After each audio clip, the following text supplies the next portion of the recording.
getting cold, you're needing a shoulder. Puff out your chest and be a little bolder.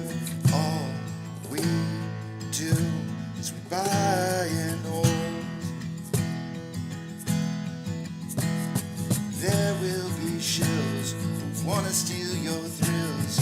There will be friends who hold till the end. There will be doubt, fear and cloud, but it's all in your head. Those hedgies are dead. Panic and fear really are near, but it's not ours to own. We have shown that all we do is buy and hold. Oh, there will be shills who wanna steal your thrills, and there will be friends who hold till the end, and there will be doubt, fear and cloud, but it's all in your head. Those hedgies are dead. So when the night's getting colder, you're needing that shoulder. These apes got your back, we got each other. All we do is we buy and hold.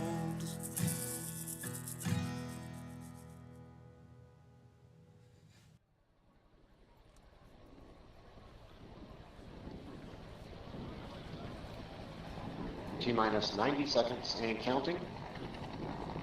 All systems are go. We're about 90 seconds from the launch of Space Shuttle Discovery.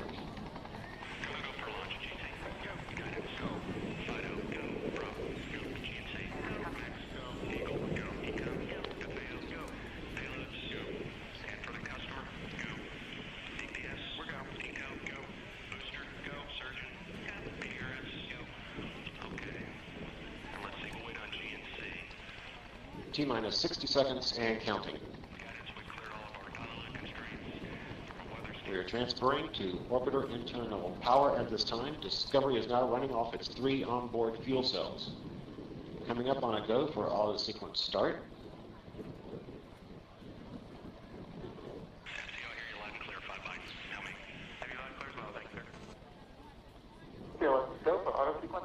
And we have a go for auto sequence start.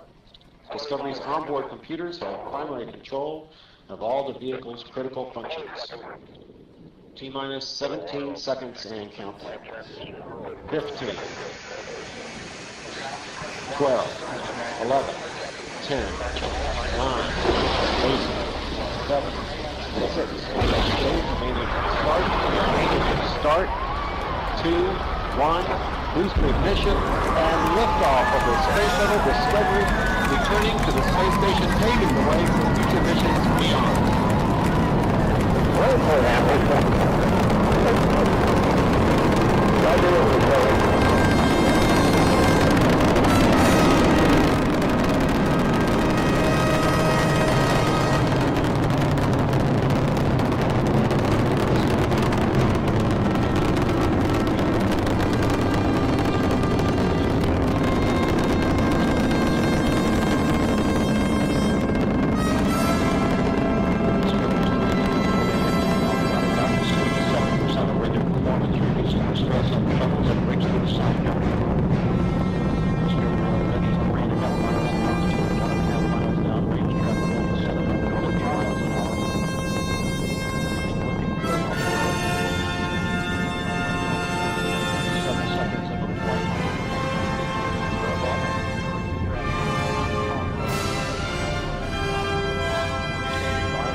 Guidance now converging. Discovery's onboard computers commanding the main engine nozzles to swivel, aiming the shuttle for its precise target in space for main engine cutoff. Should have a good forward leg now and Dan, you sound good.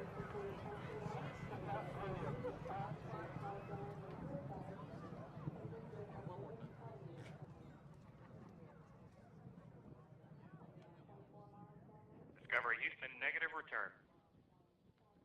Copy, negative return.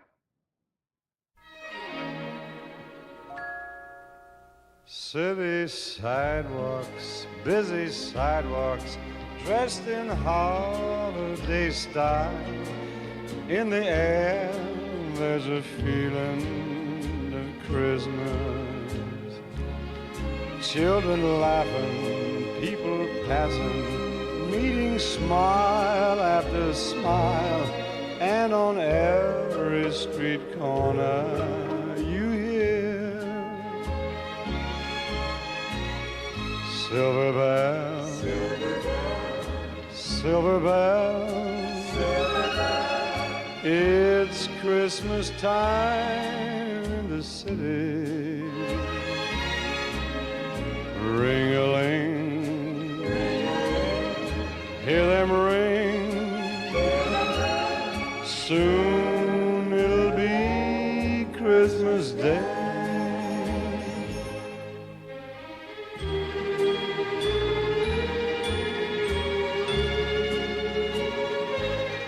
Strings of street lights, even stoplights, blink a bright red and green. As the shoppers rush home with their treasures, Hear the snow crunch, see the kids bunch. This is Santa's big scene.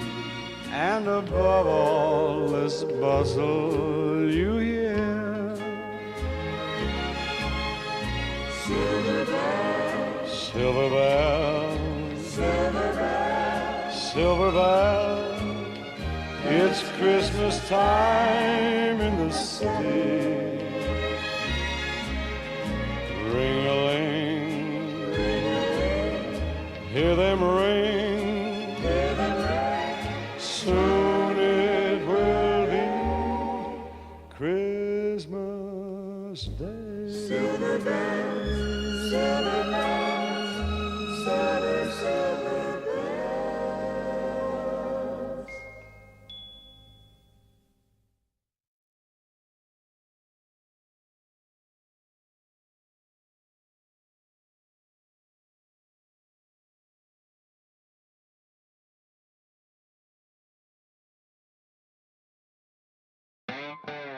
Good morning, you filthy apes. Welcome to AMC with KC, where we buy, we hold, and we screw those hedgies. Screw them! That's right. That's where we like to fling poo and eat crayons for breakfast. Rock strong.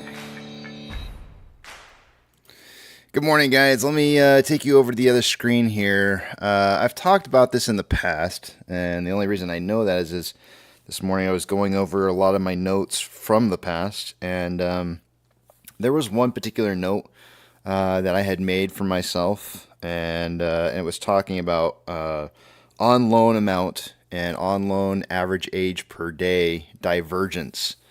So what we're talking about here is how old are the loans that are on that are out there versus how many there are, and when do those numbers diverge. Now, one of the important things to remember when you're looking at charts is understanding what it is exactly that you're looking at, and understanding that there could be variance that might be caused due to different factors when you're looking at the charting.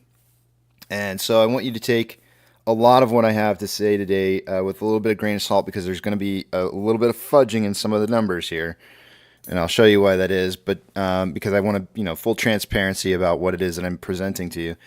But I want you to more or less see that there's definitely something that happens when it comes to divergence of those numbers, regardless of what time scale you're looking at. So I'm going to take you guys over to the other page here real quick, and I'm going to pull over Ortex to the other page. And what I have pulled up on the screen right now, I have GME. I don't have AMC up here right now. I have GME up here. The on loan amount is the colors on this. I have no idea why they're doing what they're doing with this, but the colors on loan amount and on loan average age per day are really, really, really similar. But the on loan amount is going to be the top line currently for GME, and the bottom line is going to be the on-loan average age per day. But what we're going to do is we're going to scroll back here. Now, I want you to realize that I'm actually going to scroll out, and we're going to take a look at everything that's happened since like July of 2020. And I want you to see here the big picture all on one screen, so that you can see where perhaps maybe. And remember, on-loan average age per day, I've gone through a lot of different indicators out there, and on-loan average age per day happens to be one of the only indicators that I have ever seen that gives any kind of clue whatsoever that there's going to be a potential price run incoming, because it tends to drop massively right before, it just kind of depends. It can be about 15 trading days before. Sometimes it could be 2 trading days, but it could be on a day. It could be on the day of that price starts moving. But it's literally it's the most consistent number to look at. Now, remember one particular thing on this chart. GME had a split, a forward split on a 4-1-4-4-1 back in the end of July, beginning of August of 2022. So if you go back and look, and so that's gonna be a little bit of what you're seeing right here with this big huge drop in the divergence on that on loan amount. Remember, the on loan amount's down here at the bottom. So the big dipping number during that period of time is actually the on loan average age per day. And what we're going to do is we're going to look specifically. You're going to notice that the chart's going to try to change how it's presenting the data so that both of these lines could be on the same page. It's going to auto normalize these numbers a little bit so that they can all be on the same page. We're going to go a little bit before the January 2021 run up, and as I move this time scale down, it's going to change these numbers a little bit. And so the divergence points, sometimes it's going to diverge, sometimes it's not going to diverge, but I'm going to kind of pull it down to maybe like a 3-month span, or no, 6 months. Let's go 6 month span. We'll do like a 6 month span here. So we'll look at January to June, right? So, and I want you to notice as this is doing what the difference is here, and I only want you to look for divergence. I don't care whether it's on loan amount crossing down through on loan average age per day, or if it's crossing up through. It's just simply a matter of divergence. Like, it doesn't. There's I don't want you to recognize that there's some kind of only when it goes up or only when it goes down. Just divergence in general. If you see a divergence in on loan amount and on loan average age per day, what happens? And so I'm gonna just kind of scroll forward here, and you're gonna see the numbers change a little bit, right? It's auto correcting to make sure that it can manage all the numbers on the same page here.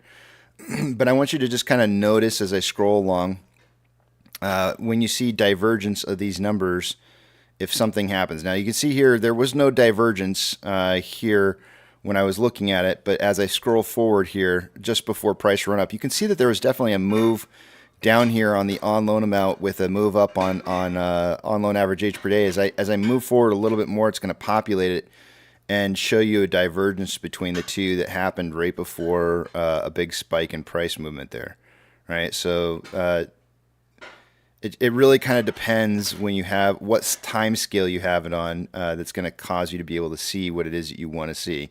I think if I shrink this down a little bit more to really kind of pinpoint on the time frame just before or leading up to the January 2021 price movement, you'll see that there's a couple different times here where there's big moves on the numbers and you get divergence of those two values. And here's another point here where we have divergence happening right here. And remember that each one of these candles is a day, and so shortly thereafter, after this big huge move on the on loan amount, and you see the divergence on loan average age per day, you see price starting to move. Again, it does make a big difference where I'm how much time frame I'm looking at to see this divergence. But you can see wherever there's divergence on here, that you can see that there tends to be some price movement significant price movement shortly thereafter. Which is why I've so heavily looked at on-loan average age per day in the past. This one right here, this is kind of an interesting one here. We have, depending on how I'm looking at this one, you can see that there was actually some divergence that was occurring here around October 27th. But as I move forward, the divergence separates because there was so much divergence that it has to auto-populate or auto-correct this so that it can put everything on the same page, that you don't actually see the divergence happening until after the price movement. But it just depends on where I'm scrolling at to see that divergence. It's really what we're looking at for here is we're looking for big moves, big changes in on-loan average age per day and on-loan amounts. That's the key. That's the key thing to remember here. Big changes in those numbers. Again, here I am scrolling over and you're seeing a big change right here. This change right here was simply due to the fact that there was a split that occurred and has nothing to do with specifically a divergence at all or any big move. Here's another one right here where you can see that there's a big move towards divergence, and as I scroll over the actual, just before I get to the price movement, it will populate this to the point to where it will look like there it is. There's a divergence right there, and if I scroll one more, it has to auto-correct it because it's too big of a move to keep everything on the same page, and then it doesn't look like divergence any longer. But this is I'm trying to point something out to you here that I see, and I think is an important thing to kind of recognize that divergence movies are really good. Joe says divergence on these two indicators is an important thing. Well, guess what? GME is currently getting some divergence on loan average age per day and on loan amount. So cool, right? Not like we didn't see, that there was some kind of large price movement occurring, but they are getting the divergence based off of this time scale right here that I'm looking at. That would lead towards potential big price movement. He said movement. I think he's talking about bowels. But anyways, just wanted to show you that that's on GME. I'm going to go over to AMC.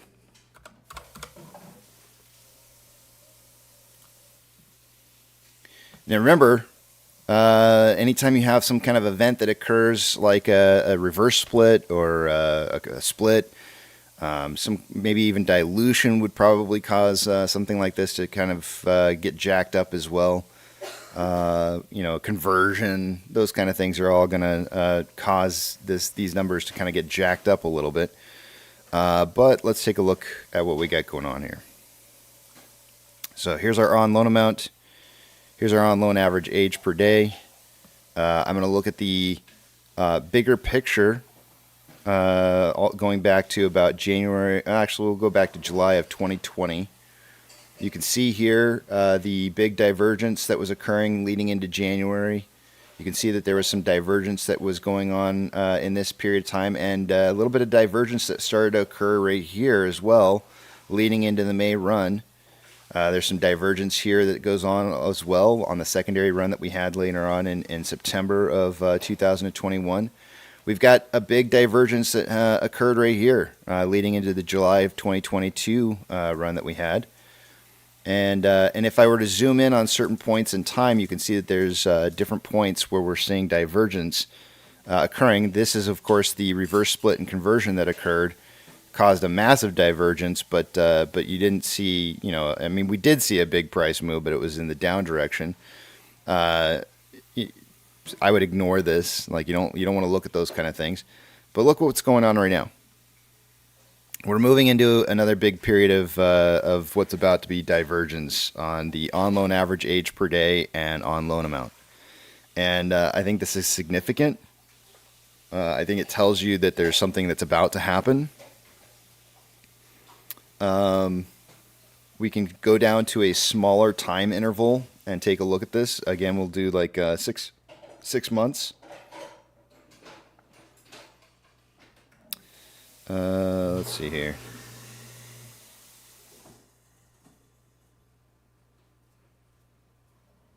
Right about there. That's about 6 months right there. There's about 6 months right there. You can see a divergence right here occurring, and then a little bit of a big price run up going on.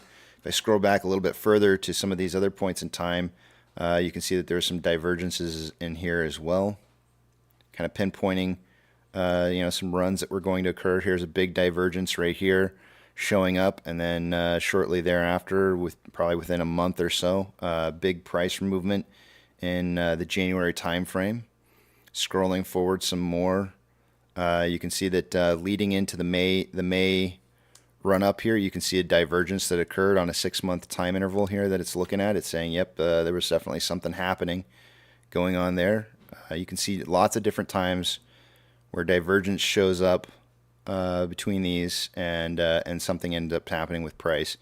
Here again, lots of little divergences going on, and look at the different little runs we ended up having in that. I mean, it's very, very obvious that there was a lot of activity going on here with the on-loan amount and on-loan average age per day during this kind of time frame right here, which ultimately led to one last final divergence over here, and then seeing the price run up we had in March of 2022, I think it was. Yeah. Here's some. I'm just scrolling along, showing you guys different places where it diverges. I know it's the word for the day. Can you say diverge one more time? Here's an interesting one right here. Right here's some divergences that occur as we have some price runs, and of course our conversion and reverse split there. And here we are, final where we're at right now. This is us right now, and we are definitely getting to a point to where we're about ready to see. This is again based on a 6 months time scale. I can scroll in and get rid of this on the page here, and it will cause these numbers to move a little bit. But you can see here that we're getting close to. Oh, look at that! We had the closer you get in time, of course, it's going to really scrunch everything all up together.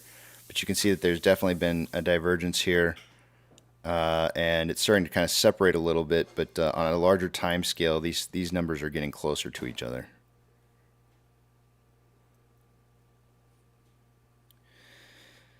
I think this is kind of important to look at. I look for a lot of different trends, and like I said before, on-loan average age per day has been probably one of the most consistent values to look at in regards to movement and price movement in the futures.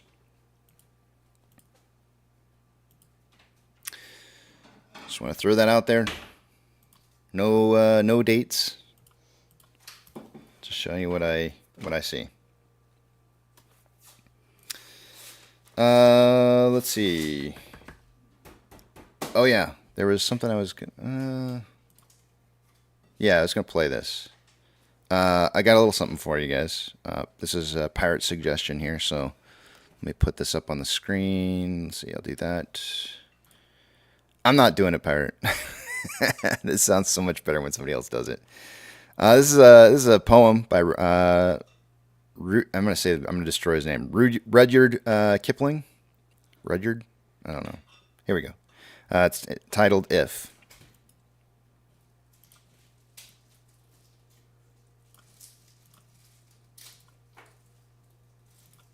If, by Rudyard Kipling.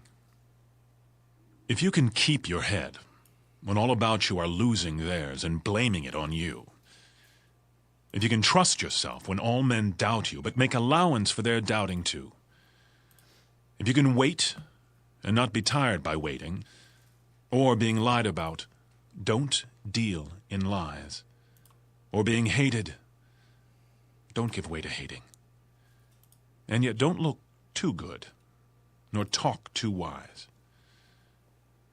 If you can dream and not make dreams your master, if you can think and not make thoughts your aim, if you can meet with triumph and disaster and treat those two impostors just the same, If you can bear to hear the truth you've spoken twisted by knaves to make a trap for fools, or watch the things you gave your life to broken, and stoop and build 'em up with worn-out tools. If you can make one heap of all your winnings and risk it on one turn of pitch and toss and lose, and start again at your beginnings and never breathe a word about your loss. If you can force your heart and nerve and sinew to serve your turn long after they are gone, and so hold on when there is nothing in you except will, which says to them, hold on. If you can talk with crowds and keep your virtue, or walk with kings nor lose the common touch, if neither foes nor loving friends can hurt you, if all men count with you, but none too much, if you can fill the unforgiving minute with 60 seconds worth of distance run, yours is the earth and everything that's in it. And, which is more, you'll be a man, my son. That's an awesome poem. Thanks for sharing that with us, Pirate. Let's take a look at the numbers. I'm going to take you guys over the other page here. I'm not going to be able to see what it is you guys are saying, so all those personal thoughts, comments, questions, and concerns until you see the big tramp back up on the screen. Of course, I sat there and listened to that whole poem and didn't even take that opportunity to clean my glasses, so now you got to sit here and wait as I tell you about making sure that you have two-factor authentication set up for your account. If you don't, you may want to consider getting it. It could prevent somebody from getting into your account that shouldn't be there. When you do set that up, if your broker provides you an ability to be able to put in a secondary device to be able to receive that access code, probably not a bad idea to do that. You never know when something's going to happen to your primary device. And I will finish cleaning my glasses. We'll take a look at the numbers. Man, I was so close. So close. But there was one person that was actually closer than me. We closed at $6.81. Our price predictors for the day yesterday, I had 535 to 835, but Twisty had 528 to 828, meaning that he was only 3 pennies off, while I was 4 pennies off. In the aftermarket hours, the price closed at 835, but that doesn't count. We only count the price at the end of the day, end of the trading day. So congratulations to Twisty. Unfortunately, since we were less than 10 cents apart from price prediction, nobody gets a bonus point, an extra bonus point, but he was definitely the closest. Stellar predicting yesterday. Not a bad job. Let's see here. You get lucky sometimes. We just happen to get lucky every once in a while. All right, let's see. So everybody's going to get a bonus point here. Let me add up the points. Boy, that screen looks horrible. Hold on a second here. Let me refresh that option screen so it's not blinding the crap out of you guys. That is horrible looking.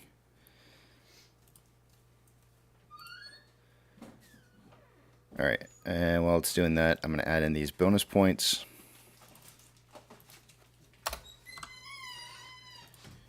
We got a 4-way tie so far this week.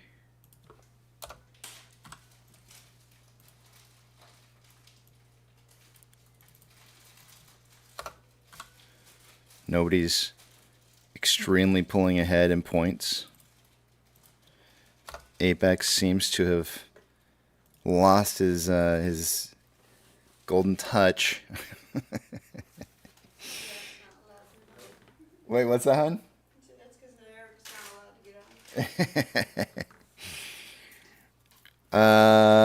Price prediction tallies. Okay, we're good with that. All right, short exempt volume for the day today. Let's see, what do we got going on here? Short exempt volume for the day today. We have we went from 144.1 thousand shares in short exempt volume yesterday to 247.2.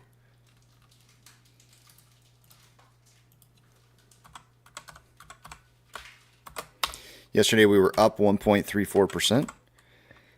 And utilization, did it say the same? 21.52% utilization.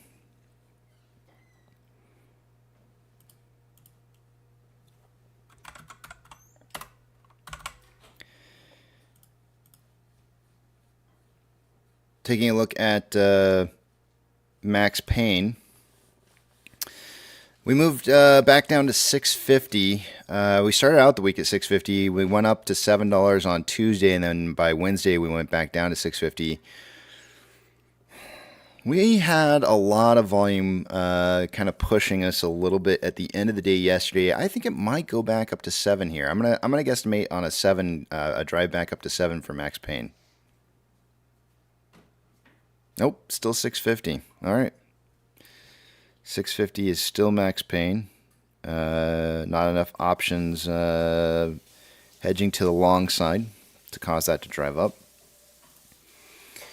Off exchange, by the end of a day, I would expect to see about 64% going through off exchange and EDGX combined. We only had 46.02% going through off exchange and EDGX at 7.39%. For grand total, 53.41%. So a lot of volume going through markets that would, or exchanges, I should say, that would cause price improvement or show price improvement. And we did have a lot of price improvement at the end portion of the day. I've actually started looking into a couple different things, and I may talk about them tomorrow because it's not something that I've ever talked about before. Nothing that I even knew about. I'll just give you a little bit of a hint, and you can go dumpster diving yourself. And I'm going to just say span. And all capital letters. And if you want to go look that up, go look it up. You'll dive down a rabbit hole with me. But the difference between these exchanges is 10.59% percent less than what I would normally expect to see going through those exchanges. That is a lot lower. CHX volume for the day today is at 8,529 shares, and that was not a lot. GME CHX volume ended up being 4,104, also not a lot. Institutional ownership, oops, hold on a second here. Go away. All right, there we go. Institutional ownership this morning, or yesterday, was being reported at 41.691 million. This morning is being reported at 41.691 million. So no change. Taking a look at the options, I already refreshed that, so that's good to go and ready for us here. Let's scroll down a tad bit here and see where most of our open interest is for our calls. Let's see here. Highest amount of open interest for calls is coming in at a $7.50 strike. There's a runner-up at 9, but mostly $7.50. That's where it was yesterday. Yesterday there was 25.3 thousand contracts at 7.5. Today there's 23.9. So seeing these call options closing is not going to help price move up all that fast, especially when they're out of the money and they're closing out. But, you know, it is what it is. We'll just continue to monitor it. Highest amount of put volume yesterday was at a $2.50 strike with 25,000 contracts. Now, I told you guys earlier this week that I didn't expect to see any of those closing. I have a feeling those are going to expire worthless. Wait a minute. Where did they go?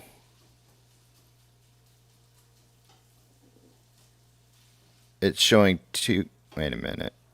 Wait. Either I was doing something wrong. Oh, I'm going to have to go back in the video on this. I don't remember seeing a whole lot of volume showing up at $2.50 yesterday, but all the contracts are just gone. I don't know why this wouldn't have caused the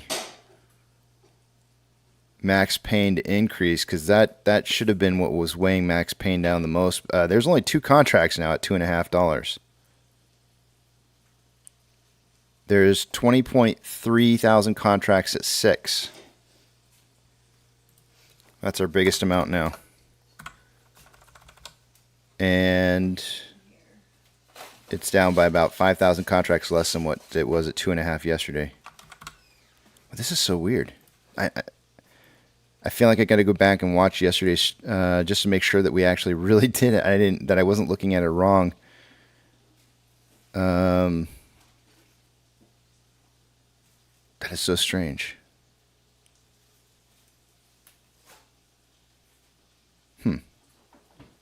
Okay.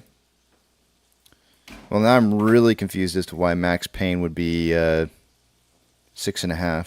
It really doesn't make sense because there's a lot more I know it's based off of value and not necessarily the amount of contracts, but my goodness. Part of the reason why we may have seen price running as much as we did is if all those $2.50 call or put options got closed out, that could have helped it to drive up the price the way that it did yesterday for sure.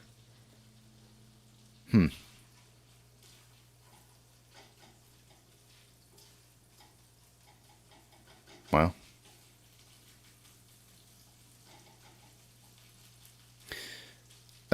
In regards to that span topic that I just brought up, the one thing that you're going to want to do is go back to yesterday's price movement when we had when everybody all those prices started jumping right around the same time, was right around 1401, and that's going to probably lead you down that's going to help you out a little bit more, I think, with looking at span in regards to that specific time. All right, moving forward, move a couple screens around here.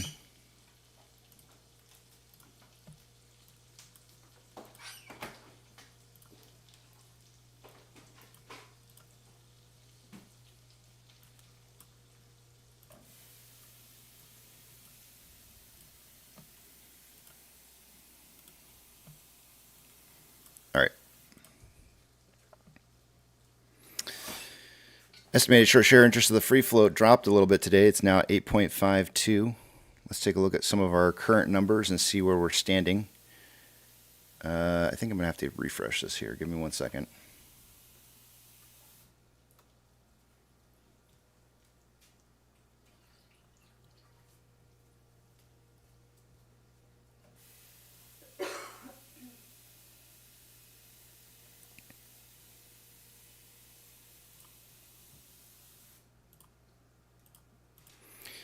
Utilization day over day slightly dropping.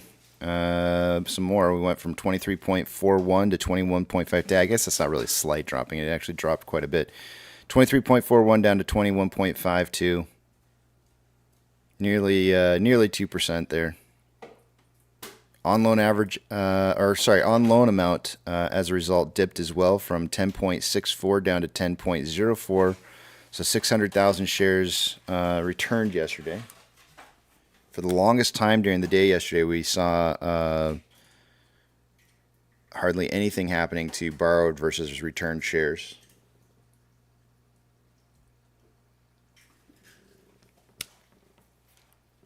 On loan average, actually, I'm going to go to estimated short share interest of the free float. Taking quite a dip here. It went from 10.74 down to 10.04, so we're looking at 0.7. It's going to be a big number here.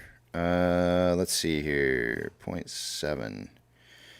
Oh, part of the reason why this is dropping as much as it is because this is going to be the newly reported number based off of the new dilution numbers that are being represented for. So this is going to show a big difference here. I can't remember how many shares there's supposed to be now. It is 248. We're just going to say 248 million shares. Oops. All right. So Ortex is estimating because of the dilution numbers and how much they changed that there is going to be less short interest by about 1.7 million. Obviously, that's not how it works. The short interest is still going to be open. It's just the percentage changed. So they're going to actually have to change their percentage to adjust for. Well, that's not actually true. The amount of shares in short interest is still the same. It's just that there's a larger amount of shares, so it changes the percentage. And it's going to change the percentage in a way that makes it look like 1.7 million shares in short interest was returned, but it wasn't. But I'm going to write it down as 1.736.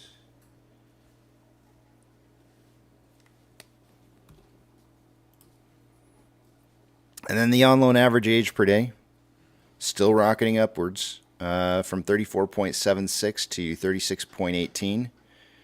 We talked about on loan average age per day, which is this top line here, and on loan amount divergences and showing where price movements are going to occur. And then security lending volume day over day did move up from 366,000 shares to 1.19 million.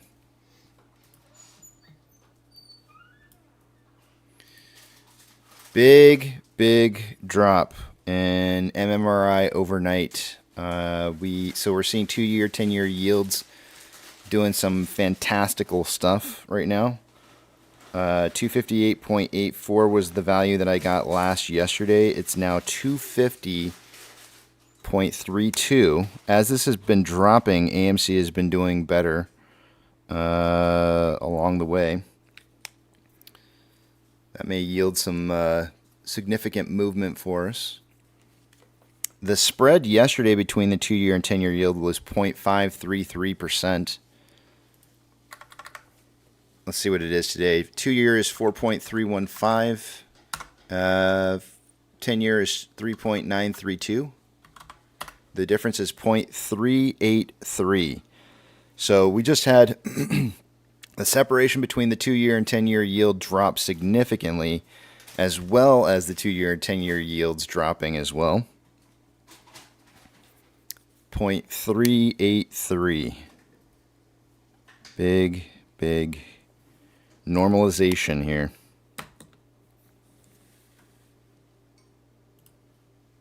Those numbers should not be. These should be. Somebody should be talking about this today.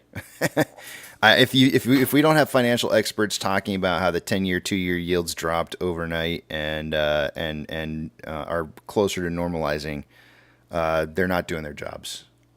Somebody's asleep at the wheel. The VIX this morning showing down 0.69%, and that means most of the markets are going to be on the upside. We have anywhere from the Dow Jones being up by 0.3 to the Russell 2000 being up 1.5%.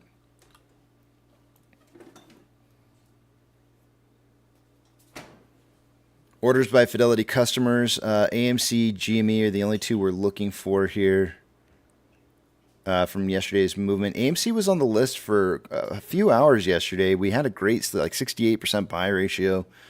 We were looking good, but by the end of the day, we had fallen off the list, and it looks like we never made it back on, even with the aftermarket hour orders that went through. But we were doing good for a while. SSR trigger price for the day today is at $6.13.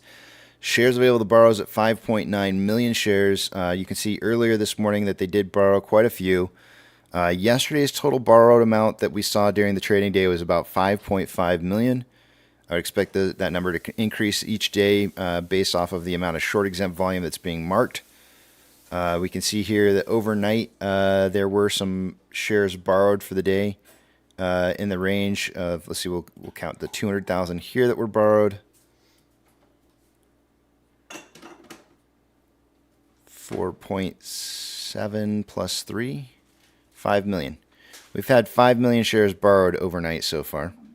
So that's really, we may see another 500,000 shares borrowed at some point today or more. I would expect more. Fees are at 0.9%. Currently, we have 214.1 thousand contracts out of the money on the calls versus 6.7 thousand contracts that are in the money. 80.5 thousand contracts are out of the money on the puts versus 25.1 thousand contracts that are in the money. And there is our nice little Christmas view. Taking a look at the Mag 7 this morning in the pre-market, every single one is green. There's only one that's kind of borderline right now. No, two that's borderline. Not Microsoft and Apple. Tech sectors.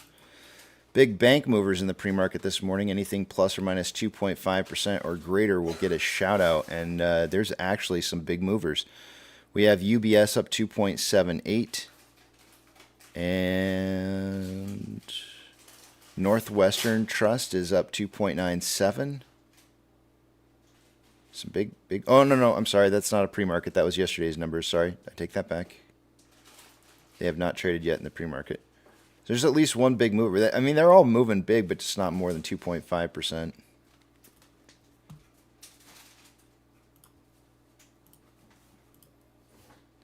Gold is up, or sorry, silver is up 1.11, and looks like it wants to. I mean, it's running up.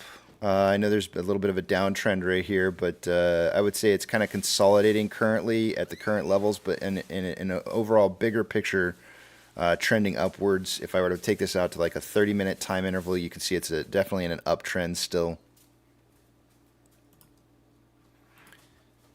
Gold is up 0.48, and I would probably do the same thing on this one and say on a 5-minute interval, it's still trending up. It has not broken any trends upwards yet, even though that the current time frame is currently trending down. But it's the overall trend I think has not been broken.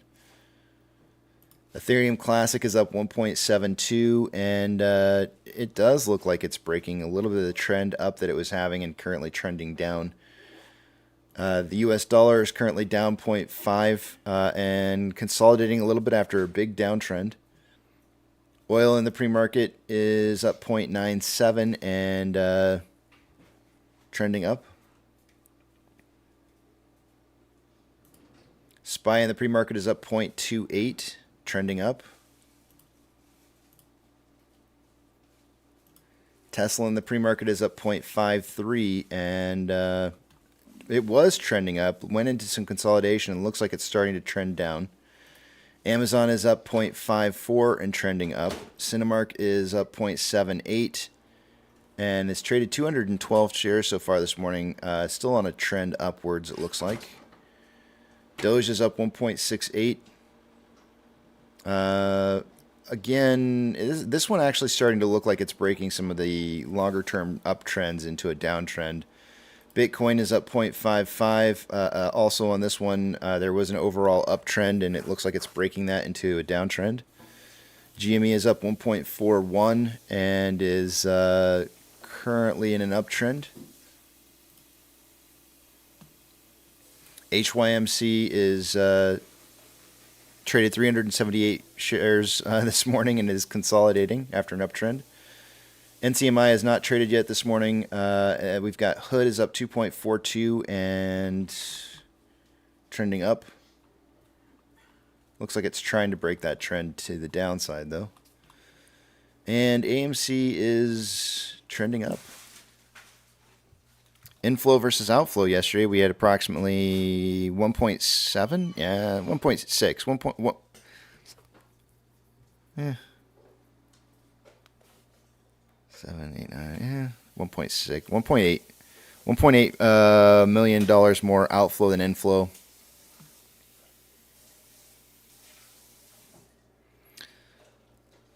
So far this morning, we have 110,000 shares. Okay, we already had our pokey stick of volume. I'm like, that's a lot of volume for. Let's look at the pokey stick here. I'm running late here on stuff. We had 46,000 shares traded in our pokey stick. I got to subtract out all the volume that we've done since. Okay, so we had good volume going into our pokey stick because we have 46.7 thousand shares, and it looks like it can only subtract about 10,000 at most from the volume that's occurred since then, which means that we hit about 100K. So we had about 60,000 shares going into our pokey stick, or thereabouts. I would think it would be about 60,000. So we're looking at a higher volume day than what we've had over the last couple days. We've had some increasing volume and increasing price. That's bullish. So I'm going to guesstimate on a volume prediction for the day. Let me look at historicals here. Hold on one second. Over the last couple trading days, we went from 14 million to 14.6 to 16.7 to 21.6 million shares. We might have around like a 30 million share trade a day today, maybe even 35. So I'm going to go 20-40 on volume prediction.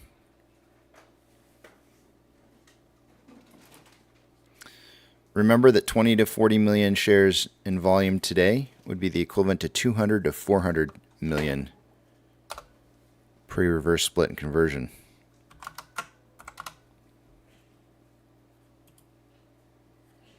I almost kind of want to go 30-50 on the volume, but I don't know for sure that we'll hit 30. And I never put it past the market to try and stomp on volume whenever it can to elicit keeping people from making a trade or buying more shares. So I'm not going to go there, but I'll do the 20-40.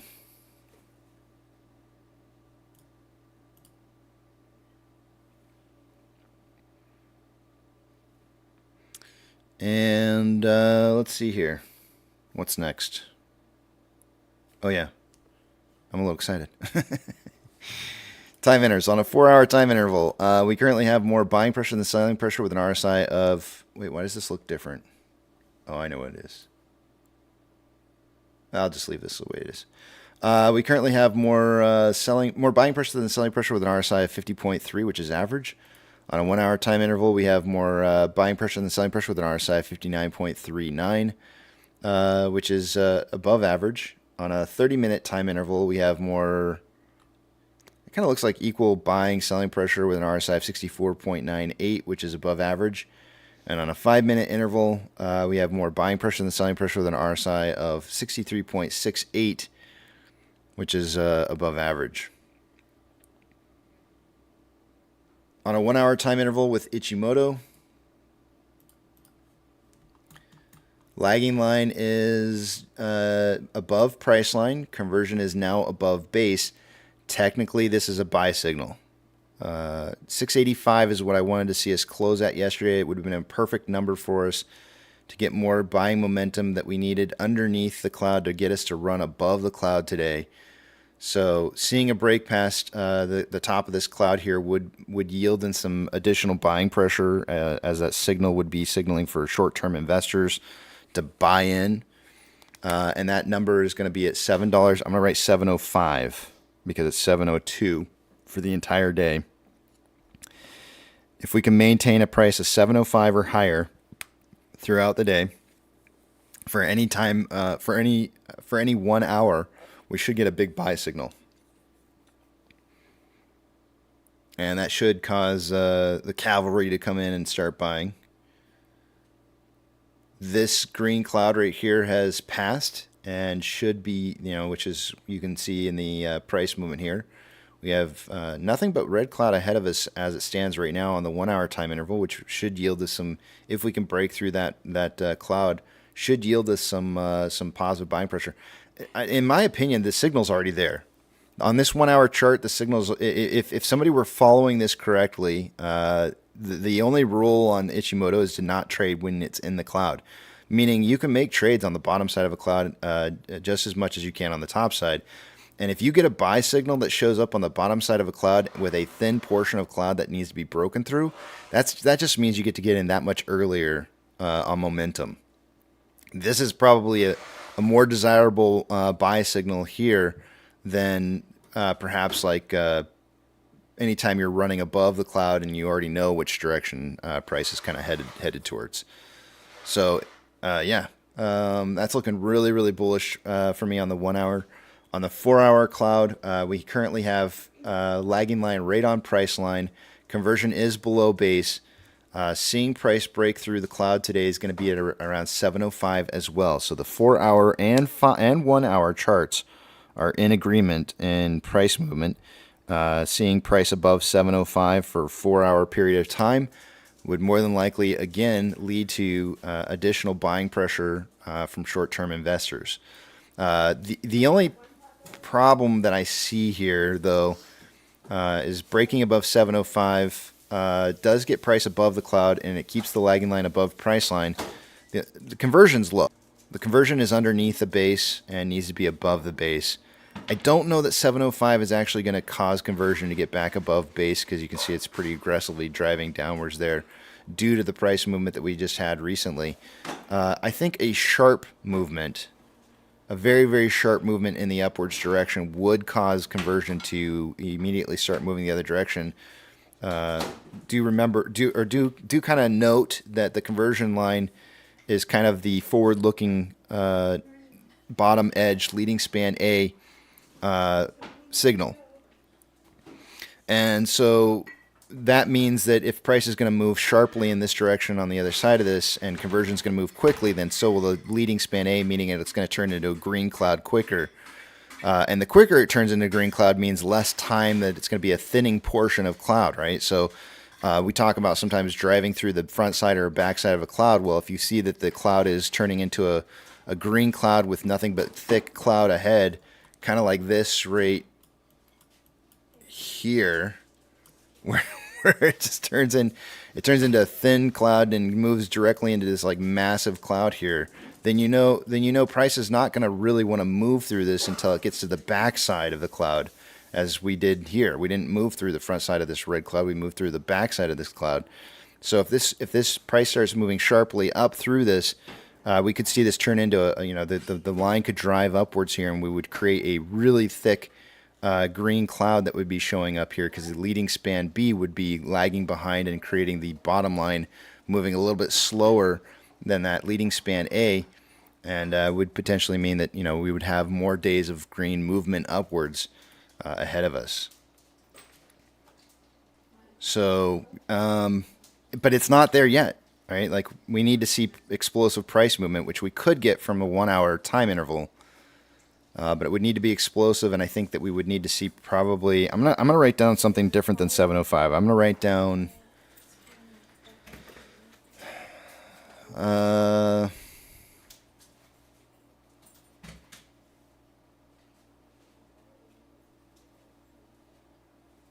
725. I think 725 would cause that conversion to cross base. So I know I already said that the 4 hour and 1 hour are in agreement, but I think the secondary big pushing point is going to be 725.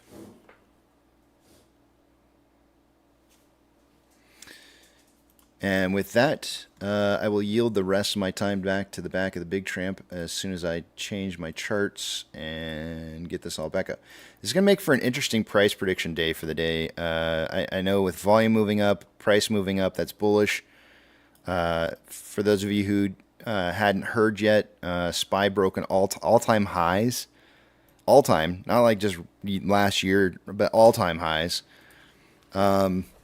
A lot of people started asking me offline questions about that. Let me head back to the back of the big tramp here.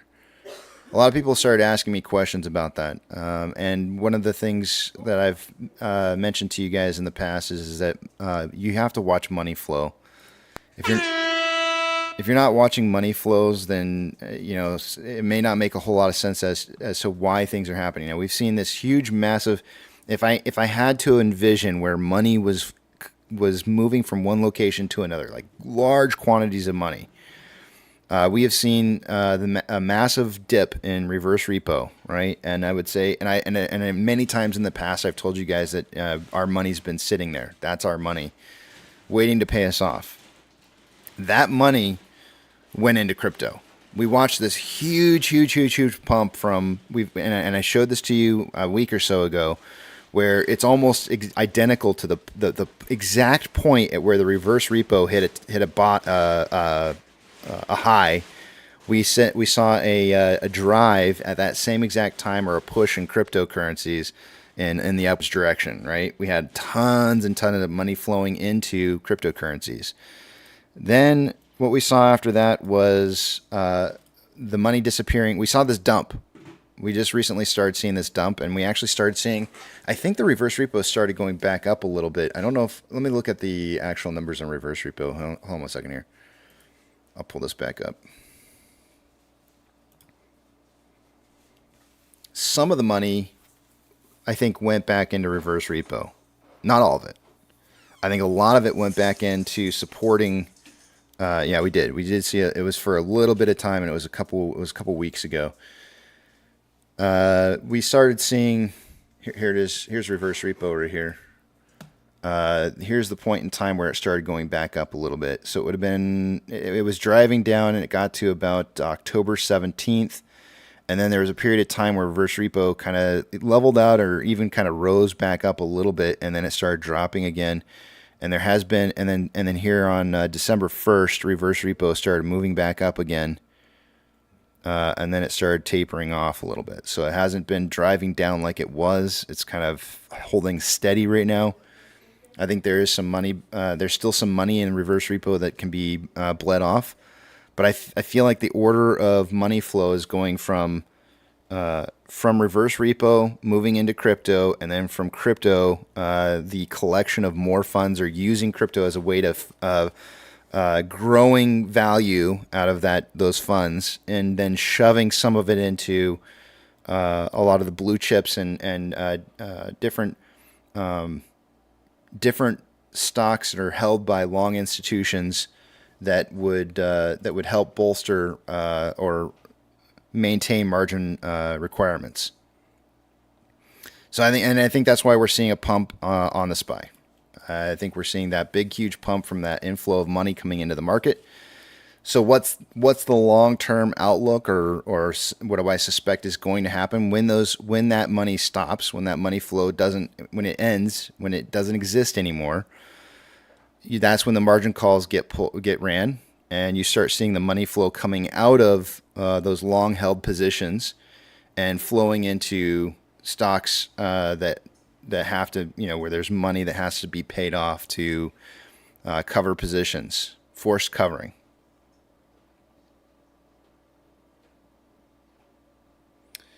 Jay Midro says those 25,000 on 250 puts are still showing up on Active Trader Pro Fidelity option chain. Just wanted to let you know. It was really weird. I ran it this morning and I just didn't see it. It doesn't make any sense either that they would be gone, because I'm looking at it right now. I literally see 2. It just shows the number 2. Let me rerun it again and see what happens when I rerun it this time.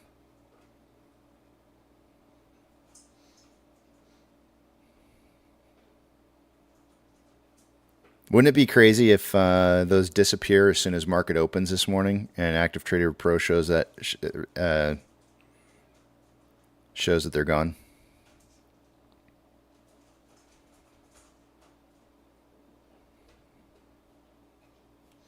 I think I hear somebody. Pirate, good morning to you. Good morning, Cap. That's the first time I've ever heard that Kipling poem before. I don't think I've ever heard that. It's kind of sad. I feel like I need more. I'm pleased that you enjoyed it. I think you could have read it though. I knew you would. Why didn't you just tell me you wanted me to read it? I sent you a message this morning, but I was about 20 minutes late, and the horse was already out of the barn. No, it's okay, buddy. I just wanted to share that with the class. So it's a good gift. If you can find that on a plaque or something nice, it makes a good gift to sons and daughters as well. It doesn't necessarily have to be for a boy, but it's more about leadership than anything. Yeah. But I appreciate you indulging me in playing it. Thank you. If you want another one that if you decide to revisit that, the actor Michael Caine does a recitation, and with his English accent, it's nice. It's even nicer. So I'm gonna have to check glad that you out. enjoyed it. I'm glad you enjoyed it. Absolutely. Son of a gun. My options chart is not pulling up now. I keep refreshing it and it doesn't do a dang thing. It just sits there and does nothing. Fidelity, y'all suck. What is up with them? It says connecting. And then nothing. It says connecting. All right, well, let's try refreshing another page of theirs and see what happens. Because now it's got me thinking, like, maybe Fidelity's just down. Wouldn't that just be something else? I can't get it to load.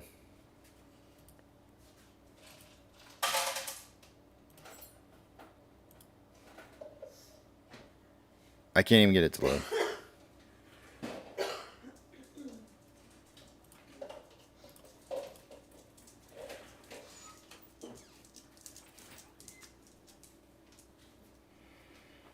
Twisty says, Pirate, I really appreciated that. In fact, I just got done ordering a framed copy for my boy. Jabib says my feed is kind of choppy. Right on. Give me a second. Don't cherish it. Give me a second here, and I'll fix that chopping. I'll try to fix it.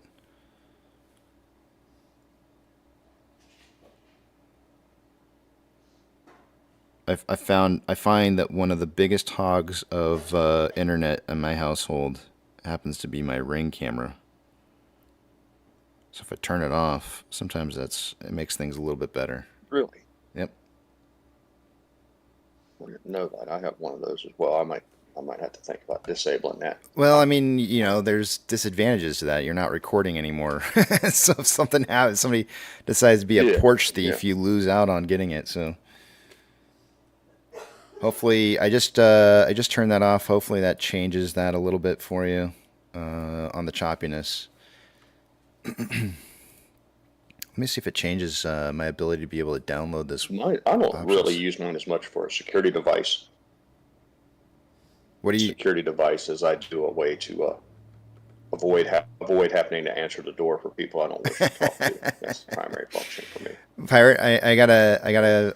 I'm serious. No. I used to do door-to-door sales for a very short period of time. Very, very, very short period of time. It was a major mistake that I should have never done. But I thought it was a job opportunity. It wasn't what I thought it was, and it didn't last for, I don't think, more than a month. But anyways, I'm gonna give you a little bit of advice.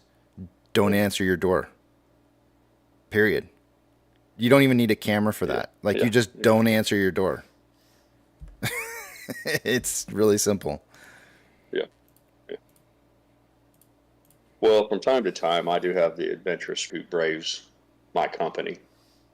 People who come see me periodically, and those who are closest to me know that they can pop in without a phone call. So, unfortunately, I can't just ignore any knock. But I do find it, very convenient just to be able to glance over at my cell phone and tell them to fuck off. You spend the time to let them know that you're just not interested. I'm telling you right now. My first attempt is usually, I'm very polite. I'm very polite the first time.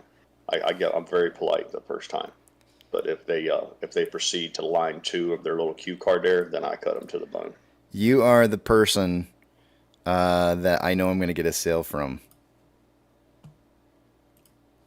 The harder they act, the easier it is to get the sale. Yeah, they say a salesman is the easiest person to sell to, and there's probably some truth to that. The thing is you just have to know what buttons to push, right? Like if I know that you're a hard ass, I'll be like, hey, you eat pizza, right? I got free pizza coupons that I'm working for the local pizza place. If you don't want them, that's cool. But it's just, I figure, you're probably eating pizza. You probably would love free pizza. Pirate's like, free pizza. Well, let me get into this. What is this? We get our regular here is the lawn people. It's usually it's very profitable. These people that go around and spray fertilizer in yards, and they love a subdivision where their minions can hit many houses in one without a lot of travel in between.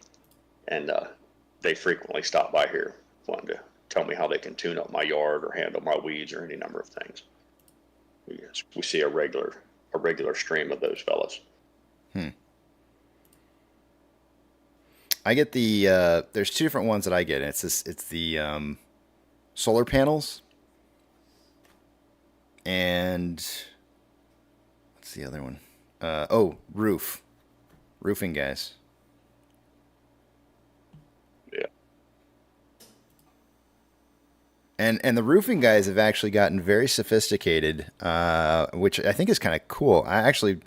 I appreciate it, somebody who's willing to put in a little extra work in order to get a sale.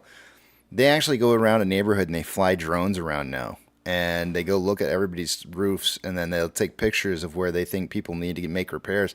And then they'll walk up to the door, right? And that's like, talk about putting in the footwork in advance to try and convince somebody hey, look, you got a problem, and I'm going to show it to you, and you probably need my help, right? Like you can't.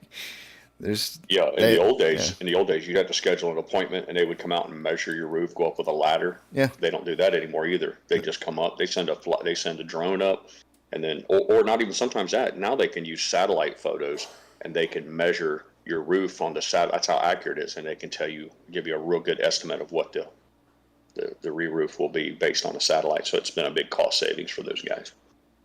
Yep.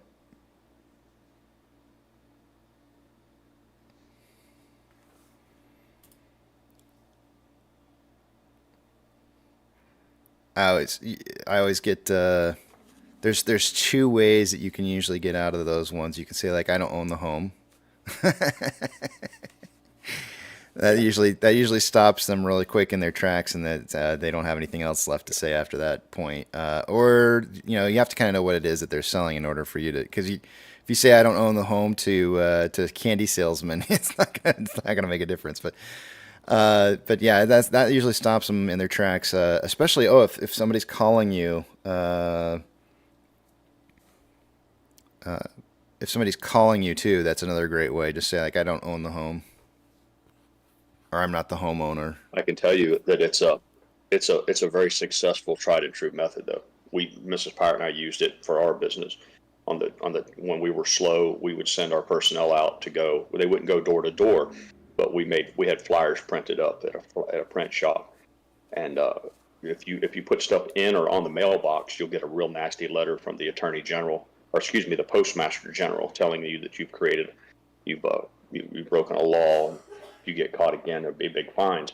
So what we figured out was that you can pay for these little door hangers. It's like a little flyer made to hang on a doorknob, and we would pay guys who didn't have anything else to do to go into a subdivision and then hang those on each door.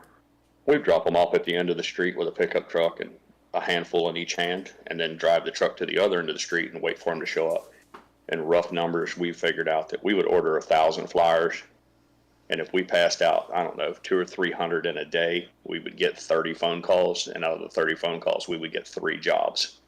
And so it worked. Boom. And, it killed. Yeah, it was a way to put personnel to work instead of, you can only wash trucks so many days in a row. But if you didn't have anything for them to do, it gave them a purpose for the day, and then in the end filled a calendar out. So there's a merit to it. There's a reason for it. Okay, I finally am getting the options load this time. I'm not sure why that took so long, but it's loaded up now. So now I'm going to scroll down and look, and $2.50 strikes. I'm still showing 2.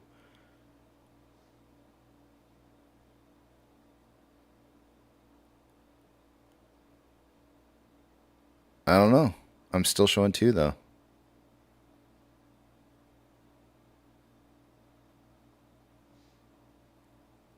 In open interest. Where can I verify this? Let's see. Let's go to Weeble.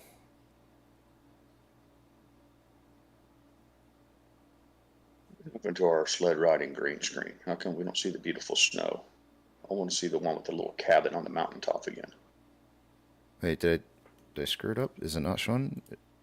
Oh, sorry. Let me pull that back up here. Hold on. Well, I'm not being a nitpicker there, but I rather enjoy that. So yeah, don't let me distract you. But got it running again. Let's see here. $2 strikes. I want 2.5.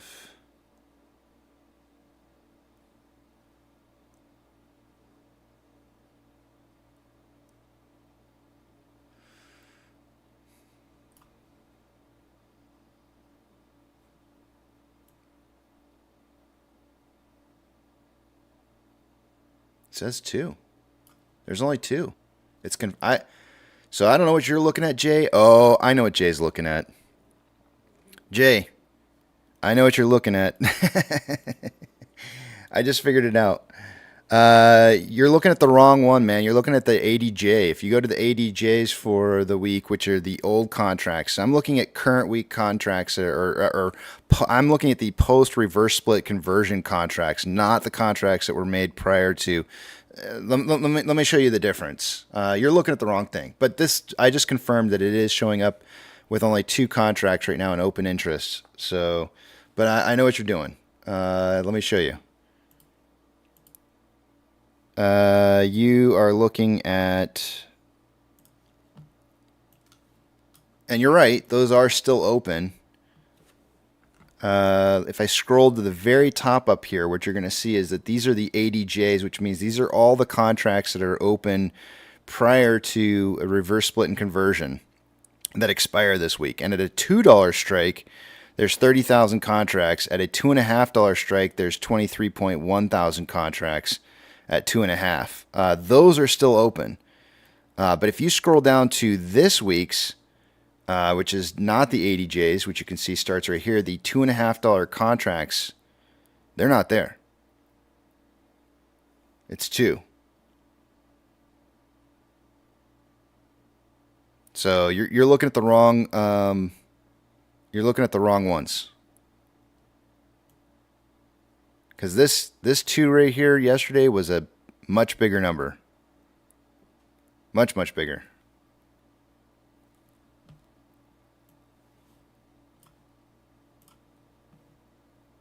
Make sure you're not confusing the 2 because they are different.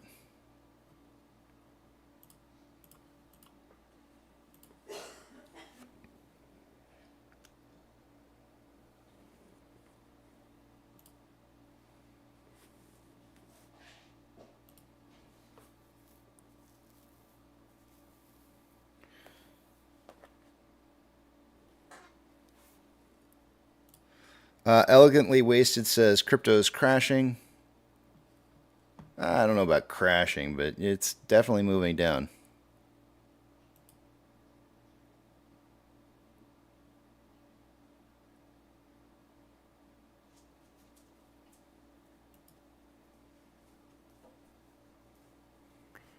More liquidity pool. I have a feeling that comment that I made on Twitter about crypto about ready to finance a larger squeeze than it did in 2021 is going to end up being a massively correct prediction. I think people will probably go back and look at that and be like, dude, he nailed that like a week before it happened.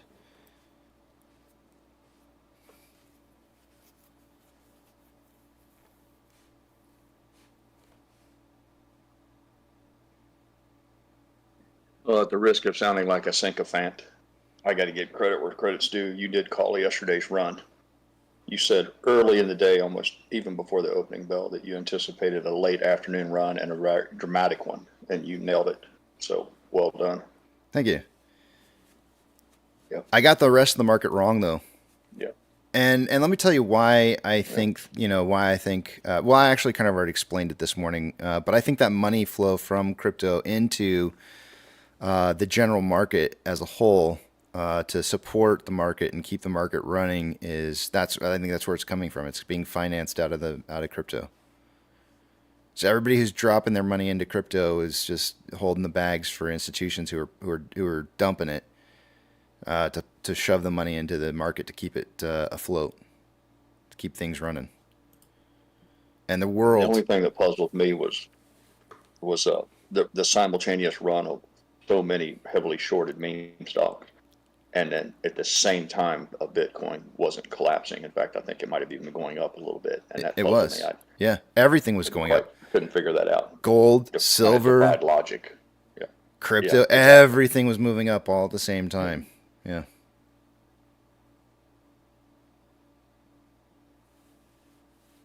And I can't help myself. I'm like you. My default position is, where did the money come from? So anytime I see something doing a dramatic run, and I immediately go to, okay, where did all that money come from? Right. I couldn't figure that part out. So did anybody look up SPAN at all? SPAN, capital letters. And if you go down that rabbit hole and you start looking into it, look up SPAN margin. SPAN, all capitals, margin. You heard it here first. I don't think you're going to see anybody else. Nobody else is probably going to talk about this, but I went down a rabbit hole last night. I got something got me thinking. I want to kind of put together. I need to kind of like dive into it some more so I can look at it, so I know what it is that I'm talking about. But it's a very complex. It's a very. I guess it's complex to me because I don't know what it is. So I got to read up on it. Anything new is complex. Well, I don't want to push you into going into the whole thing, but what does SPAN stand for? Is that an acronym, It is. Or is that the name of it? Yeah, it is. Hold on a second here, because I'm not going to remember off the top of my head. Hold on a second. I gotta look it up again. I know I'm supposed to be able to remember this, but I can't. It is. Let's see here. Securities. I'm trying to guess. Securities purchase. I don't know. I'm just trying to pull something out of my ass, but I'm not doing a very good job. SPAN. SPAN. So it's a system that's used to determine margin requirements to globally. And I'm not even finding it now. Standard portfolio analysis. There it of is. Risk. That's Thank it. you, Jeff B. That's it. Yep. Standard portfolio. What was it again? Standard portfolio. Let me see. He wrote it down. Standard portfolio analysis of risk. Yes. Analysis of risk. Yeah. Yeah. It's globalized. Cool points for Jeff B. It's globalized, and it's actually something that they. So it depends on what exchange you're looking at, but I have reason to believe that there's actually. So the risk that companies are looking at on a daily basis is supposed to be an ongoing thing. Like it's supposed to always. They're always, anytime a trade is made, they're supposed to constantly be looking at what they have for risk, and whether or not they have the margin available to make the position or not. And there is, and I'm still trying to dive into this. I'll try to, once I figure out everything and I have more information, I feel like I can present it competently. I will talk about it some more, but I have reason to believe that there are certain times of the day where, and some people talk about like 2 p.m. being margin calls. Some people have said 10 a.m. can be a margin call. Some people have said before market open, after market closes, overnight. We've talked about this not too long ago, actually. And there is some evidence that I've found that there are like 4 or 5 specific points in the day where there are releases on risk. It's like papers that are released on risk. What's the word I'm looking for? Risk maintenance. I don't know. I guess that's probably the best word I can use. And if you look at the time yesterday, that the whole market and the gold, silver, everything started running all at the same exact time, was at 14:01, right? 2:00. Right at 2:00, and I have a feeling that there may have been the entire move in the entire market that we had yesterday was a margin call. I'm pretty sure of it. I think logical. I think that there was a risk maintenance ran at that time, and they found that it to be lacking, and I think there was margins were called, and people started getting liquidated. And prices started running as a result across the board. That would explain the uniformity of it. It all happened at one time. It all happened in almost an exact lockstep motion. So that would explain a lot. So this got me kind of theorizing in my head. I was like, okay, well, what would cause everything to run all at once? Imagine, if you will, that there was. Let's use. What do they call it when you have It's a symbiotic entity that's attached to you that but it's actually leeching off of you at the same time. Like you like work in conjunction with that. There's a term for that. I can't think what it's called. Parasitic is one way. Symbiotic is both ways. So imagine that there was a parasitic symbiotic entity in the market. I know that sounds really crazy, but let's say that leech was pulling more than it was doing its fair share to keep things maintained. Does that make sense? Like you're maintaining the markets, but you're also being a leech at the same time. Does that? Well, if the vampire sucks too much blood out, the host dies, and then he gets no more blood. Right, but so it's in the vampire's interest. It's in the vampire's interest for the damsel in distress to remain alive. Yeah. But if it's exactly right. So if that's the case, and if you were to think of hedge funds as being a parasitic entity in the marketplace that is consistently pulling money out of the marketplace but maintaining the market as well, what would happen if they suddenly had to inject money into the market instead of pulling? Across the board, you may see they're still in existence, but they're now giving instead of receiving. Right.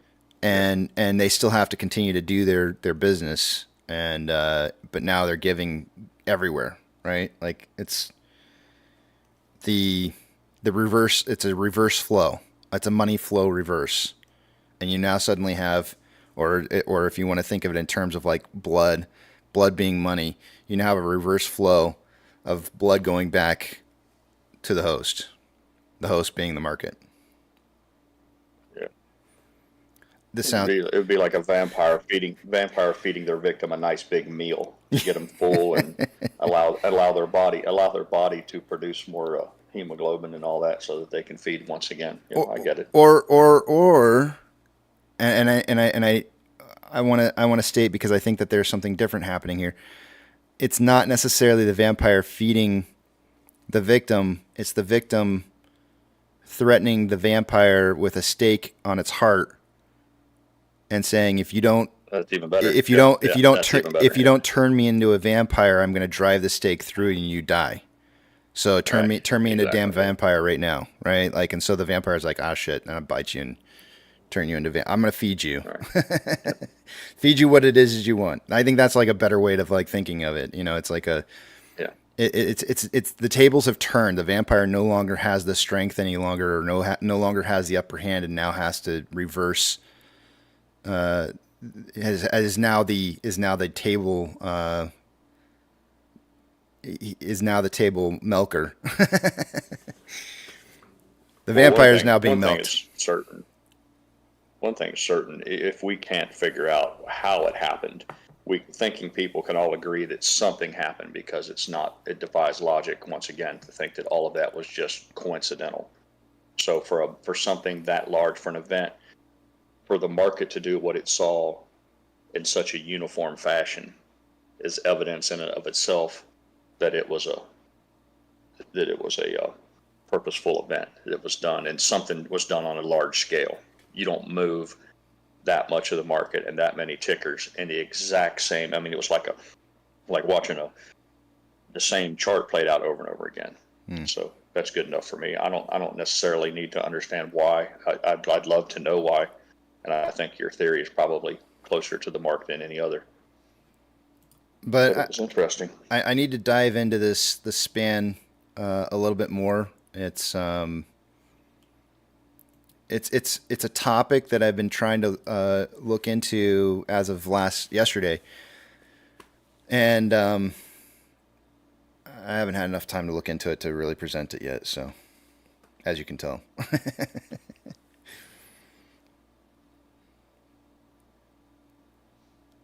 All right, I gotta. Nana's right. If I don't go to break, I'm not gonna get one. Might as well not even go. I'm gonna go take a little. What is it? 25-minute break here, real fast, and I'll come back. I'm definitely not giving a price prediction yet. I want to see what's going to happen leading up to market open. So no prediction for me just yet. I think, I need to see what's gonna happen. What the market's looking like here, closer to market open. I'll stay here in the studio with the microphone. Bring me back a bagel if there's any left, or pastry. Anything. I'm not picky. Anything that's left, just bring me back. Bring back 2. I'm a big eater. All right, will do. See you in a bit. All right, let me put up the message for you guys on the screen.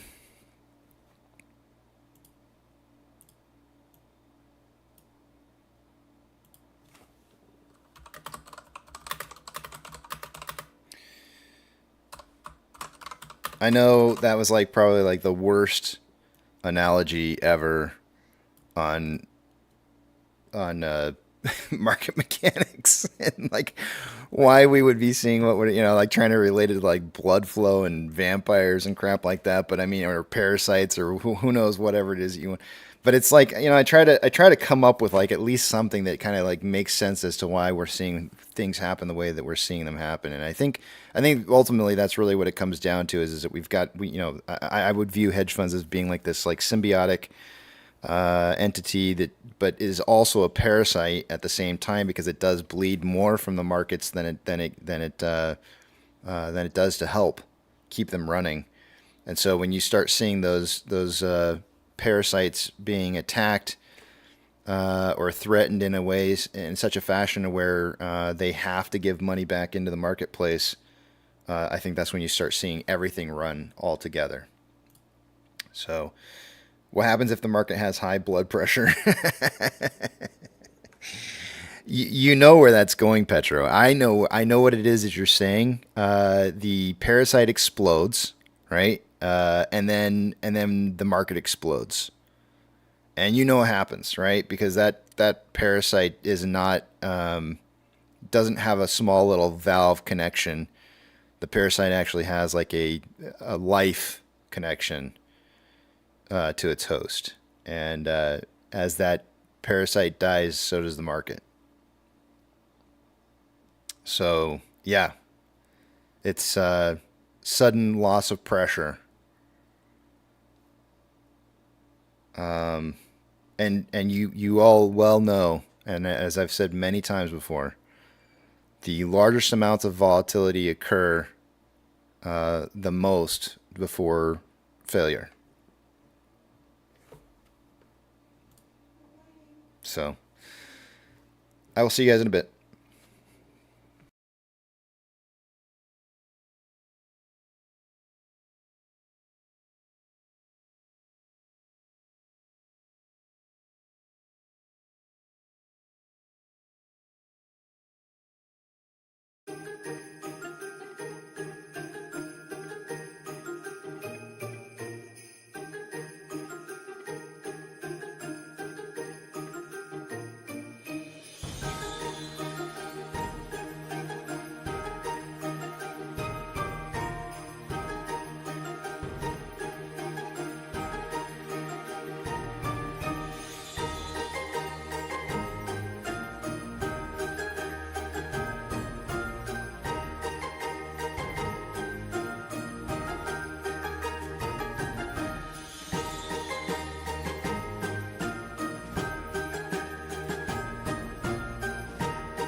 Hey, it's Benji from All Good Folks. If you love our music and you want to support Upbeat's amazing community of artists, upgrade to Premium today and help us keep creating great new tracks for you.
I didn't quite come back just fast enough to stop that song. Okay, let's see here. I need to come up with a price prediction today. We'll use a little bit of technical analysis if we can get there to perhaps maybe come up with an idea for where maybe price is moving to. It kind of looks a little bit like a inverted head and shoulders that we got going on here. It's over a very short period of time. Part of what I don't like about inverted head and shoulders that are on short periods of time is that, especially when they run through like an aftermarket hours, we always see aftermarket hour trading time. But let's measure it out. It's easiest to measure the head first to just kind of see if the time span is correct. So we got 8 bars there.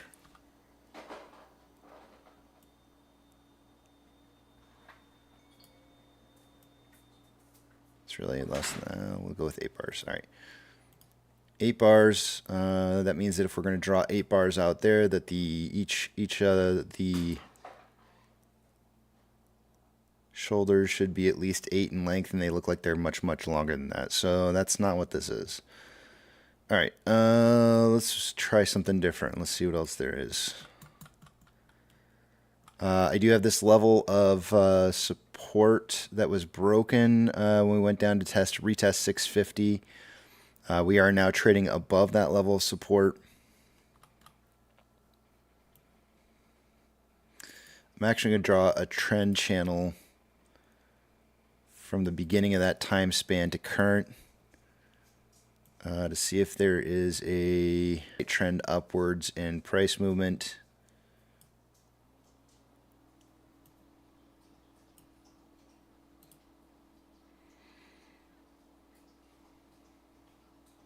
Meaning that we've had just slightly more upwards pressure or momentum. I think I'm probably gonna lean towards maybe like a retest of something around like 715 to maybe even like 720 for a close by the end of the day today.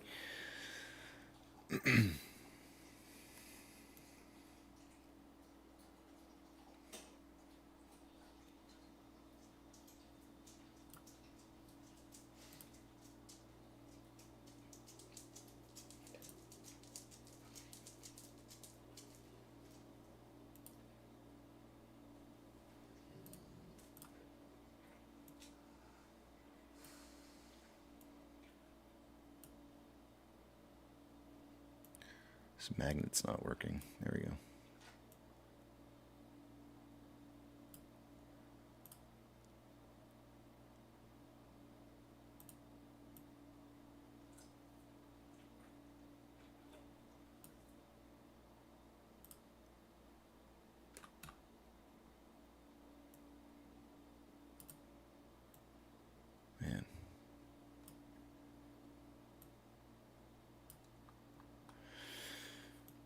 Man.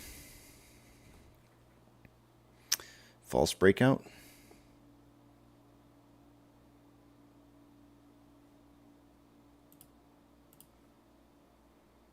Leaving out just the tip, maybe a real breakout somewhere right in here to the top side. Give us 2 days of momentum. First day, half the distance. The next day, the second half, and possible breakout going into, let's see, today's Thursday, Friday, going into Monday, maybe next week.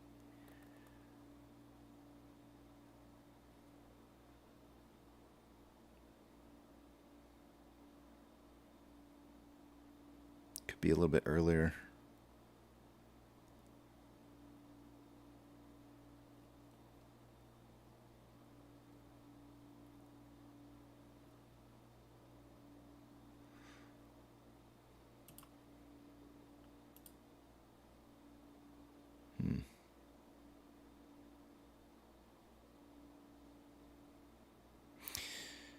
Well, I'm on a 30-minute time interval, and everything's showing price movement is hot, and suggesting a cooling off here before potentially maybe seeing some more upwards momentum. So We're currently at 692.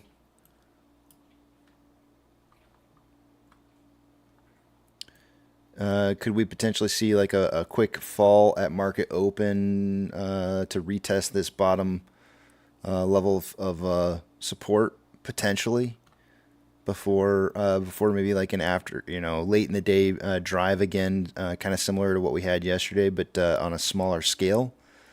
Seems like a strong possibility to me. Like, a test of around like 682 at some point this morning or thereabouts, and then perhaps maybe like a reversal, very very similar, just a much smaller scale of yesterday. And then a late day reversal for a retest around 701 for a close. So that's what I'm gonna. I think that's what I'm gonna go with. I think I'm gonna go 701.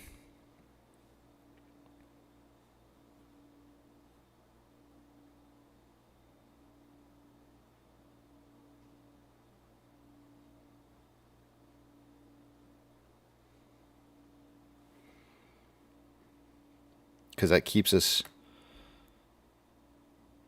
That would be the market keeping us outside the big buying pressure that kicks in at around 705. Yeah, I'm going 701.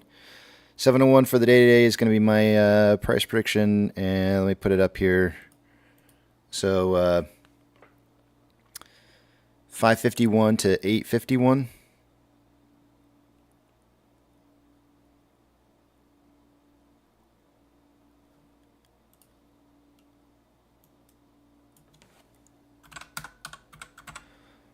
TB sent me a message and said,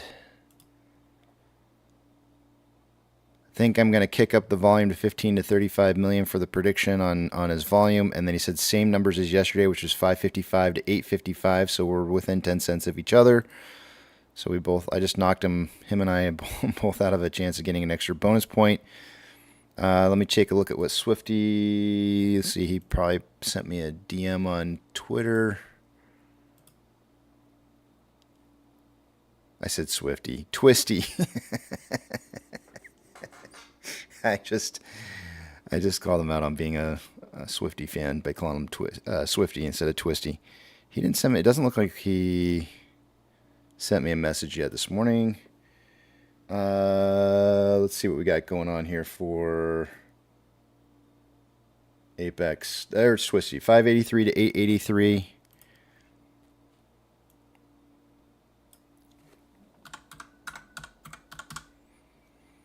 And I'm just looking for Apex.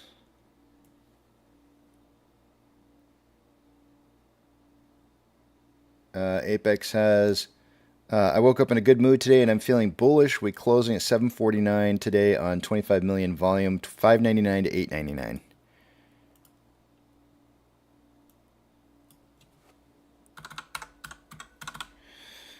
We're good.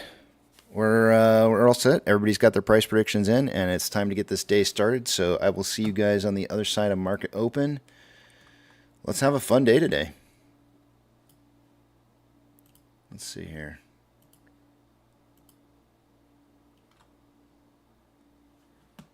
All right, let's do this.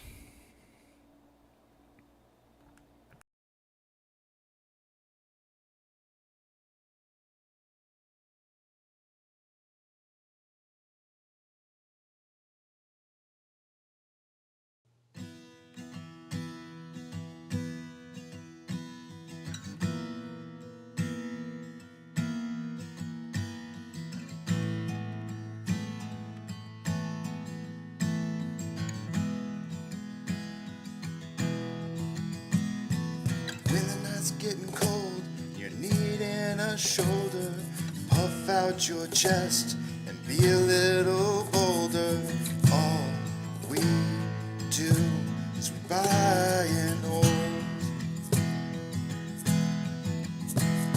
There will be shills who wanna steal your thrills. There will be friends who hold till the end. There will be doubt, fear and cloud, but it's all in your head. Those hedgies are dead. Panic and fear really are near, but it's not ours to own. We have shown that all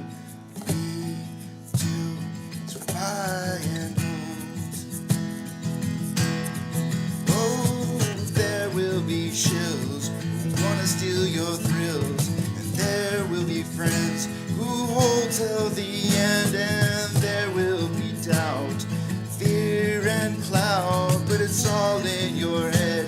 Those hedgies are dead.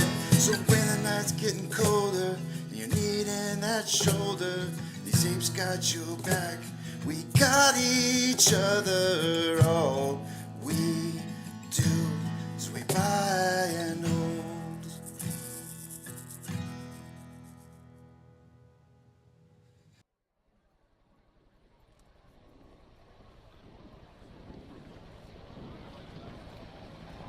T-minus 90 seconds and counting.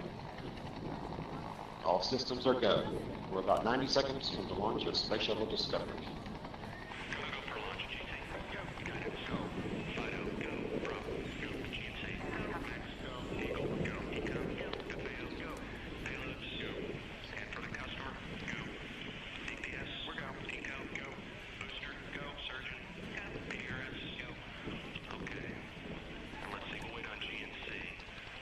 T-minus 60 seconds and counting.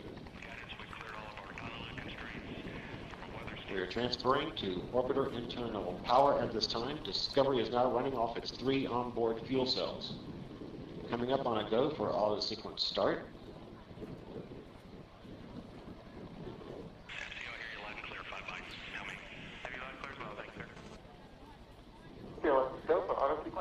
And we have a go for auto sequence start. Discovery's onboard computers have primary control of all the vehicle's critical functions. T-minus 17 seconds and counting. 15,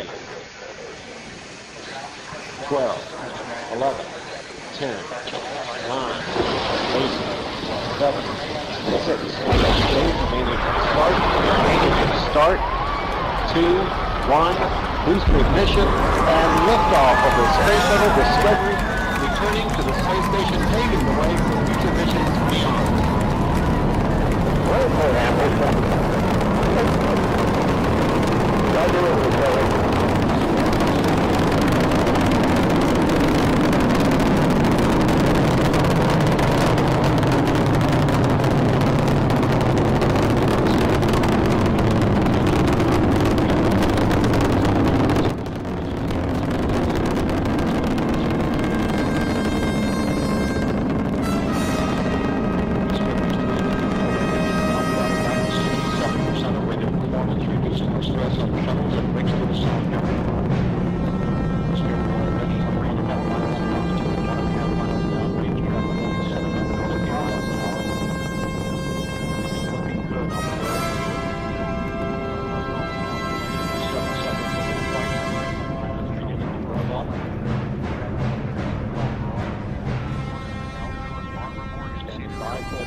Discovery Houston, negative return. Copy, a negative return.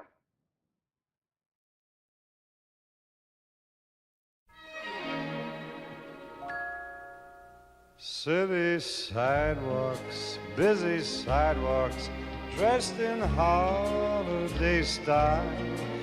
In the air, there's a feeling of Christmas.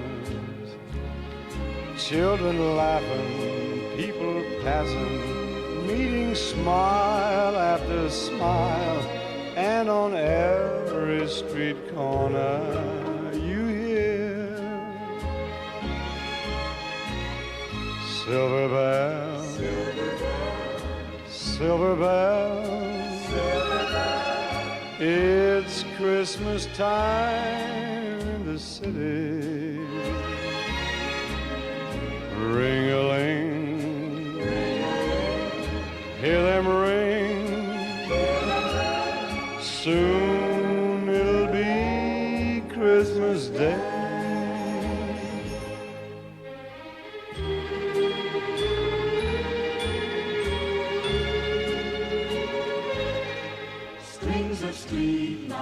even stoplights blink a bright red and green. As the shoppers rush home with their treasures, Hear the snow crunch, see the gears bunch. This is Santa's big scene. and above all this bustle you hear Silver bells, silver bells, silver bells. silver bells. It's Christmas time in the city. Ring-a-ling, Ring-a-ling, hear them ring. hear them ring. Soon it will be Christmas Day. Silver bells, silver bells, silver, silver bells.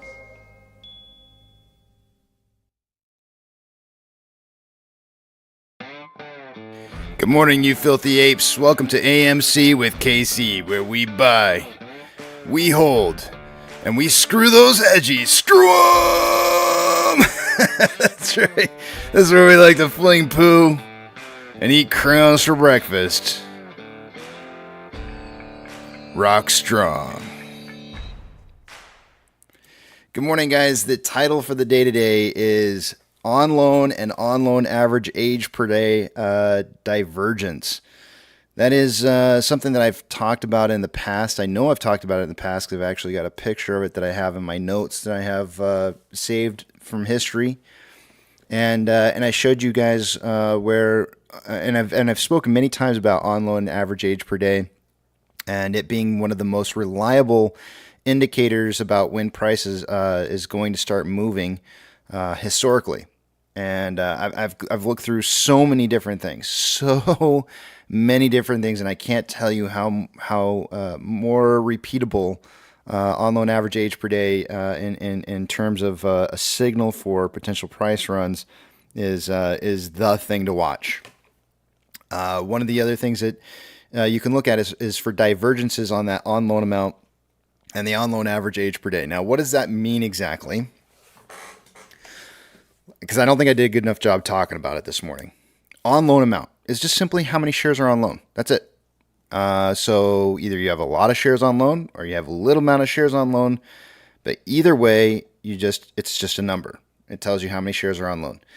On loan average age per day tells you how old are the loans, right? And so if you suddenly start seeing on loan amount jumping upwards quickly, that's going to cause a lot of new loans that are going to be on the books, which means that the on loan average age per day is going to drop, right? And so there's going to be a divergence because on loan average age per day is going to be dropping as on loan amount, if it's low and it's suddenly increasing, they're going to diverge, right? So you have a divergence.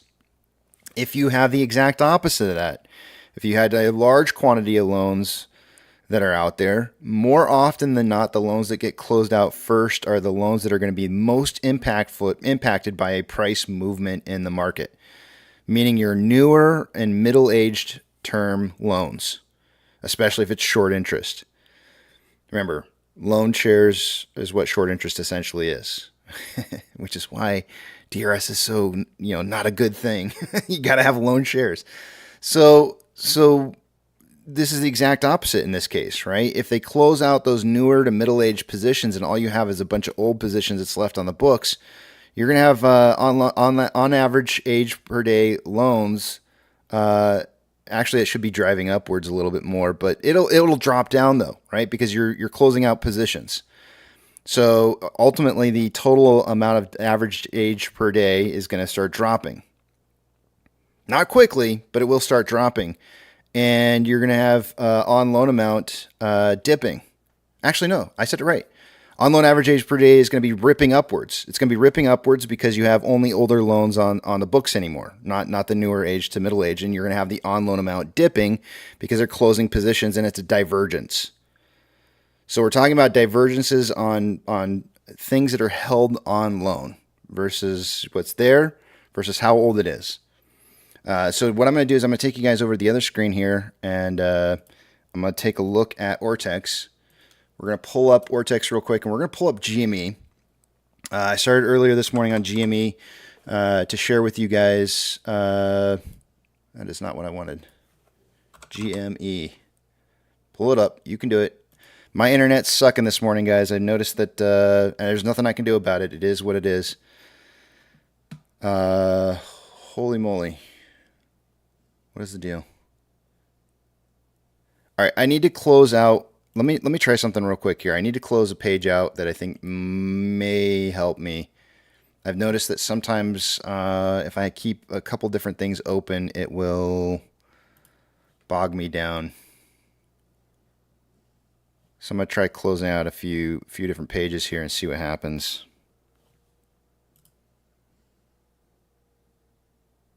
There we go. That seemed to maybe have done it. Hopefully, if you guys were seeing a problem with bandwidth and it was getting a little jumpy, then hopefully that'll be taken care of here. All right. Let's look at that divergence. So I'm going to take you to the big screen here, and we're going to look at what divergence looks like with on loan amount. So there's on loan amount right there on GME, and here's on loan average age per day. And one of the things that, I'm actually going to show you the big picture. We're going to go back to July of 2020 before the run up, and I want you to see that. Actually, I'm going to go back a little bit further. We're going to go to January of 2020, so like a year before things really kind of started getting out of control. There's two different points here where you're seeing massive quantities of divergence. One of them is being during the January 2021 run, which obviously, of course, there was something already happening at that point in time. But what I'm going to do is I'm going to shrink this down into smaller segments, and you're going to see divergence, because the way that this works is it tries to put both of these lines onto one page, and so it changes the scale at which you're looking at some of these values, so that they show them as on the same page. It's scaling, right? So I'm going to try and I need you guys to remember that what we're really looking for is we're looking for divergence. We're looking for one to be moving up and the other to be moving down. One to be moving up, one to be moving down, or one to be moving, or vice versa, right? Like, so we're always looking for divergence. It's not necessarily that we're looking for it to diverge specifically on the page, but you're looking for those big moves. This big move right here was the 4-for-1 split that GME had at the end of July. So when you see this divergence right here, don't just note that that's a little bit different. So we're going to zoom in on specific points in time. We're going to go down to about a 6-month period of time on the page. And what I want you to notice is that whenever you see divergence happening on loan amount and on loan average age per day, you typically start seeing big runs that occur afterwards, right? Anytime you see these divergences, there's usually a little bit of a run that happens, or maybe even be a big run. So I'm going to scroll forward over time. I'm going to kind of slowly do it. You can see here price is starting to run right here. And you can see that the on loan, this is the on loan amount up here at the top, and the on loan average age per day. You can see that they're starting to kind of come back together again. They're moving towards a divergence. And you can see price heavily moving upwards as those got closer. They didn't diverge exactly on this page here, and it could be due to the fact that I'm looking at a 6-month period of time. If I were to shrink that down a little bit, it would probably show me a little bit better the divergence that was going to occur. Let's do that. Let's shrink it down just a tad bit here so that we get these lines a little bit closer to each other. And as I move this along, you can see how you see some of the divergences that are happening. Right, it's easier to see it when it scales it on a lower period of a lower time scale, but you see the divergences happening as price is moving upwards. Then you get a little bit of a widening between the two, and then you see price moving down a little bit. Then they start to come back together, and price starts moving up. And then you end up having the January run here, and there was definitely a divergence of the two values occurring leading into the big move in January of 2021.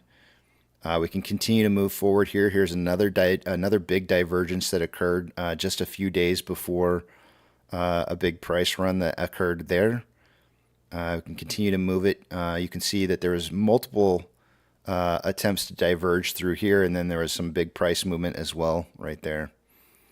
But as I continue to scroll, you can see here's a couple different times where there's some divergence that's going on as price started running up in July of 2020. I guess it's more around May of 2022.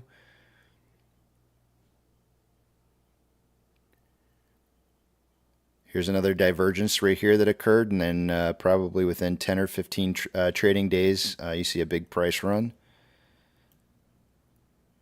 Moving along. This one was a little bit late, but you could see that there was definitely a widening between the numbers here, and then you can see that the divergence was coming, but because of the scaling that I've got this set up on here, you can't really see a divergence happening due to the scaling, but you can definitely see that they're starting to cross, right? So you knew something was coming. Here's another divergence right here as price started to find a bottom and started to move back up a little bit. So the point that I'm trying to make to you guys is that divergence between these numbers tells you that there's something about to happen, right? So I can move to current day on GME, and you can see that there's definitely a divergence that's been occurring on loan amount and on loan average age per day on GME. No mystery, right? It's already running. The price has already been running, but you could see the divergence was starting to occur well before price started moving. Great. That's all fine and dandy, Casey, but what does that have to do with AMC? All right, well, let's take a look at AMC and see what's happening.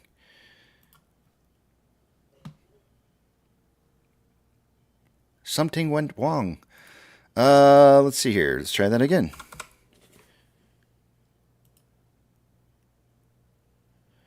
There we go.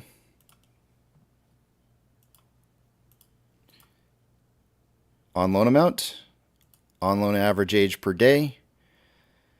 Remember, we had our conversion and reverse split. You can't really count this information that's in here. That's going to really affect those kind of numbers. But look at the divergence, and this is on a very large time span. Look at the divergence on the on loan average age per day versus the on loan amount. Those are really closing in down on each other here. And as I scroll in on this a little bit more, it's going to change it a little bit. It changes it mainly because of the fact that it takes this out of the scaling here. But it is still diverging.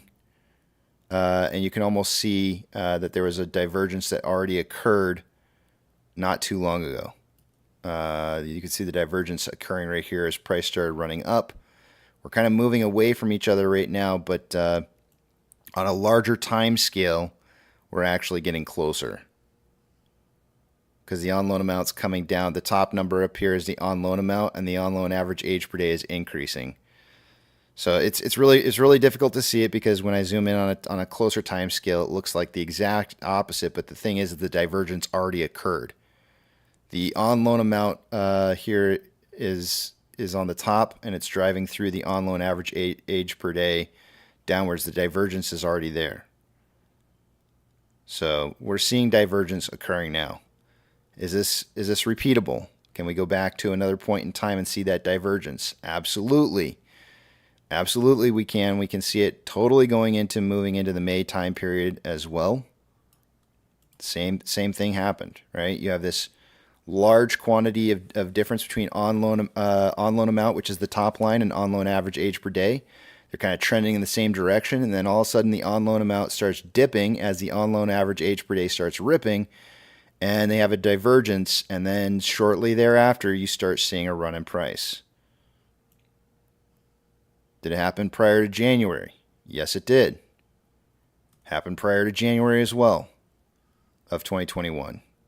On-loan amount and is the bottom number. Remember I said that it doesn't matter which direction it is. It can still it's about the divergence that makes the difference. It's not about whether or not it's increasing on-loan amount or decreasing on-loan amount.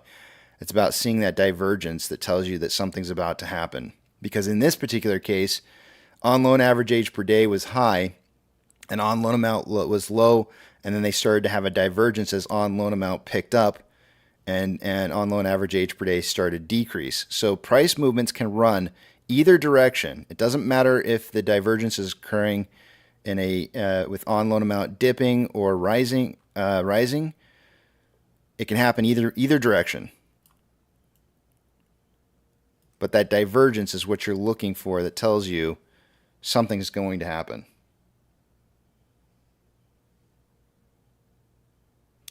Yes, Mac and Ned and Bees, it did. There's other times where we've had, I went forward and showed it all earlier this morning.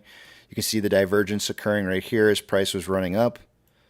You can move it forward. One of the biggest runs that we had, and I think one of the ones that probably screwed people up the most, was probably March of 2022, which has a very distinct price movement where it peaked really, really quickly and then came right back down. Let me see if I can find it. Where is it? March. Right there. And you can see that leading up to that price movement, there was definitely divergence that was occurring into the price movement of March of 2022. Absolutely.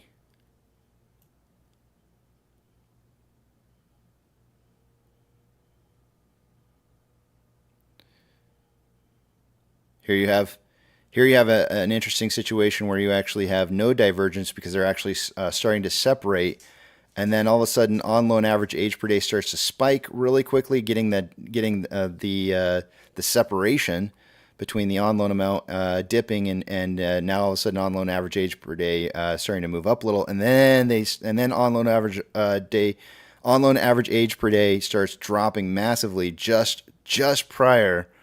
And you get the divergence into a run that starts to occur in July of 2022.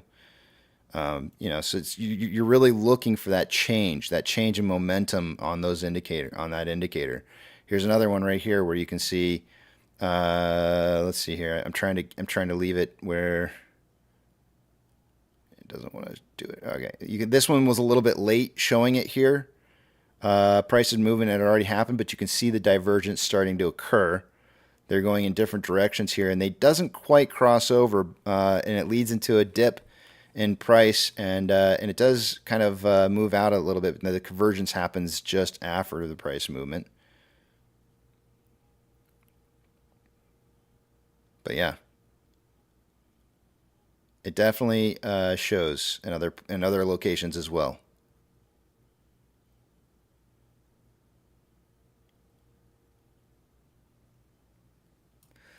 Oh, dang it. Stop changing it.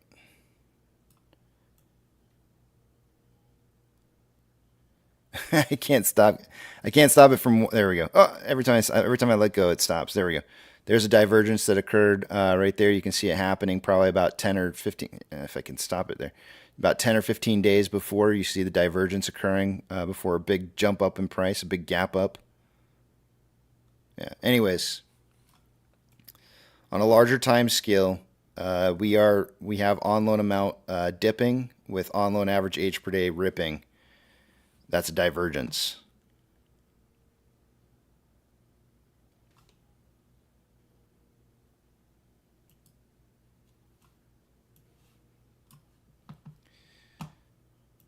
All right, I got to open up. Let me take you guys over to the other screen here real quick. I got to open up the trading platform again because I closed it out. I think it was having a little bit of a problem. It was stalling out on me a little bit as I was working with it. So give me just a second here while I open it back up.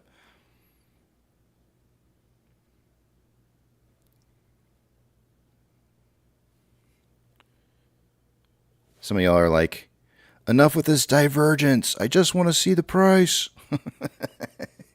There you go. We're up $7.20 right now, up 5.69%.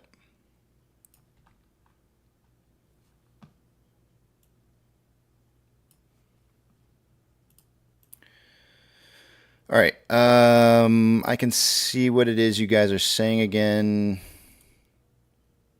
Where did my driving picture go?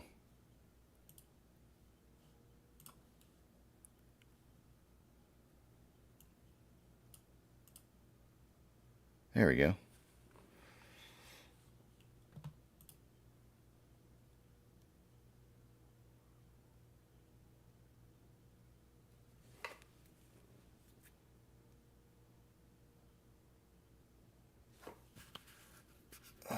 Let's see. I'm reading through what it is you guys are saying here. Let me head back to the back of the big tramp. Who else brought extra underwear to work today? Yeah. All right. I'm back in the back of the big tramp. I brought the bagels.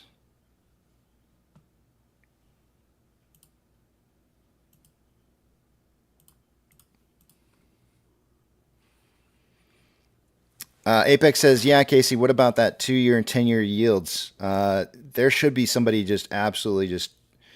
there should be somebody talking about that this morning. If you're watching anything on TV, somebody should be mentioning this. MMRI dropped from like 258 or something like that last night to 250 overnight, and that means that the 10-year and the U.S. dollar, either the 10-year or the U.S. dollar, moved down quite a bit.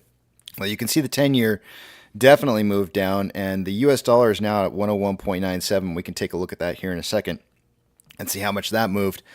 But the 10-year yield spread yesterday was at 0.5 something. Like it was like just a little over 0.5, and when this 2-year yield dropped with the 10-year, it was much bigger drop than the 10-year was, and so now we're at 0.383, or we were earlier this morning at 0.383 spread between the 2-year, 10-year yields, and that means it's normalizing. The two key things that I told you guys to be watching out for that tells you this market's about to go belly up is for dipping yields, and then normalization of the 2-year, 10-year yields. And normalization meaning that the 2-year should be below the 10-year. Right now it's inverse. It's not the way it's supposed to be. It's not. You're not supposed to have your 2-year yield, your 2-year yields above your 10-year yields. It's not the way it's supposed to work. Inverted yields. Nothing like those. Let's see here. Too long.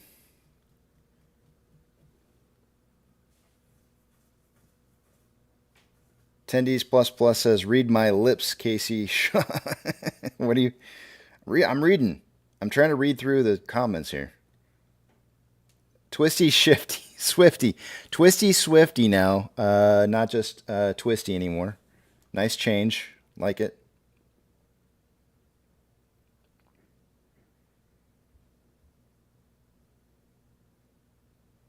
You know who we haven't seen yet today?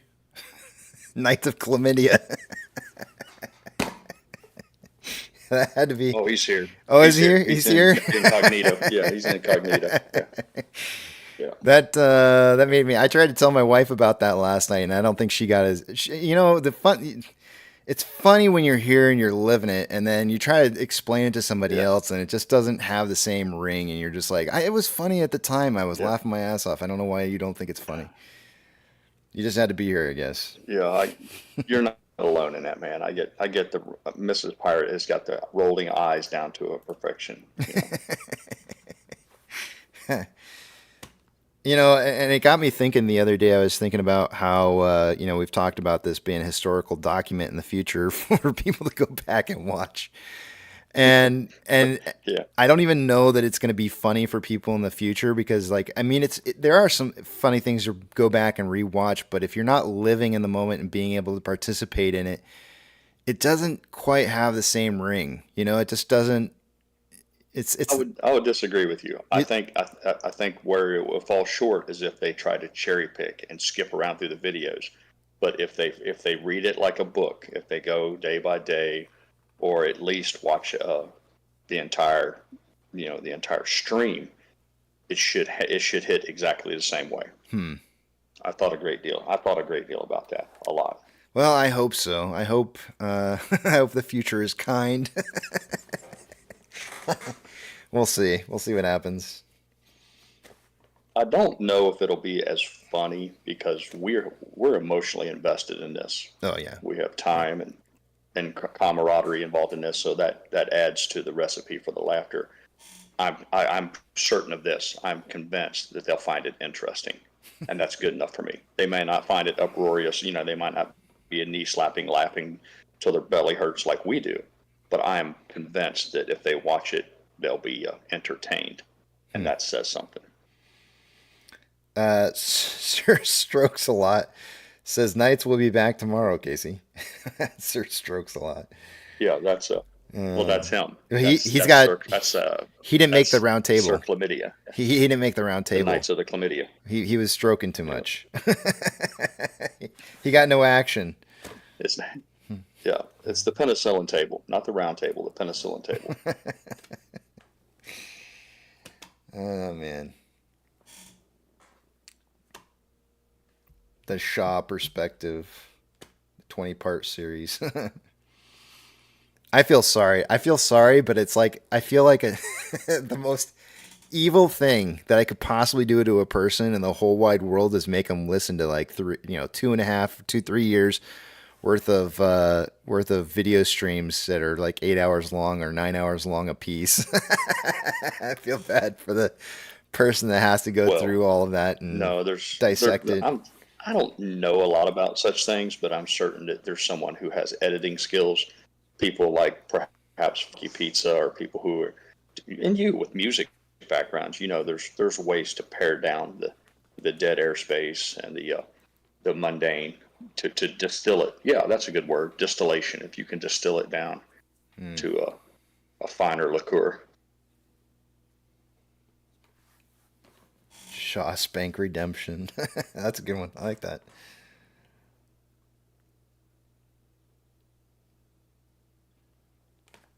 Shawshank Redemption is one of my top 3 movies all time favorites. I think it is. Well, no, I'm gonna say top 5. Top 5. Believe it or not, Field of Dreams is my number 1 favorite movie of all time. Shawshank's going to be in the top 5 because I feel like number 2 is Matrix. I just love the Matrix so much that there's no way for me to like not put it in there. And then I feel like Star Wars. I mean, if you deny the fact that you didn't love Star Wars for years as a kid, and just because you want to throw in some other BS movie like Titanic or some I don't know, Avatar or some crap like that.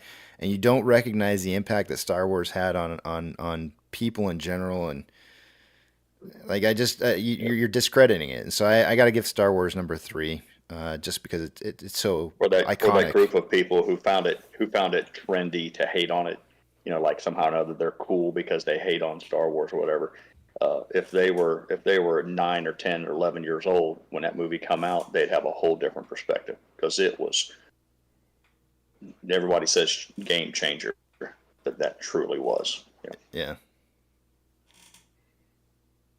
So I feel like those are like my top 3, but then Shawshank definitely makes it. Shawshank would probably be. I'm not sure if it's 4th or 5th. There's probably another. I don't even know what. It kind of gets kind of murky after like top 3. It's just kind of like sometimes you feel like this, sometimes you feel like that. Like spots like 4 through 10 can change depending on how you're feeling. We were talking yesterday around the poker table about The Grapes of Wrath. Have you ever seen the movie by George Steinbeck, The Grapes of Wrath? Actually, I did. They forced us to read the book and watch the movie when I was younger. Good for them. Yeah. If anyone wants to learn what it's like to go through a Great Depression, that's the movie for you.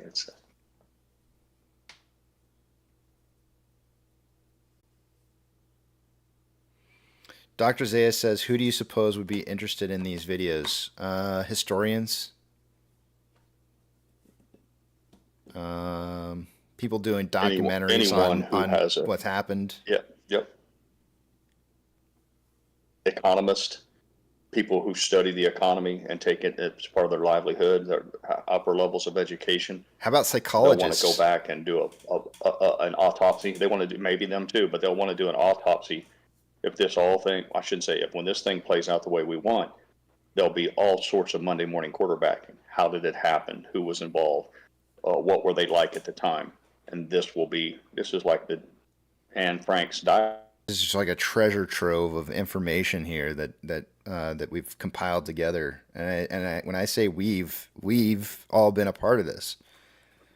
and Like Well, the I'd like nut to thank house you. I'd like and to thank you. everything in between. what's that? Oh, I forgot. Excuse Yeah, me, gentlemen. you didn't. Excuse me. Yeah, you did not enter in here correctly. When the moon hits your eye like a big pizza pie. That's a pepperoni. Pepperoni. I'm sorry, gentlemen, for that. You sound upset with your intro, like you're not happy about it anymore. It's too old. Is it old? Is it growing old for you? No. I just didn't want it. I wasn't sure what you were talking about, and I didn't want it to interrupt. Oh, okay. But then I sit on a sideline listening to you guys, and I wanted to add, the nut house, the way pirate almost got everyone killed, stuff like that. I mean, killed with Oh our man, wives and stuff. they killed with our wives. Yeah. KC, what I was going to say, add to what you said before was, think about this for a moment. If Roaring Kitty had been any plain vanilla garden variety Wall Street trader who made a big killing, nobody would have raised an eyebrow. What made Roaring Kitty's story interesting, and I know he had a background in finance and all that, but what made Roaring Kitty and the other Reddit people's story interesting was they were common, ordinary blue collar work. That was the money shot. That was what made it newsworthy. And I like to think we take that and take it to on steroid. Yeah.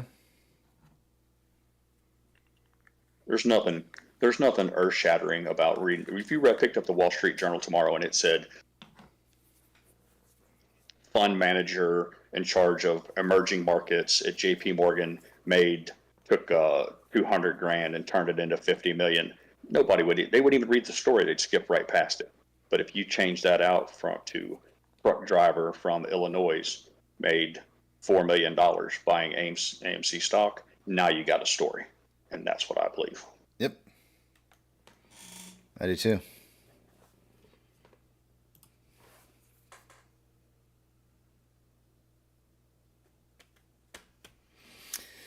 I think so too. Pepperoni. I can't be responsible for getting people killed by their wives. I can only be responsible for my safety around Mrs. Pirate. I got my hands full with that battle. I can't engage my combat and yours too. You're going to have to pick up your own sword and shield, man, and do your thing over there in Italy. That's the fact that you just said Italy made me think of something else too. Is that this isn't just a United States struggle. This is a worldwide struggle.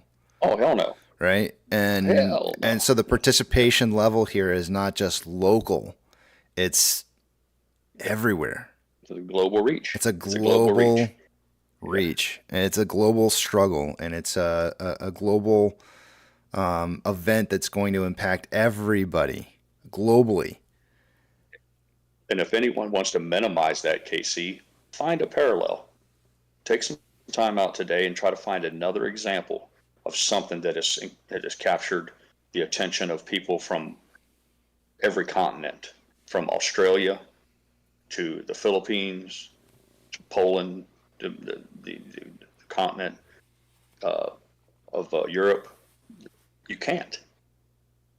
So it's truly a unique phenomenon, and I'm eternally grateful that I get to participate in it. TB says American hedge funds aren't racist; they'll manipulate any country's market. It's so true. When you see the fallout worldwide on what something like this is, how it's going to impact the entire world,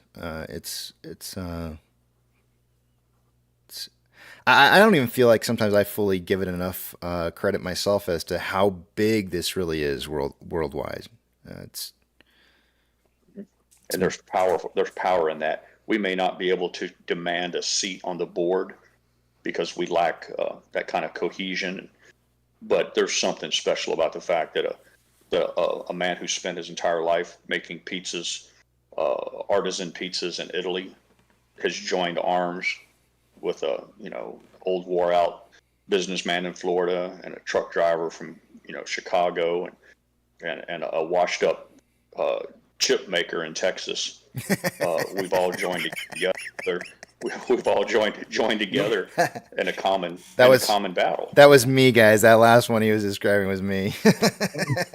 That's funny. You don't have to spoon feed them. We got smart. These people are smart. You don't have to spoon feed them. They knew exactly who I was talking about. Oh no! You added some extra stuff in there. It was funny though.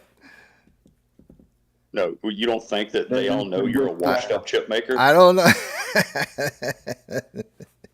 I thought that was common knowledge around here. I don't know if that's. I didn't realize I had gotten that title. Apparently, it's a new one for me. I hadn't heard it before. All right. I'll do my own rim shot. I thought for sure I'd get a rim shot, but I'll do mine. Oh yeah, sorry. Washed up chip maker. No worries. Yeah.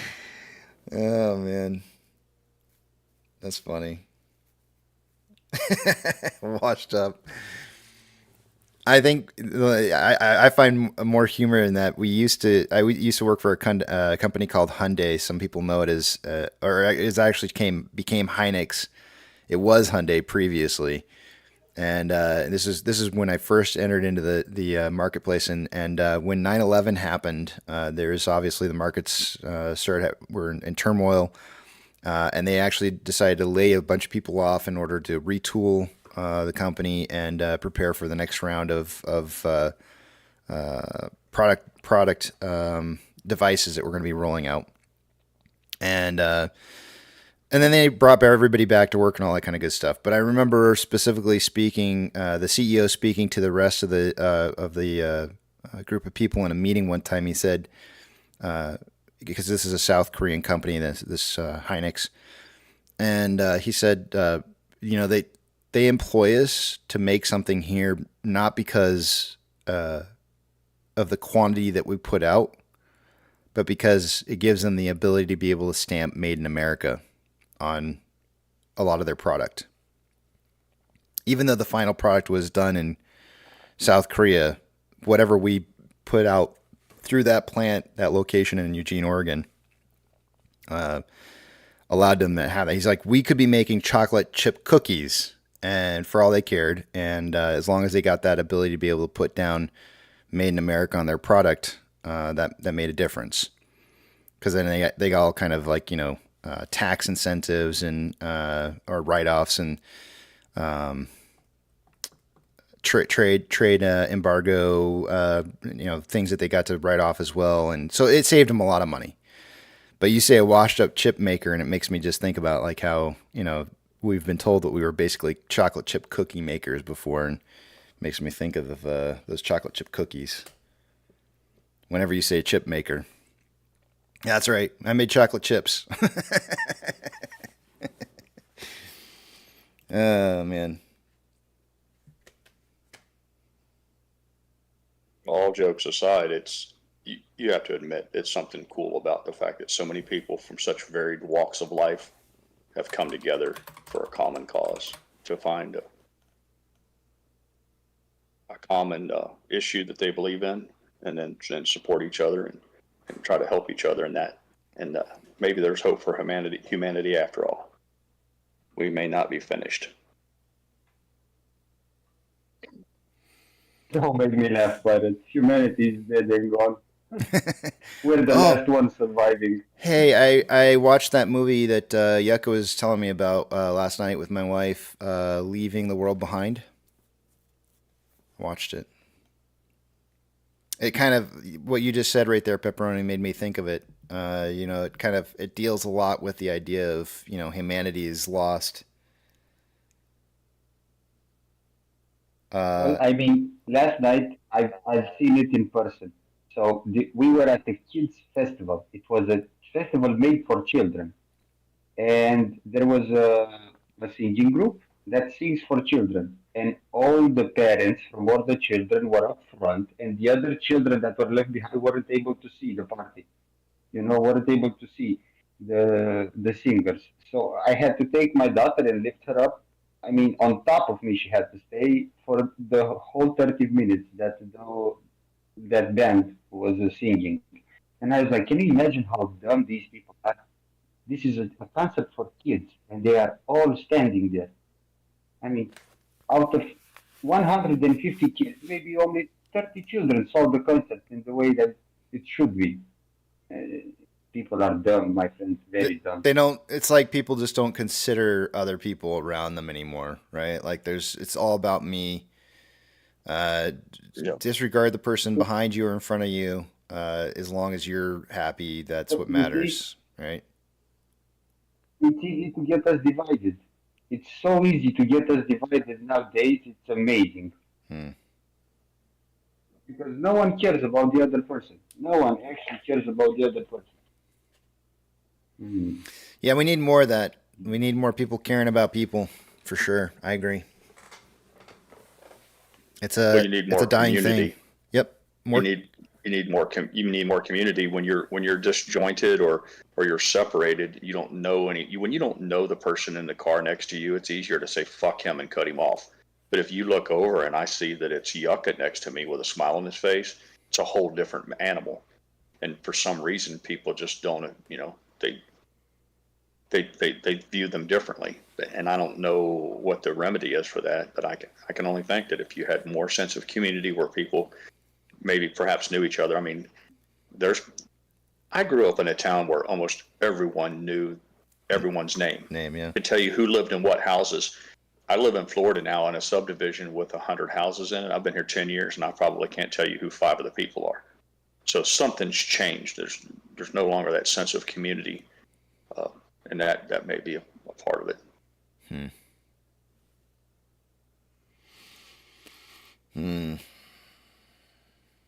You know, when I was watching the movie last night, it's got Julia Roberts in it.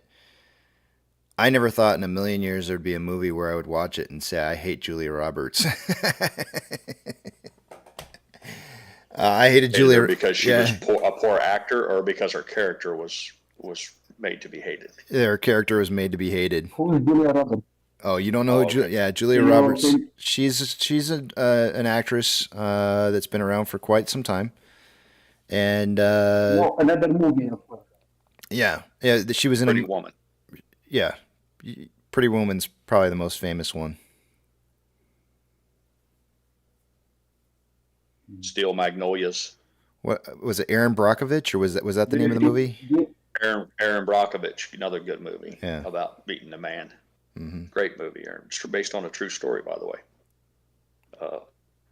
Ocean's 11, Ocean's 11, and all those series. Do you believe Julia Roberts know who I am? No. So why the fuck should I care who Julia Roberts is?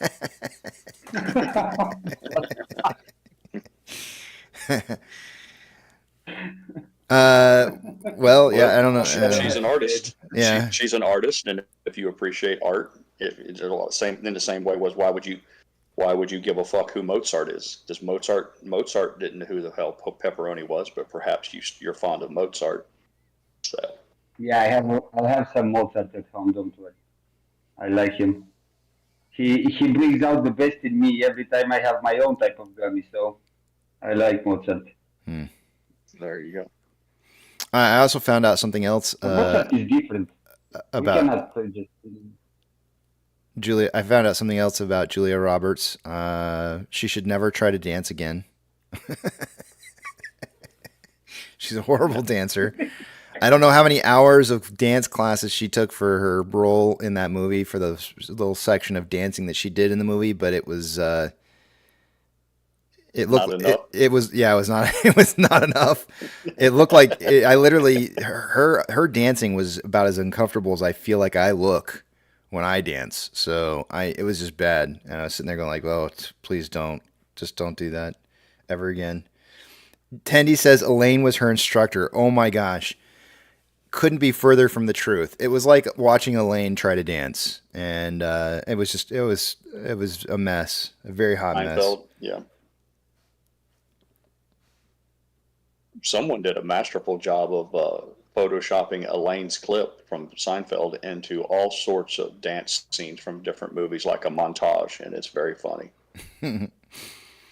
I feel like they could put Elaine's head on Julia Roberts' body in that dance scene, and people would believe that it was really Elaine, whatever the actress's name is, doing the dance.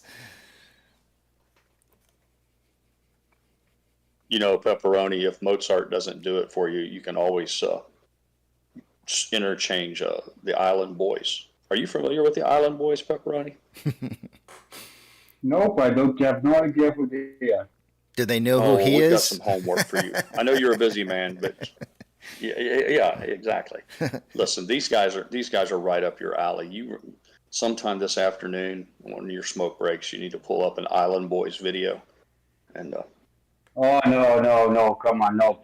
Look, I like you, I appreciate the company and everything, but if you want to make me watch the Island Boys, now come on. I have some dignity. I can't believe you are a man. Oh, with he no knows who they dignity are. at your age. He knows who they are. So you're familiar. He knows. Yeah, you're it's familiar with their work. you just gave yourself away. You were a virgin. I thought you were an island. Yeah, I thought you were an Island Boys virgin, but apparently you're not. Yeah, no, because he knows that statement My right there. God, how can you possibly give this type of people more than 2 minutes of your valuable life? It's impossible. It's unacceptable. I mean, I've seen those people. That's how I kind of feel too. Yeah. They have a ring to it, you know? Guys, we're well past time listen, for numbers. You're going to have to improve your people skills, man, because with that lack of social grace, what are you going to do when Medea, your daughter, brings home a guy like that? You're going to have to learn to embrace people from different cultures. Oh my gosh. If my daughter is going to bring home a guy like Jack Pirate, by the time that happens, I will have enough money to buy myself a plane, come to America, and give that guy with my daughter to you. Leave them at their porch and go home. You know? I'll say, Pirate, here you go. Your wish has come true. You can have them. Take care of them. It was a pleasure knowing all of you. Adios. You know? I'm just saying, you have to learn to be accepting of others and be more tolerant and welcome them into the warm bosom of your home. You might even consider letting them call you dad. That's the custom. Where the fuck did Pirate go? Who took Pirate's account? Who took Pirate's account? That is, ban that guy, Casey. Get that guy out of here.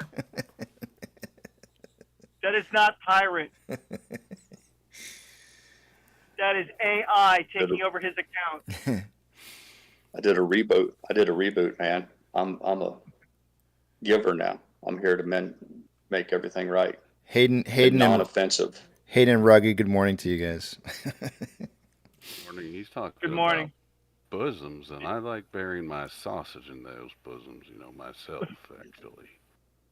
I know that's rugged. Numbers? Everyone, welcome our friend Rugged to the stream. Yeah. All right, I'm gonna take you guys over the other page here.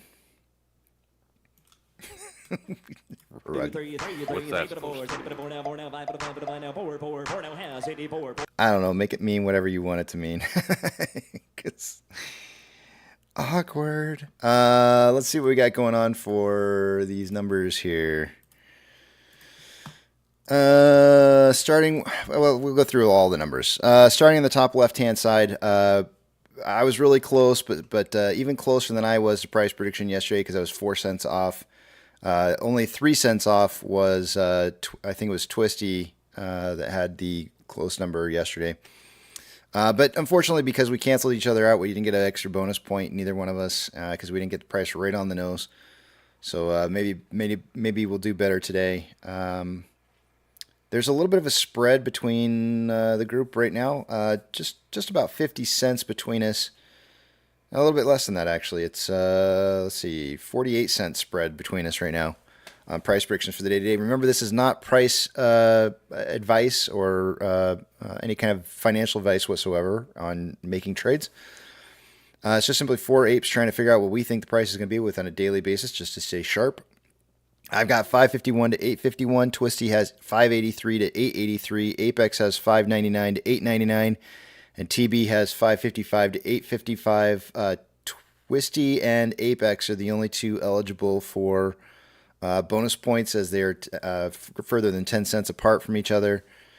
TB and I have very close numbers, so we'll be fighting for getting the price exactly right on the dot in order to get an extra bonus point here.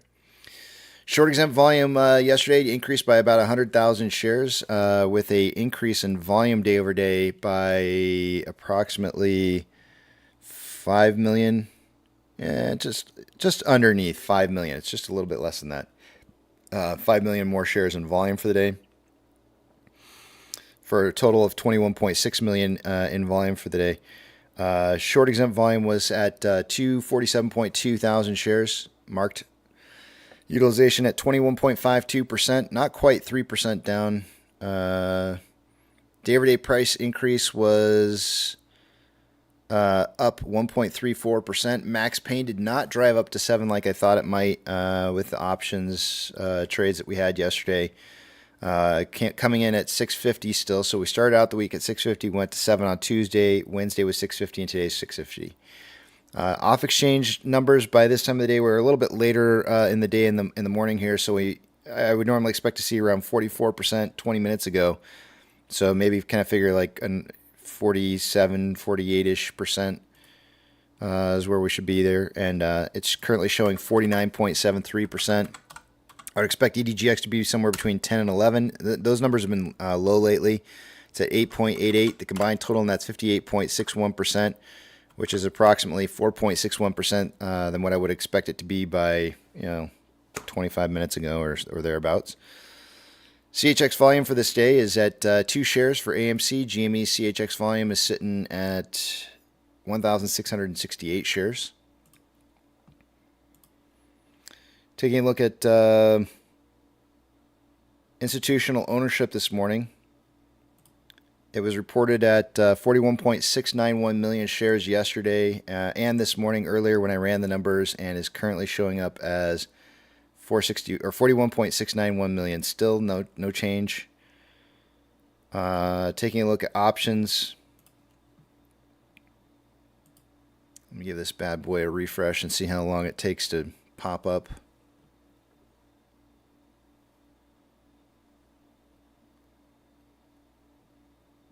Been having problems with the options pulling up quickly.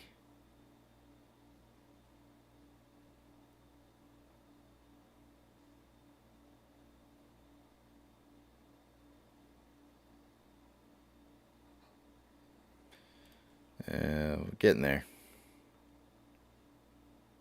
There we go. So, quick mental note here. Yesterday at a $2.50 strike, we had a very large quantity of open interest, and it's now only 2 contracts at 2.5.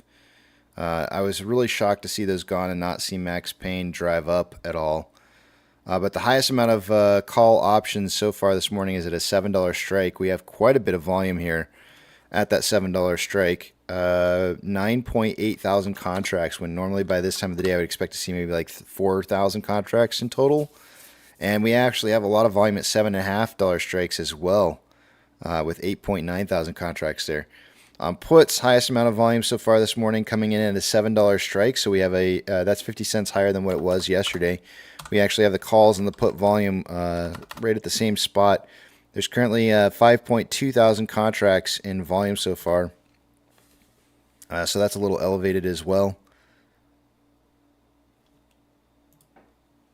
Taking you guys over the other page here, let me move the Ortex over and we'll take a look at Ortex data.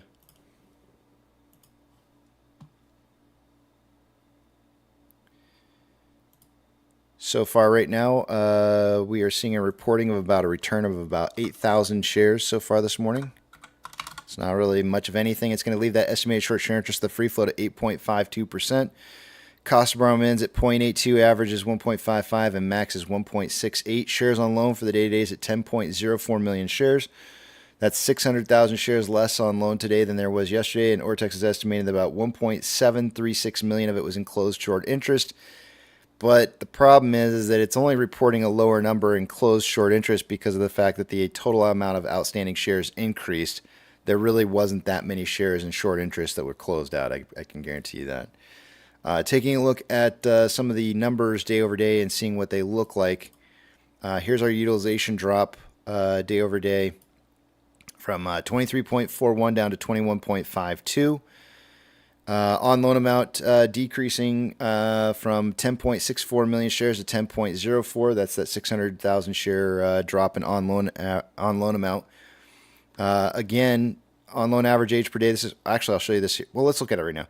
On loan average age per day is skyrocketing. The divergence on this already occurred back here on December 4th. There's definitely being a big spread occurring here on the on loan amount and on loan average age per day, which went up from 34.76 to 36.18, which means a lot of new positions are probably being closed out, newer positions that are in short interest.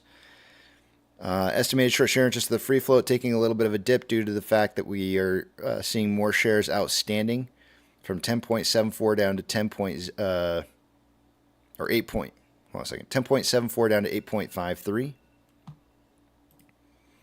And security lending volume day over day increasing from 366,000 shares to 1.19 million. MMRI earlier this morning was at 250.32 and is now at 249.93. Still dropping.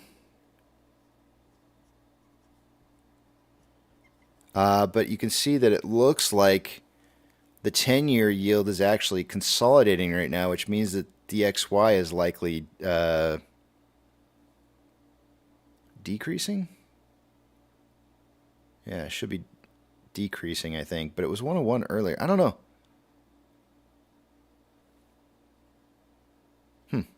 Weird.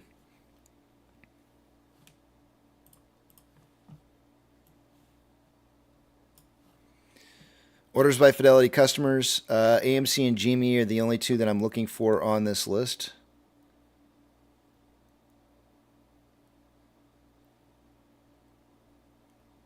They are not on there.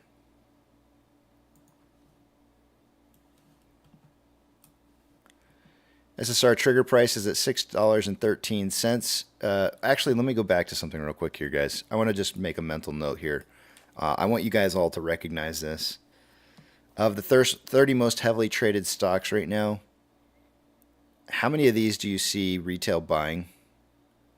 Like significantly larger amounts of buy volume and orders going through. 1, 2, 3, 4, 5, 6, 7, 8, 9, 10, 11. 1/3 of the top 30 have more buying than selling going on. And SPY is ripping. And I want that to sink into your heads for a second here. Retail's not buying. Institutions are causing the price to drive up the way that it is. And I want that to sink in for a little bit here because that should scare the crap out of you. And the reason I say that is because what happens when retail starts buying? When retail starts buying, what do you think institutions are going to start doing? And we know which way price rips and who actually moves prices. Watch for this to flip. When you start seeing retail start shitting their pants, going like, I'm missing out, and they start buying into this, watch what happens after that. That's going to be the scary shit. It's going to be the scary shit. It actually gives me chills just saying it. It's the scary shit because this is when you're going to start seeing people who have like 401ks, people who have pensions, people who are investing, large quantities of money into the market that maybe they shouldn't be investing because they're new investors, who think that they're making out like a bandit and absolutely are going to get decimated. And it's going to be devastating to them. We've all probably been there, depending on how long you've been in this market. You've probably all been there at some point or another. And because you've been through it. Some of you, this might be your first time. That's going to get scary when it happens. Shares available to borrow is at 5.8 million shares. I'm all like doom and gloom. It's scary. Ah! Laugh. Another 100,000 shares borrowed in the last hour. Fees have gone from 0.9 to 0.8, and it's the only way I know how to deal with stuff. I laugh at it. 5.1 million shares in total borrowed so far that we've seen. We currently have 193,000 contracts out of the money in the calls versus 27.8 thousand contracts that are in the money. 92.2 thousand contracts out of the money in the puts versus 13.4 thousand contracts that are in the money. Somebody mentioned earlier this morning, today is the day that the ETF for meme is closing out. A lot of people were kind of, I think some people were looking for something specific to happen today, by today.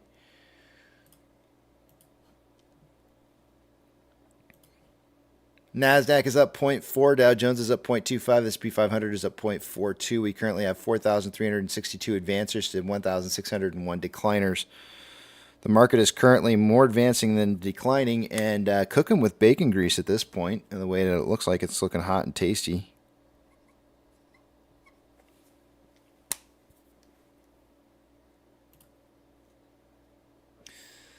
Four out of the 7 are red. And almost all 4 are 1% or more down for the day, believe it or not. Big bank movers for the day today, plus or minus 2.5% or greater of a change, is going to get a shout out.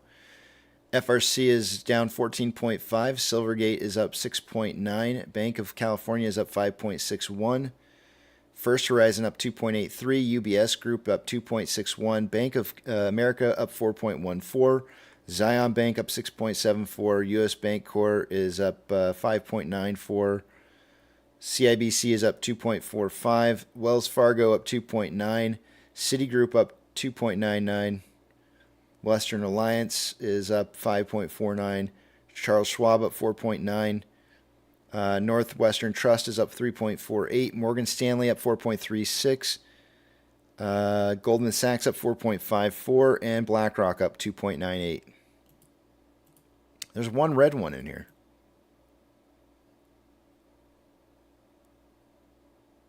What's going on there?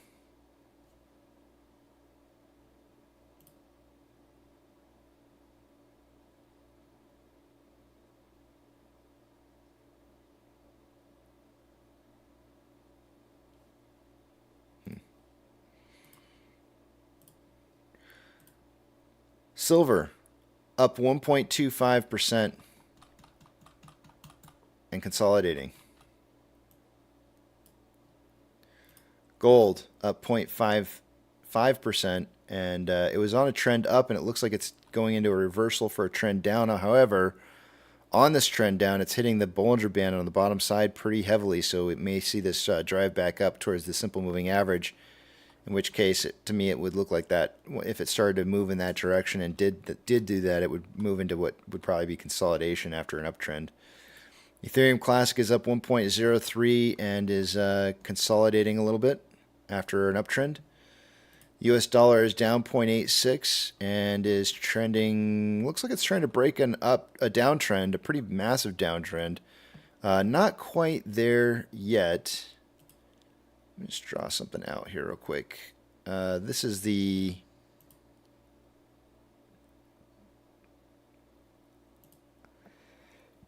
It looks like it's trading sideways through this.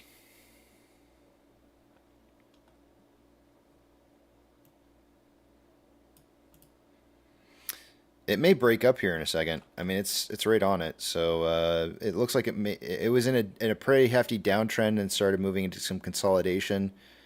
I don't know, within the last 10 or 15 minutes or so. And looks like it wants to break that downtrend. Oil is up 4.19 and is consolidating after an market open up.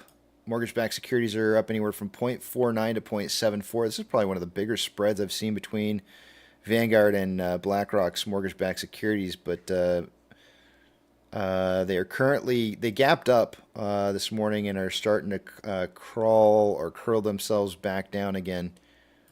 So they're kind of trending down a little bit. SPY is up 0.29 and trending down since market open. VIX is down 0.25 and consolidating.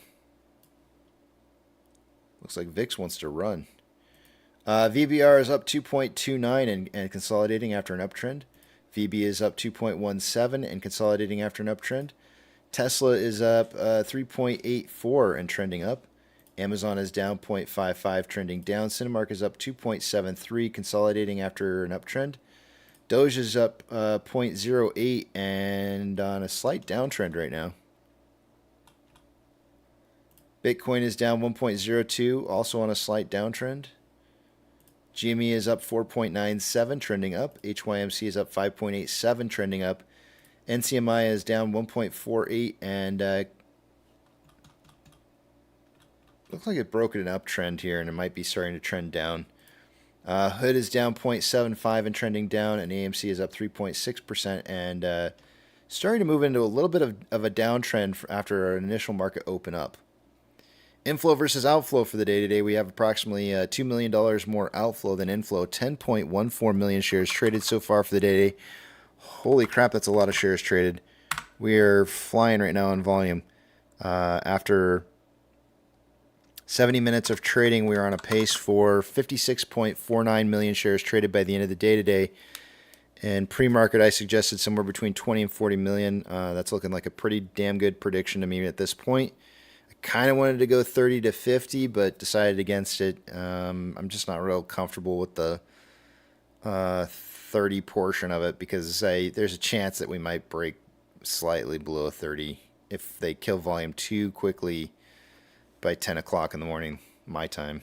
Another 20 to 50 minutes from now, if we see volume just absolutely get crushed and it stays that way for the rest of the day, that's going to be probably one of the biggest reasons why I didn't want to go 30-50. I was afraid I wasn't going to be able to get to it. So 20 to 40 million. On a 4-hour time interval, we have more buying pressure than selling pressure with an RSI of 56.54, which is slightly above average. On a 1-hour time interval, more selling pressure than buying pressure with an RSI of 65.58, which is above average. On a 30-minute interval, more selling pressure than buying pressure with an RSI of 64.61, which is above average. And on a 5-minute time interval, more selling pressure than buying pressure with an RSI and a divergence looking like it's about to occur here within the next 5 minutes. RSI is at 52.14, which is average. On a 1-hour time interval for Ichimoto, the magic number for the day today is $7.05 for buying pressure. The lagging line on this is above price line, conversions above base, keeping price above 705 and maintaining that level for an hour would likely cause there to be more buying pressure. It would be a signal for short-term investors to go ahead and jump on in here. What we don't want to see have happen is the price did run up to about 722, but wasn't able to maintain that for any significant portion of time. What we don't want to see have happen is price coming back down and touching the base here, which is going to be at 686. I kind of thought we would do that at market open. I was hoping more for a market open that would touch base around that 680 level and then bounce off of that, and we would close out the day maybe just slightly higher or very close to a breakout leading into tomorrow for a very strong push above 705. So that's what we're going to be watching out for. We need to see a maintaining of $7 if at all possible, so we don't come back down and retest 686. On a 4-hour chart, lagging line is above price line. Conversion starting to head towards the base. I told you earlier this morning a sharp run in price upwards would likely cause the conversion line to come up and break base, and that we needed something like 725 in order to get there. We saw 722, not quite getting it. We missed it by like 3 cents, but it is getting the conversion to drive up here. We are currently trading inside of a red cloud.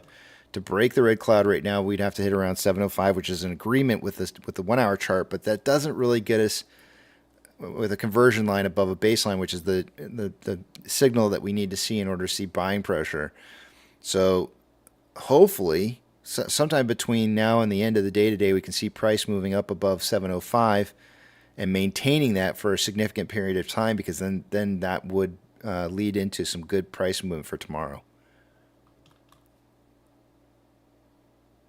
And I think we have probably about today and tomorrow's seem like they might be good movement days. Might have a little bit of a down day leading into Monday or Tuesday of next week with this little small green cloud that's showing here. But I see nothing but red cloud ahead of that, so that's some more upwards momentum. Might be a short-term push down. Usually something like this would show up when you'd see like a sharp correction from large price movement upwards. It was moving quickly, and then you'd see like that quick reversal. That one day, oftentimes I've said, whenever the market has too much of buying pressure that kicks in, they try to trip SSR on a single day, where you have a 10% drop in price, just so that they can be able to fill orders or mark orders as short exempt. So, you know, watch for maybe like a 10% pullback on Monday. Good movement today and tomorrow, perhaps with maybe a pullback on Monday by 10%, and then we get to have some more good movement again. But the main key though, is maintaining a price above 680. What did I say? 686. Yeah, 686. It's gonna be the key. That's all I got for you guys. I yield the rest of my time back to the back of the big tramp.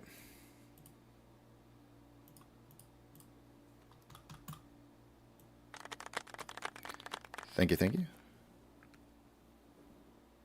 Let's get my sleigh back up here. Slaying it. Hunter is here tonight. I gotta give me a second. I want to visit with him here for just a few minutes. So I'm gonna probably pull out of the back of the big tramp here for a minute. Actually, if you guys want to talk amongst yourselves, I shouldn't be more than We can do that. a few minutes Go here. visit with your son. Yeah. Visit with your son. So I'll be back. I'll let you hold the fort. Is that what they call it? Yeah, hold down the fort. There you go. All right, I'll be back.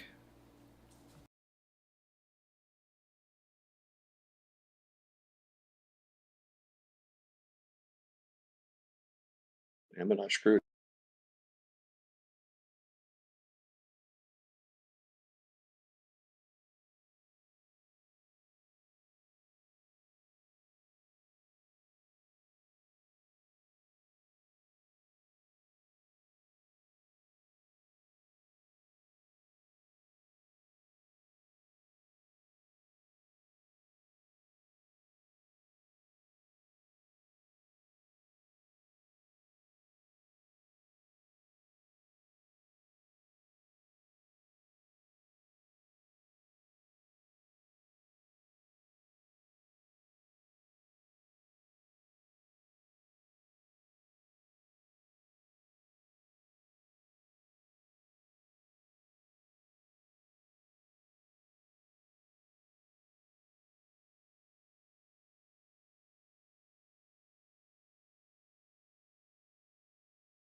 I mean, are you?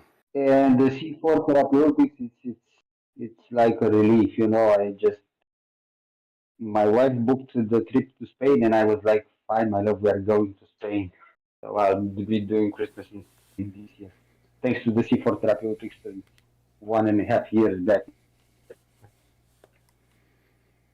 But you know, patience, a lot of the blood,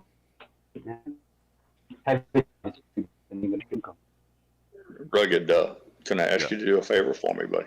What's I up? don't know if you're real busy right now. Would you pull up a Roblox, the RBLX, and look at perhaps a 1 year chart or a Did 3 year you chart? really talk Give me about your that thoughts. live? I can't believe that. No. We're not live. Yeah. No. You had our mics turned off. Oh, I had your mics. Oh, my bad. You're live now. No. Oh, okay. Yeah. Well, okay. Well, Yeah, you yeah. didn't give us the horn. What's the rules? Casey, what's the fucking rule? I was already in here. I can't help What's it. the I came rule? Say back. It with me. Say it with me. What's the rule? You blow the horn. What's the horn for? Hold on here. Hold on. Maybe he's tired of blowing. Where is it at? Yeah, there's not. Unfortunately, he can't. Yeah. Okay. There you go. Okay. And we're back. Jesus, people. No. I turned up my iPad and it was dead silent because I had made a comment. I had made a comment when you went to speak with Hunter about I was going to ask you to play the Rudyard Kipling poem instead of having dead air because we have 200 people in the chat instead of 60. And I thought, well, maybe we can get him to replay it later on in the day. But when I saw that none of that commentary came through, I just assumed that you had us turned off. So we felt free to speak. I mistakenly like. deafened myself on the Discord, so apparently nobody else could hear you. So that's why it was like that. I should have just muted myself. So my bad. Yeah. Listen, we play by the rules. We try to play by the rules, man. No, I know. I thought it was my mistake. You was ready to get me. You was ready to get me, wasn't you? You're like, I can't believe you. I leave the room for 1 minute, and this is what you do.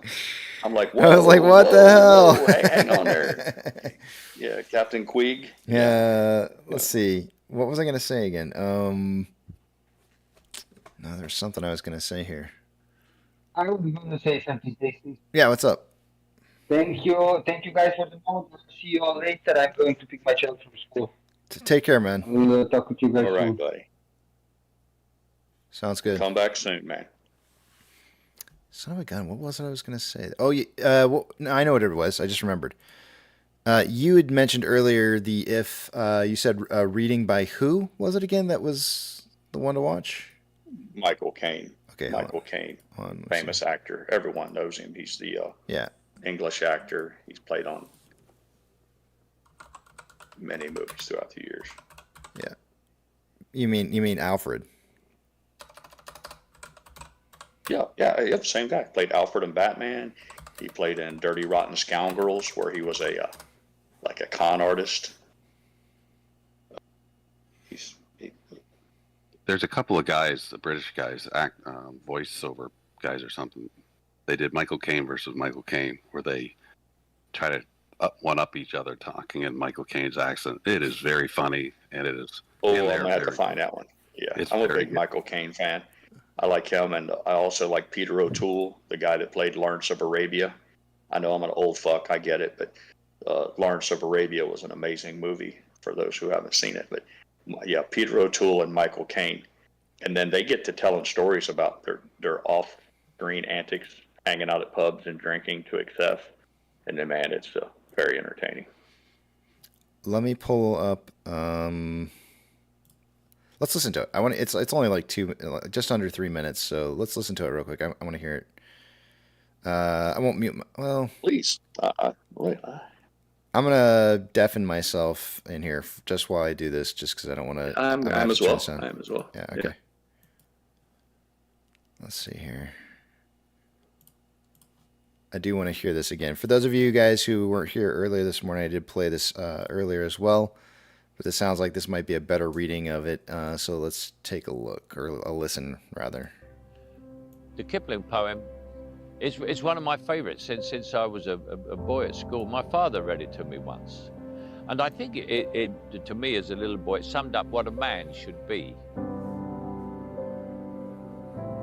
If you can keep your head when all about you are losing theirs and blaming it on you, if you can trust yourself when all men doubt you, but make allowances for their doubting too, if you can wait and not be tired by waiting, or being lied about, don't deal in lies, or being hated, don't give way to hating, and yet don't look too good nor look too wise.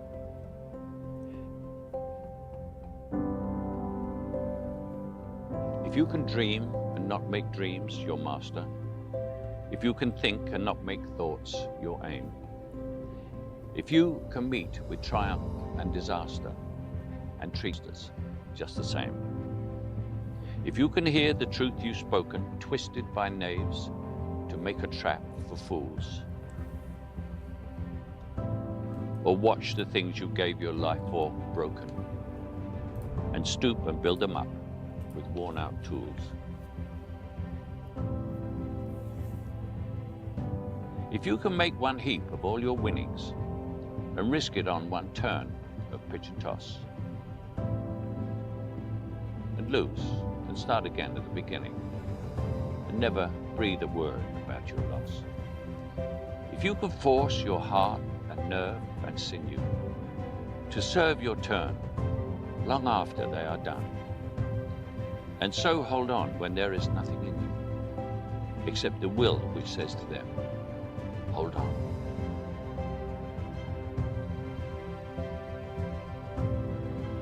If you can talk with crowds and keep your virtue, or walk with kings nor lose the common touch, if neither foes nor loving friends can hurt you, if all men count with you, but none too much, if you can fill the unforgiving minute with 40 seconds worth of distance run, yours is the earth and everything that's in it, and which is more, you'll be a man, my son.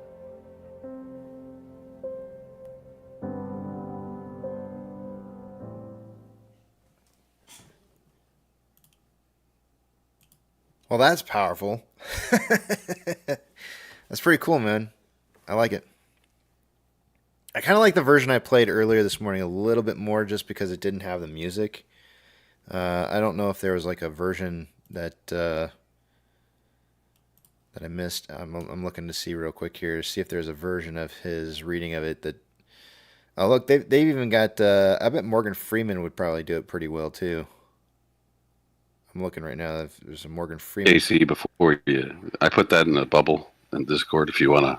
Before you switch over to Morgan Freeman, if you want to... Oh, no, I wasn't going to play it think again. you have a... No, this is good. I put something in there for you. Play. I think everybody will enjoy it. And it's mostly clean. All right, let's see. It's only like a minute and 43 Broad Street seconds. journalists have described my impressions as stunningly accurate. Well, they're wrong. I've not heard your Michael Caine, but I assume it would be something along the lines of, my name's Michael Caine. That is where you are so wrong. And you can look at my live video for proof, because that's the very thing I don't do. I say that he used to talk like that. Do you, Michael Caine? OK. I say Michael Caine used to talk like this in the 1960s, right? But that has changed. And I say that over the years, Michael's voice has come down several octaves. Let me finish. And all of the cigars and the brandy, don't let me finish, can now be heard. OK. I've not fucking finished in the back of the voice and the voice now. Well, I've still not finished. The voice... You're panicking. Because you look like you're about to bloody talk. Let me finish. Right, so, Michael Caine's voice now in the Batman movies and in Harry Brown. I can't go fast because Michael Caine talks very, very slowly. Right, this is how Michael Caine speaks. Michael Caine speaks to his nose like that. He gets very, very specific. It's very like that.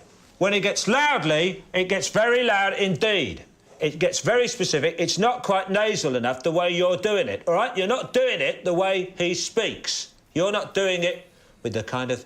And you don't do the broken voice, but it gets very emotional. When he gets very emotional indeed. She was only 16 years old. She was only 16. You're only supposed to blow the bloody doors off. That's Michael Caine. I like Talk like this in the 1960s, right? But that has changed, and I say that over. I like the first one better. Just saying. Yeah, I have to agree. I was completely wrong. Perhaps it's because of my fondness for the poem. No. I enjoy Michael Caine. No. But for a virgin listener, the first one this morning was much clearer. The dialogue was easier to hear the words, and no music. So yeah, if you were going to do it all over again, I'd say fuck the Michael Caine. No. I'm saying the first Michael Caine on the two guys that were doing the Michael Caine impersonations. Okay. Well, there you go. Two birds with one stone. But that was you my didn't show the video, though. You didn't show the video as far as the two audience, readings. Right? It's just a guy. I mean, did you think it was funnier with the video? I don't know. I wasn't really watching. I wasn't watching the video either. So. Oh, okay. Well, as far as the reading of If goes, I still say that your judgment was superior. That the one without the background music and the very clear dialogue, because it's really about the message, not the theatrics of it. And so I'm a new fan of the reading that you found this morning. But I want to find. Why can't I go backwards here? I kind of want to listen to Morgan Freeman a little bit, but I don't feel like I want to like outplay this reading. You know who would? I'm trying to think of another person that would. Maybe probably in a few hours. Maybe in a few hours, if we have a change of guard, and maybe if the afternoon folks arrive and those who don't remain with us all day are gone, maybe you can revisit it then, and we can try a third one. And what about see if James Earl Jones? Well, I wonder if James Earl Jones has done a reading of it. Oh yeah. Oh, absolutely. Absolutely. Let's see. Unless the voices become so deep that you can't understand. But I just think the message is powerful. It's a wonderful thing for a man to pass on to his sons, because there's so many life lessons in there that are priceless. But I just found it apropos to where we're at with AMC, the whole concept of holding and keeping your head about you. I'm a big fan, obviously. Yeah, there's no readings of James Earl Jones doing it, so now I'm curious who all has done it. Let's see. He's slacking, man. Yeah. Is he still alive? I haven't heard him do anything in a while. Yeah, I believe he is.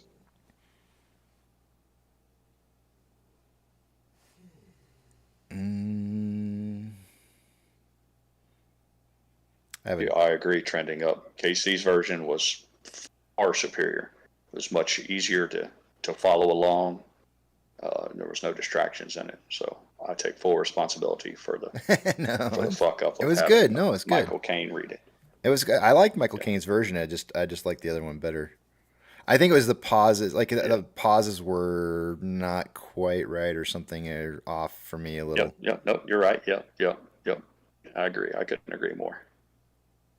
Well, it's one thing to listen to it after you've heard it 600 times. Then you're doing it for the entertainment value. But I couldn't agree more. That I can't remember. I don't know who it was that was the speaker this morning that you used, but it was perfect. Yeah. When I originally read the poem before playing that this morning, I read it completely different than how the reading was that I played earlier this morning. It's supposed to be read. And when it was much more powerful coming from the version or the way that it was read this morning, that I was like, oh man. That's why I sent, for those of you who don't know, I sent Pirate a message this morning. I was like, did I have to be the one that was reading the poem, or could it be somebody else? Because when I listened to that version, I was sitting there going like, I could probably listen to that a few times and probably try to mimic it as best as I can. But if I read this thing, it's going to be in my less powerful phrases or stances. I won't read the stances in the right phrasing that makes it powerful. Well, I respect you. I respect you for that. I just wanted to introduce it into today's stream. And I thought, well, if surely somebody would have, and I know I don't fully understand the copyright laws and all of that, getting the stream shut down. What was most important to me was that everyone get to hear it and enjoy it. For those who've already heard it, I'm sure anyone who's ever heard it, I've yet to find anybody who says, yeah, I don't want to hear that again. But what I was most hopeful for was that there were people who'd never heard it before. And I think we were successful in that. So there you go. All right, let's listen to it one more time, but with Morgan Freeman. That's the other big name that I see here listed. So let's listen to it one more time. Just one more. Well, you won't twist my arm. Yeah. Hold on a second here. Let me... His is actually shorter than everybody else's. It's like 1:45. It's like, damn. He knows how to get the shit. He just might go through it faster. Yeah, he's not putting all the pregnant pauses in there. Maybe I might have been looking at the wrong reading here. Hold on. The video says something different here. All right, here we go. He doesn't read it faster. It's about the Michael Caine one that I played was 2:51. Morgan Freeman gets it done in 2:39. So he's like 11 seconds faster. Here we go. Let me mute myself in the back here. I'm going to mute myself and listen in. Yeah. Okay. That, and then this, and here's Morgan Freeman's version.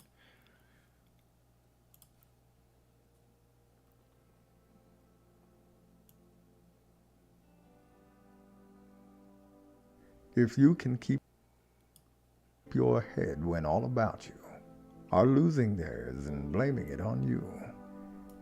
If you can trust yourself when all men doubt you, but make allowance for their doubting too. If you can wait and not be tired by waiting, or being lied about, don't deal in lies, or being hated, don't give way to hating. And yet, all right, no, I'm going to stop that. I'm going to stop that right now, and I'm going to go ahead and say Michael Caine's the winner on that one for sure. I can't even. That was not a good reading. I don't want to destroy it. I don't want to destroy a good thing by playing something that's not nearly as good. I thought it was going to be better. Morgan Freeman's usually got a really good, powerful. That just sounded passive.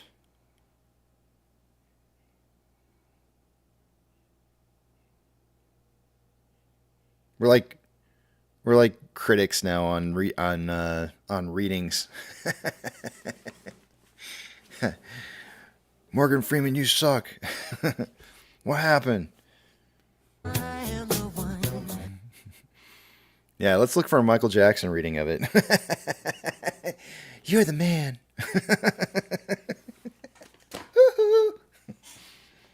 Hot milk, cookies. What's censored? What's that censored? Yeah, sorry. I was up earlier and I was going to join, but I put your stream on and I fell asleep. Man, I had this nightmare. Oh, man. Do tell. So I'm back now anyway. What was the nightmare? Oh, it was weird. It was just one of those weird nightmares. I fell asleep. Like I said, I fell asleep watching a stream, and it was like a nightmare, but it was like about your stream. It was like Pirate was here, but he was like being really nice. And no, that happened. That happened. Oh. Shit. Sorry, Pirate. Oh man. No, I couldn't. I was like, oh no, shut it down. Yeah. Nothing against Morgan Freeman, but no, I still say for initial listeners, the version you played this morning was elegantly simple. Yeah. Perfect. See, this was what my nightmare was like. Us listening to endless loops of the Rudyard Kipling poem over and over again ad nauseum. Ugh. Jennifer Aniston reading it. Am I awake? Am I awake or am I still dreaming? You're still dreaming. You should go outside with no clothes on and see if anybody looks. You'll know for sure. Spin your talisman and see if the while rubbing continues to spin or if it falls. While rubbing your nipples in counterclockwise directions. You'll discover. So the normal direction. Yeah, yeah. Let everything swing. Yeah. No, everything's working. Everybody's looking. Okay, you know Everything's working. you're awake. Here comes the money. Here we go. Money talk. Here comes the money.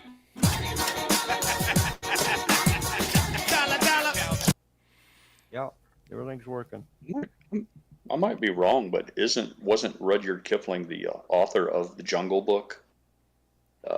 Much beloved cartoon made by Disney. You are correct, sir. Mowgli, the Jungle Boy, Bagheera, the bear, the panther, all of that sort of thing.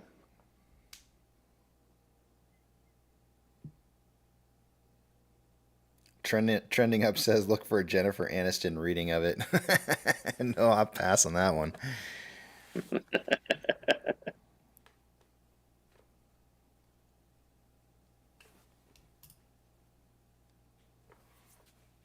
Yukon says Pixar is making a Land Before Time dinosaur movie in 2025, I think.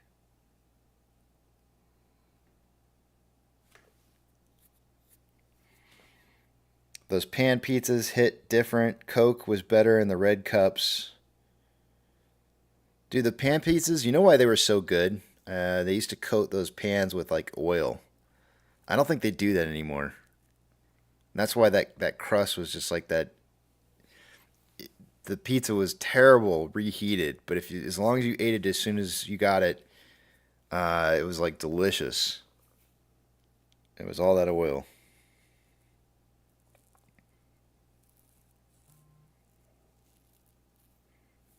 It was like deep fried crust. That's exactly what it was. Gave it like the perfect crispiness.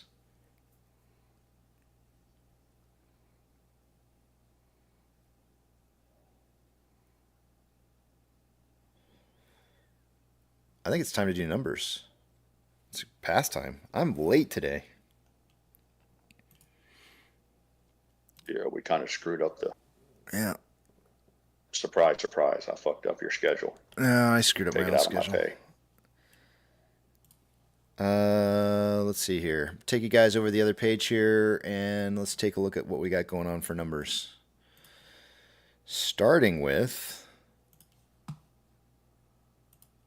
off exchange. By this time of the day, I would expect to see about 60% going through off exchange and EDGX combined. Currently, we have 51.51% going through off exchange, EDGX 8.61, the combined total 60.12%, so those numbers are pretty close to where I would expect it to be.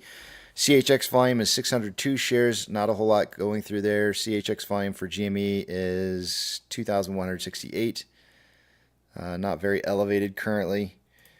Taking a look at Ortex, an hour ago, there was approximately 8,000 shares having been returned for the day. That is now being reported at the same value. No change. Actually, hold on a second here. It's having a conniption fit. All right, there we go. Oh. A client-side exception error. Weird.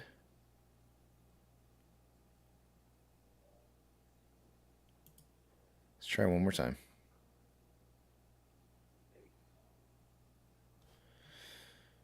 All right, let me take you guys back over the main page here real quick, and let me just try something.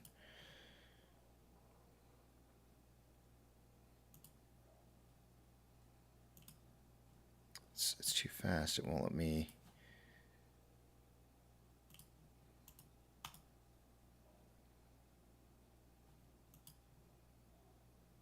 There we go. Well, let's see if this works. Oh, it likes that, huh?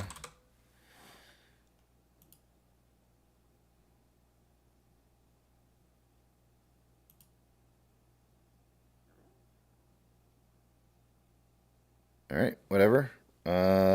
Just logged out, logged back in, it worked. So we're getting the same exact numbers in borrowed change amount of a return of about 8,000 shares. That's not going to change anything in regards to short interest and short share interest of the free percentage of the free float. And cost of borrow numbers are still going to remain the same. Shares on loan for the day today is at 10.04 million shares. That's 600,000 shares less on loan today than yesterday. And Ortex is now reporting about 1.736 million shares in less in short interest or returned or closed out short interest. That's not going to be the case. It was the reason that number is reported as being lower right now is due to the fact that the total amount of shares outstanding has increased. Taking a look at options, another page. It's going to take forever to load up. Let's see what we got going on here. As of an hour ago, highest amount of calls was at a $7 strike with 9.8 thousand contracts already in volume for the day.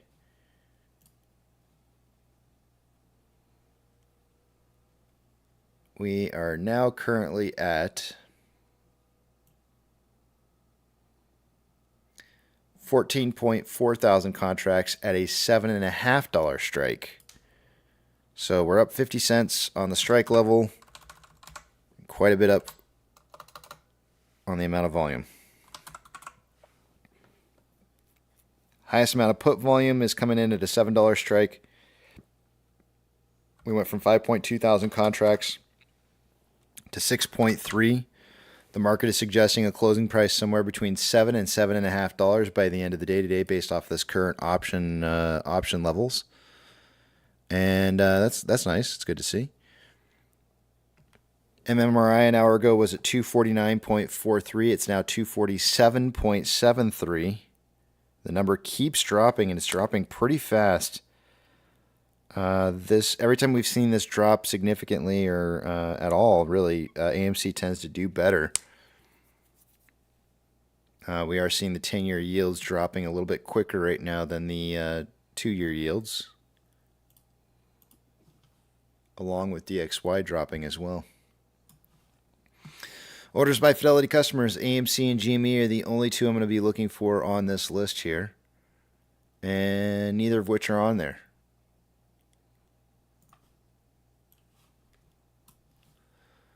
SSR trigger price for the day today is at $6.13. Shares available to borrow is at 5.8 million shares. That has not changed within the last hour. Let me refresh this just in case yeah, okay. No new changes in the last hour. In total for the day today, we've seen about 5.1 million shares borrowed.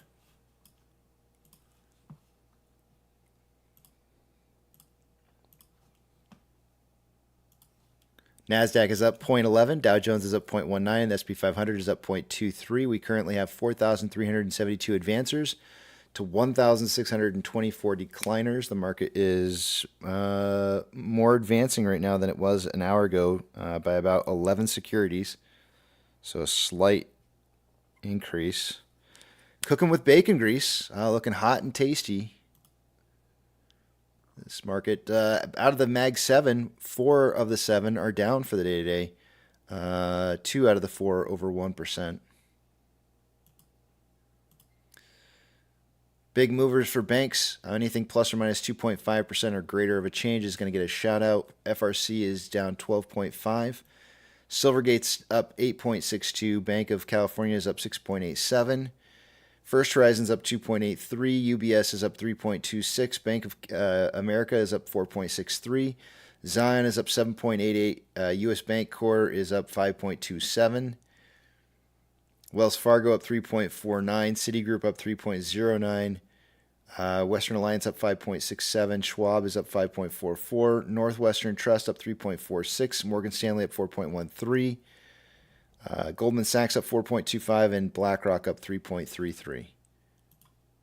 Silver is up 1.87 and trending up. Gold is up 0.67 and trending down. Actually, it looks like it's moving into consolidation. Consolidation after a trend down. Ethereum Classic is up 1.09 and consolidating. The US dollar is down 0.97 and trending down. It tried to break past. You can see right here where earlier this morning I drew a line showing like a level of resistance, and once it broke past that resistance, it did start jettisoning upwards.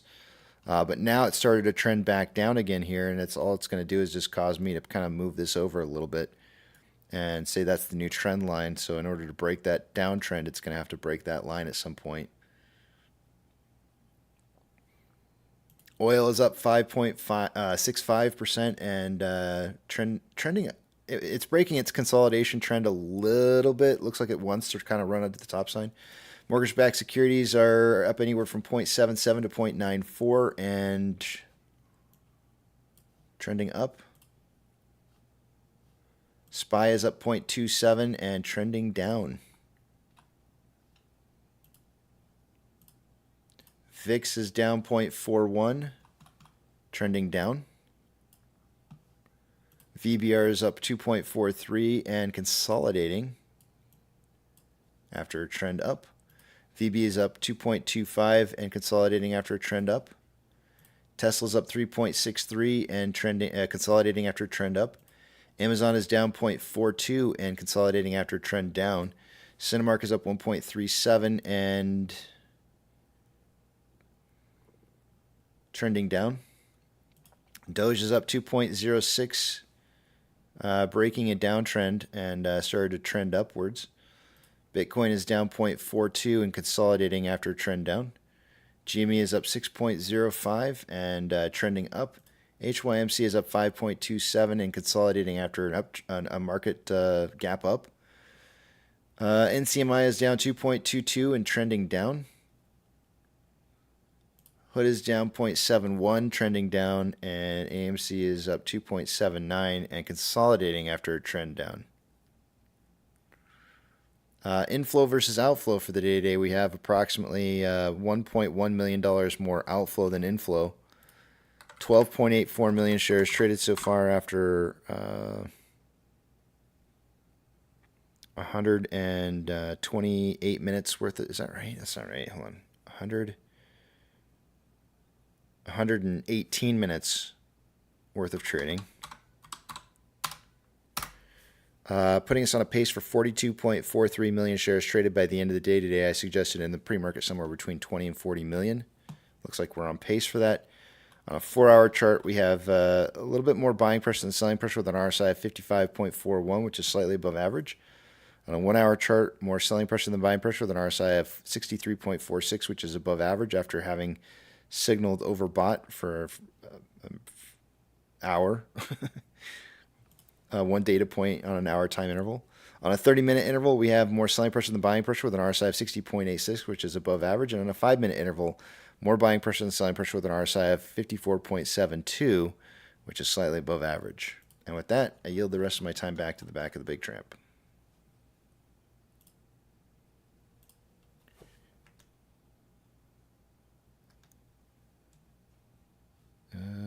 Where did my page go? Huh. It did it to me again.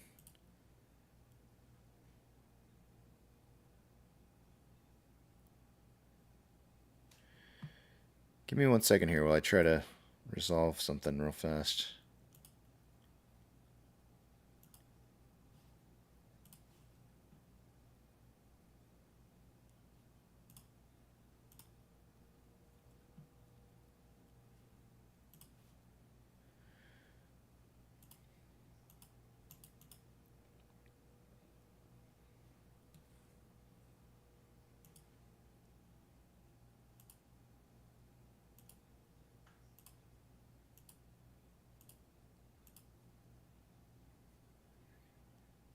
Something's up with Ortex.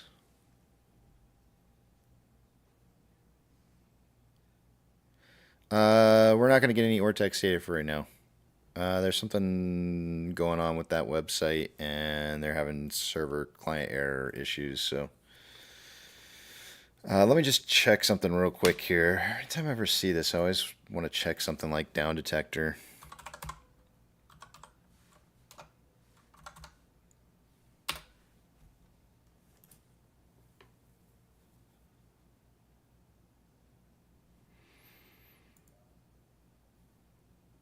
Facebook, LinkedIn, Facebook Messenger, Discord, Xbox, Mortal Kombat, Okta are all experiencing some down problems right now. Maybe that's why you guys aren't talking. I don't know. Can you guys hear me? Yeah, you're coming through fine now. I made a mess of my stuff for about 2 or 3 minutes there. I clicked on too much shit too fast. I had a ball of wire I had to untangle. But I can hear you now. Okay.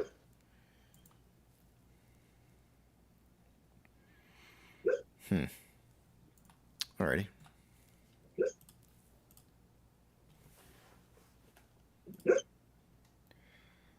Mac Nedby says, those purry lips are made for talking.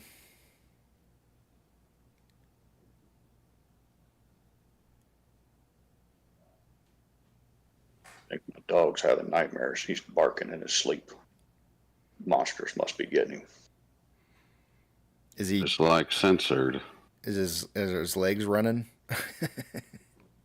Does his legs twitching? You know it. Bruno must do the same thing. Yep. Just the ends, just the last knuckle, just the little bottom part of his paw. He's trotting along. Yep. Skirting his way through the woods or whatever. He's either chasing or being chased. Do you guys?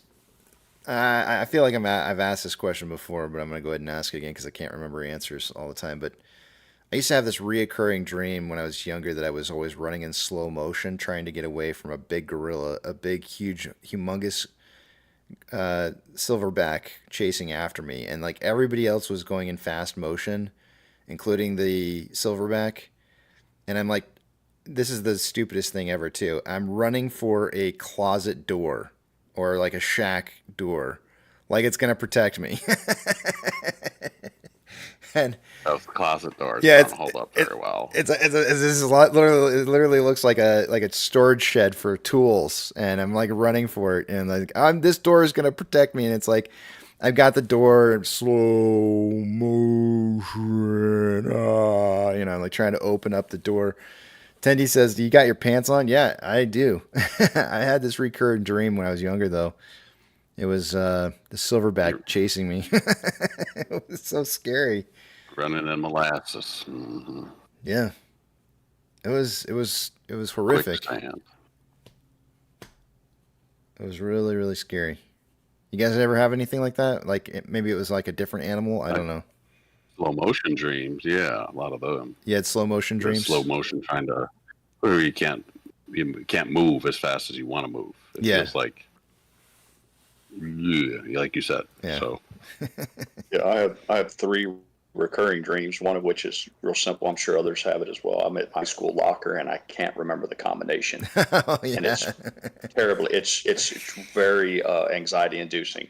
And I don't know, I never had a problem remembering combinations, but apparently I had anxiety at that time and it resurfaces. But it's a mad panic that I can't get my locker open or between classes. The second one I have was years after I'd left the military, that I'm back in military formation, but I'm not in uniform. And I'm anxiety ridden that I'm like, they're going to figure out I'm not supposed to be here. What were you wearing there, pirate?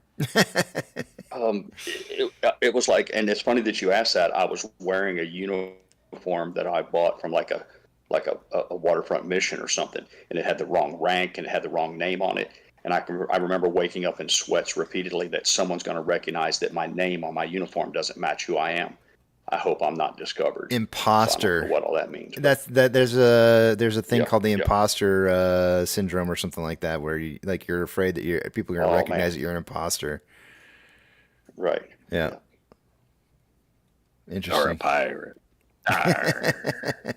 You're no pirate. The third one I have, and I only have 3. The third one I have, but they've been recurring for years, is that I'm driving a really big truck, and for whatever reason, the gas and brake won't work properly. Just that simple. It's like the truck won't stop when I want it to, and then it won't go when I need it to. And very, very simple, but I wake up in a sweat and rapid breathing and heart rate and all of that. Jabibs wants to know if my silverback was naked with a cell phone in hand. No. He had. That was pretty specific, wasn't it? Yeah, I'm not even sure I understand that, but he had gnarly gnashing teeth with, and like drool like coming out, like he was like rabbit or something, like foaming at the mouth. Boy. Yeah, that's it, boy.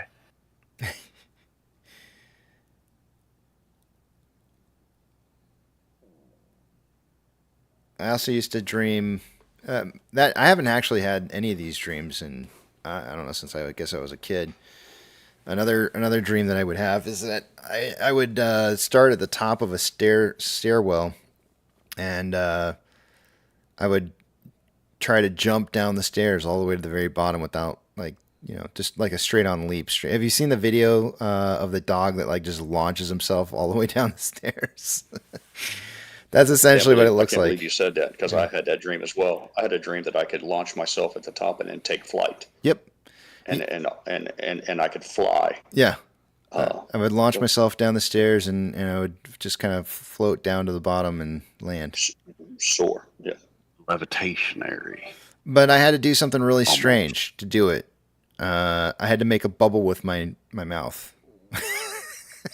Really? Yeah, I bet you there must be a reason for that. It must be something linked to childhood. There must be events that we all go through. It's similar events we go through in childhood, whether it's school or whatever, that embed themselves for that to happen. It's got to be something like that. I had to puff my cheeks out with air in them and keep my lips closed, and that somehow, for some reason or another, that bubble in my mouth was allowing me to be able to float down the stairs. Let me ask you guys this, and Rugged as well. Have you ever had dreams and then you woke and they were very, very realistic, very detailed, but they were inundated with inconsistencies or silly things that don't happen in real life? But when you wake up, you realize that you're like, why didn't I realize I was dreaming? That doesn't make sense. Has that ever happened to you? I mean, I might not be making myself clear. Like at the moment of the dream, it all seemed so real, but then when you woke up and reflected on it, you say to yourself, well, it should have been obvious to me that was a dream, because dump trucks don't swim, something along those lines. No. But in the moment when you're driving the truck across the lake, it made perfect sense in the dream, and I have that. It happens frequently. I don't think I've ever had that happen. That's an interesting one. So all of your dreams are logical. Nothing that's no, not at all. But I've never been fooled into thinking like it defies the laws of physics, or yeah. But I knew it was a dream. I never thought like, oh my gosh, that was so real. I mean, there's been ones that I've had before that have felt like they were really real, but there was never any. I never had any like. I never thought to myself like, oh, if I'd have just realized that giraffes don't fly, I would have known that was fake the whole time. Right, exactly. So I guess my question to you is, when you're dreaming, are you aware that it's not real, or in that moment, are you a believer in it? I don't know if there's people fall in two categories like that. Like when you're dreaming, you realize it's doesn't make sense somehow. Exactly. Yeah. You're like, I'm dreaming this, but I know it's a dream. But I wonder if people are different in that aspect, or if they're like me. More often than not, I have to wait till I wake up and then revisit it real quick and say, well, I can't believe I didn't see all those signs. For me personally, one of them is the timelines. Where one moment you're riding your bicycle through the city park, and then in the blink of an eye, you're on a walk through the woods with a pellet gun, a BB gun or something. Yeah, that's where always weird. The timelines jump, and at the time it seems logical, like no big deal. But when you wake up and stretch and yawn and you reflect on your dreams, you say, well, I should have realized that it's impossible for that to happen like that. I guess that's what I was talking about. I've had instances where it switches mid-dream like that, and it's like an uncomfortable switch from one story or setting to another, and like you're like, wait a minute. Exactly. In my dream, I try to get back to where I was because I want to finish whatever was there, and I'm pissed off that I have to like move to like. I was like, wait a minute, I was enjoying whatever that. Why can't we go back? Let's go back. Why did I have to? I don't want to be in this new setting.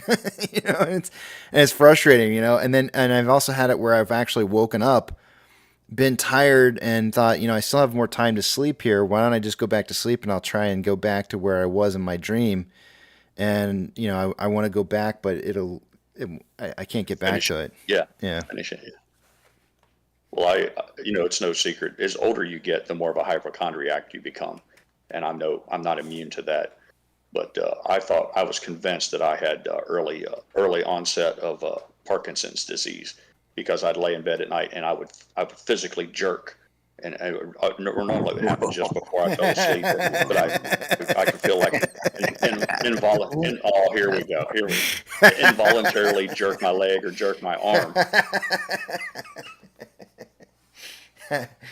You don't say. I'm like, okay, here it is. I've got Parkinson's now, but apparently those involuntary muscle movements are part of the normal thing that happens. And I know what you're trying to do, Rugged. I know what you're doing, and I can hear your little buddy snickering. I can hear him snickering in the background over there. I watch you tugging, boy. Yucca, good to see you. We knew how to draw you in. Jerking, yeah. Involuntary jerking. He couldn't resist it. Pavlovian response. By accident. Yeah. Jerk by accident. In quotes. Oh, and here's the other thing. How's it going, everybody? Good morning, Yucca. I've read before that you're not supposed to be able to have in color dreams. At least I've heard that or something. I swear to you, I can't think of any of my dreams that's ever been in black and white. They've always been in color for me. So I don't know what that. Yeah, I don't know who. Are you dreaming in the 40s? I see colors. I don't know who says this whole thing about like there's no way to be dreaming in color because that's some crap for me. The weird thing for me was when I first started wearing glasses. The weirdest thing happened where I started dreaming the frames in my dreams. Like when you're looking through glasses, you can see in your peripheral the frames. That was a trip. I hated that. I was like, can we go back to not having frames in dreams, please? I don't want to have frames in my dreams anymore. That was a trip for me. I did not like that at all. Seeing life through frames. Do you ever have a cast of characters that in real life don't go together? They're real people from your real life experiences, but they come from distinctly different parts, but they're combined in a dream. Has that ever happened to you? No. Definitely. Like your high school, like your favorite high school teacher and your current sister-in-law. Two people that in real life have never met each other, never had. Yeah, that's a weird phenomenon. Frequently, yeah. Yeah. Yep. Yeah, one of my favorite things to do is to eat a gummy before I go to bed, because no kidding, man, it makes it's like turning into special channels on the TV, as opposed to normal dreaming. I can only imagine what it's like to go to sleep and dream on the mushrooms that Yucca shares his stories about. If the effects that I have seen in my personal life with just a simple gummy, an edible at bedtime, I can only imagine what his mushrooms. I've dreamt of a, and I know I mentioned this before. I've dreamt of a specific location that I'm positive that exists. I know it has to exist, and I've probably seen it in a picture or something. But it feels to me like it's either an old Ivy League college campus in a dorm room somewhere. Because all I remember is looking out the window of my room and seeing a brick wall that was covered in ivy. But it seemed very, very realistic, like I'd been there before. It could be something maybe in England somewhere. Like it kind of has that like ivy brick kind of look or feel to it that you might see there. But I feel like it's got to be like a real place that I've seen or subconsciously, and I'm just waiting one day to like actually find the place, because I know it was just way too real to not be real. You remain convinced that it exists in the real world. I'm positive it's real. I know it's somewhere out there. I just don't. Oh, here's one for you. I know, and we're having a good time. Everything's positive. I'm trying not to make it all dark and ugly. A dream within a dream? Do you have dreams where people who are dead, who are close to you, come back and visit you in your dreams? Not frequently, but at all. No. Like for me, for instance, and my dad's been dead for over 30 years. But in the last 30 years, I probably had 4 different dreams where my dad was in the dream, and it was as real as if he was alive. And it's not a memory playing out; it's like a new activity. And then I'm just wondering if anyone else experiences that as well. No, I never had that one. Yes. There you go. You have Rugged? Yeah. Yes, sir. There you go. All right. Well, then I'm not completely crazy. I'm only partly crazy. I've had Casper come and visit me. Oh, this ought to be good. What did he say? That's all. Was he friendly? He was friendly. Hmm. He was real. She was real friendly. Wow. Casper wasn't a he; it was a she. It's a she. She? Was she a tranny she, or has she been a she the whole time? Wait, who said Casper was a male? I don't know. Well, they always had a young boy's voice. It wasn't a particularly feminine voice that they assigned him. So, Was it a squeaky voice? Then it could have been a female. that's fair enough. You know, a lot of women have squeaky voices. So, details, man. Was she freaky? Casperina, yes. Not Casper. Not what's his name from the freaking CNN. What's his name? Gasparino? Not that one. Yeah. Casperina. She was friendly. Very transparent. You know, didn't lie. And Didn't moved on. bite. I asked questions. It responded. Didn't lie to me. Did you get your sheet on? Come on, boy. Play with the pudding now. Come on. Guess what I watched last night, Yeah. Yucca? Casper. Leaving the World Behind. Did you? Yep. What are your thoughts on that? Pretty He was interesting. offended, man. He was offended by the racism in it. He told me this morning. No, yeah, I never said that. But I'll tell you what, I never thought I would hate Julia Roberts in a role that she would play in, and I hated her character. I absolutely hated her. And then Sounds like you have the problem. what was it? Oh, and It then is a very yeah, bad no, movie. I really despised her character in that movie. Why? Why? Because she was an asshole. She's good acting, though. That's good acting, though. Isn't that the part? I mean, if you're going to play the bad guy, nobody wants to say, well, you're going to play the part of the Joker. You want to be evil, man. She was a complete asshole in that movie, and she played the part well. Did her part. Yeah, You are what you I'm just read. saying. I never thought I would see her in a role like that before, so it was interesting. The other thing that I did not know about Julia Roberts is she has no clue how to dance. She's a terrible dancer, and I don't think she should ever do it again. Like, she should stick to acting and not dancing. She's a break dancer. She doesn't dance that type of dance. She's a popper. She likes. She peaked a long time ago, so she's lucky to still be getting work. I don't know how many hours of dance class she went through to get that dance scene on, or maybe she didn't take any and she just winged it. If she did wing it, you could tell. It was She wunged it. Yeah, wunged it. She wunged it. She wunged it. She wunged it. Because it was just it made me feel like it was as Wait. cringy as how What I if feel she's like when I acting? try to dance. What if she's just acting like that? Some- And this whole movie is just. Somebody said What earlier. if the Somebody, director? What if the director said, you know what? you gotta You know- dance bad. "Yeah, because I don't want to be racist, but we got to play the part." You know what they say? White people can't dance. You have no idea. You My know, wife that's- dances amazing, so I don't agree with that statement. But Have you seen Flashdance, man? Have you even seen Jennifer Beal in Flashdance? anyways, besides that comment, yeah, it was a good movie. I liked the movie. It was a little slow in parts, but it seemed like they tried to get through the slowness by playing intense music that was going to make you feel like something was going to happen, and then nothing. It made me start to feel like I was watching and I still don't know who the director on it was, but I felt like I was watching an M. Shyamalan, I can't say his name, movie. Lama Ding Dong.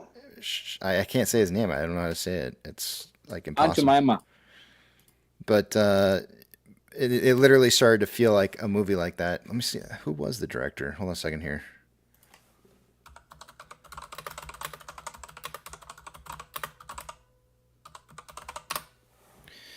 Sam Ishmael. Ishmael. I did not know. It definitely had like a M. Night Shyamalan type feel to it.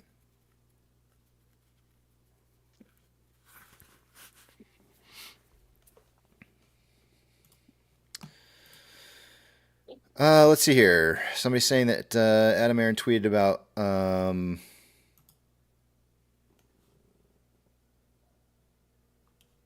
what did you say? Who did you tweet about? Warner Brothers. Oh, Warner Brothers. Nice. Let's see here. He says, actually, he's got.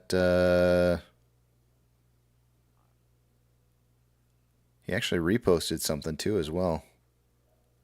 Oh, I guess it was 17 hours. We covered that ago.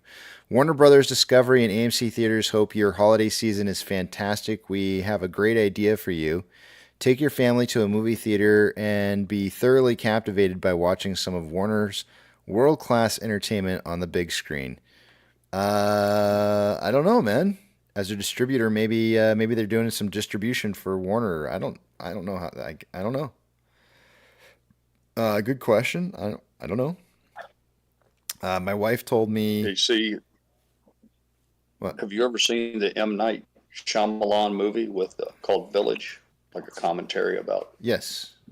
Yeah, I did see that. Did you enjoy that? I did, but I feel like I figured it out like really early on, and so it kind of left me like. Did you? Yeah, I figured it out really early on in that movie, and I was just kind of like got bored really quickly because I was just like, once you figured out what was going on, it takes away from like the mystery. But I was still a good movie though. I had to watch it. I got more of it. I got more of it the second time because the second time I knew what it was, so I was more in tune to try to figure out what the motivations were, what they were trying to achieve. Mm-hmm. Living a separatist lifestyle and all that. Yeah. My wife asked me about whether or not we wanted to go see Wonka tomorrow night, so I think I'm going to go see Wonka tomorrow. But let me pull this Willy? up. Yep, Willy Wonka. Let me pull up the tweet on the page here so you guys can see it. Nana said she loved Flashdance because it was filmed in Pittsburgh. Nana, Abe, my favorite scene of that whole movie was when Jennifer Beal and the owner of the steel mill were having dinner and his ex-wife walked in and she was being real snarky and asked her if she enjoyed herself. And Jennifer Beal looked her straight in the eyes and said, "Yeah, I fucked his brains out." If you don't remember that scene in the movie, I encourage you to go back and look at it. There's the two women getting catty with each other, and it was beautiful to see.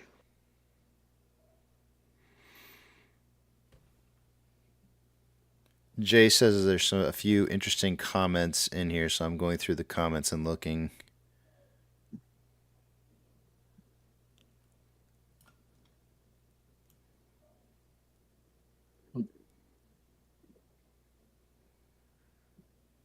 Has anybody ever had an actual Wonka chocolate? I have. Yeah, I had one time. Wasn't bad. Nothing special. Yeah? I concur.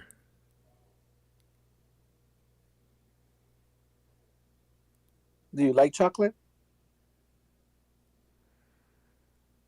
Look at that. What a Yahoo is this? Am I following? Good. What is that? I'm glad I'm not following. Is that Okay. a Kodak? No, it's just it's an advertisement, man. Some of my earliest memories with chocolate were disappointment. I was crushed by the fact that the Easter bunny that I got was hollow inside. It was. You got hollow. Terribly traumatic. I felt ripped off. If you see hollow nut. These I'm going to show you guys my strategy here to deal with people like this. When you start seeing people who are posting out things like this that are negative comments, and especially from an account like this, it's somebody who's pissing in your lemonade on your, just block them. Block them. Yeah, that's what I said. Isn't that They easy don't. block? They don't ever I deserve love to have those another comments. single view When I from read me. through the comments, yeah, when I go through the comments and I see a guy that says easy block, I tip my hat to that guy. I'm like, yep, he just gets right to the point. Block and move on. Yep, here's one right here. It says, so sick of the CEO. Just going to go ahead and block you. I don't need to see you or your comments any further. You're going to piss in a lemonade, in your lemonade and my lemonade, then I'm just going to not give you views anymore. And so if you're watching right now and you find that I've blocked you, there's probably a very good reason why I've done it. I don't usually just go through and just block anybody for just anything. And I usually, you know, here we go. Here's another one. Scott Anderson. There's probably a very good reason why I'm not following you in the first place, and I'll never see another one of your comments. It's great. You can go through Adam Aaron's comments and you can just block out all these yahoos, and they'll never be seen again. You can just go through and block them all. It's awesome. It's like a really fun way to just go in there and just get rid of people.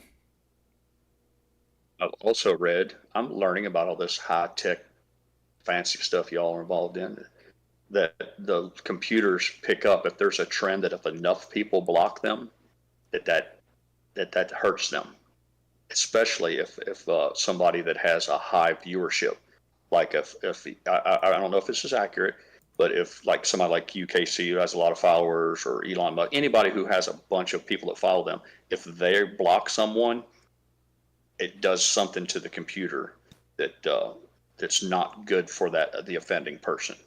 So I'm big on the block. See, now I see some stuff like this. You know, they go, everything is gone with 69-cent stock price. We don't have 69-cent stock price. Who is? I don't know. Exactly. I don't know who you are. You don't represent me or this company or represent the accurate information. Goodbye. Block you. I don't need to see your stuff anymore. It's simple.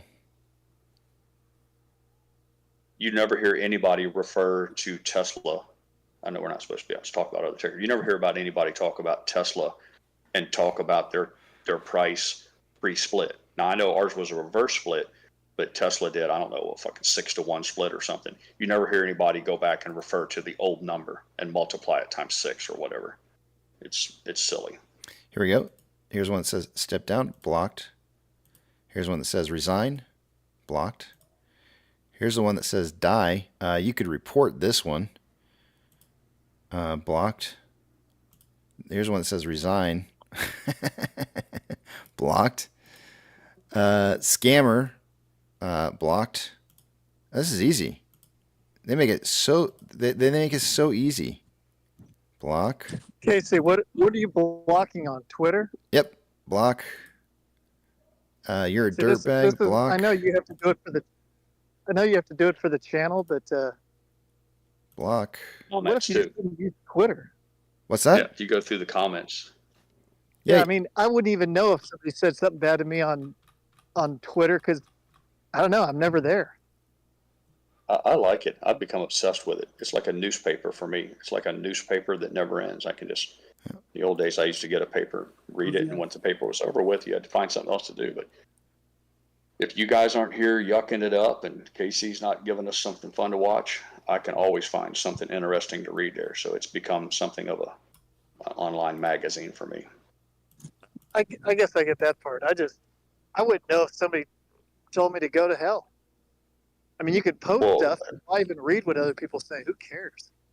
Well, the thing is that it's something we already know because we regularly post some really hideous shit about you, and you've yet to respond to any of it. So, but now I know the real pirate's here. That was a test. It cut you to the bone. We cut you to the bone morning, noon, and night all over Twitter, and we wondered why you haven't defended yourself. So a lot of those accounts. My ears are always buzzing.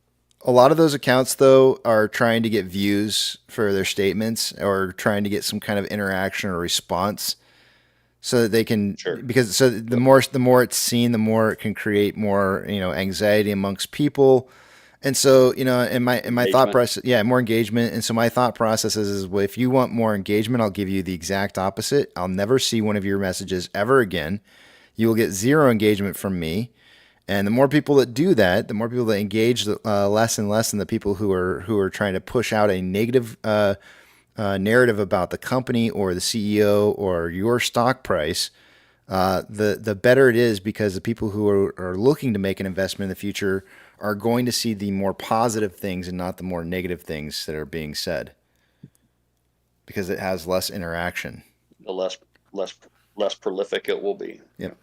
When I logged into YouTube the other day, it said because you watched the Casey Shaw show channel, and all of a sudden there was a Matt Kors. I said, I didn't know that dumbass was still on the channel. Probably an imposter. Imposter. Oh, it was his mug, that's for sure. It was his bullet head sitting there with some stupid look. Duck look? Yep. Maybe. Tech We Love says, yep, the trolls get upset when we block them. I listened in on a space call and they were talking about their 6 alt accounts being blocked. They do. They get really upset because they need their voice to be heard. That's what the whole idea is they need to push out that information of talking crap about our investment so that they can get more and more representation and more people tracking what it is that they're saying. If you want to actively participate in doing positive things for AMC, silence those people. Silence them by removing them from your view. Litmus test. Another litmus test for me that works well is when I read their post. If the first line is a pure, blatant, ridiculous lie, I save my time. I save myself the time, and I instantly block them and don't read any further. I saw one yesterday that the first line in it was something to the, I can't remember it exactly, but something to the effect of there's going to be they call it a silver landslide with a reference to old people having gray hair, and there's going to be a silver landslide as boomers reach retirement and can't find a place to live. Now you think about how ridiculous that is to begin with, because if the guy's a boomer, he's lived somewhere all these years. So to think that once he reaches 55 or whatever, he's instantly homeless, it's just the stupidest fucking thing I've ever heard. And I thought, I no longer have the need to hear anything this fucking idiot has to say. So I'll move on. So you didn't read the whole article? Which whole article? The one from Adam Aaron? No. Pirate didn't read the whole article. Well, if it's a quote and it looks like they're quoting somebody else saying something dumb, I'll read it. But if I can immediately discern that it's this guy and his lead statement is something that's just utterly ridiculous and so far out of the norm, I don't waste another minute of my precious time on it. The article itself, because I saw the same post, I saw your comment, and the article itself was actually more or less referencing the fact that there's not enough old age homes and stuff right now for the amount of people that are going to be moving out of their houses, and there's not enough care homes for them to go into. It's funny you say that, Censored, because where I live, there's they're building, every new building has been a retirement apartment complex. It's been crazy, 5 of them, huge ones by my house. Yeah, well, in my defense, built one in my town too, and it's way more expensive than living in a regular apartment. I'm like, how could an old person afford $3,500 a month? The government helps them.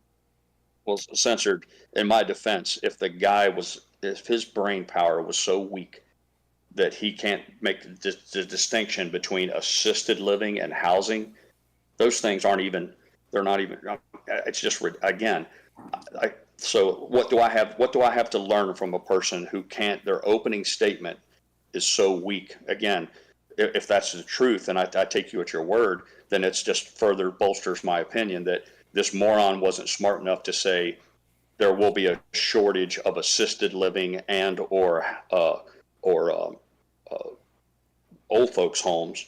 That's different than saying that there's going to be a giant group of people who will become homeless because they reach a certain age. And it was just the whole, again,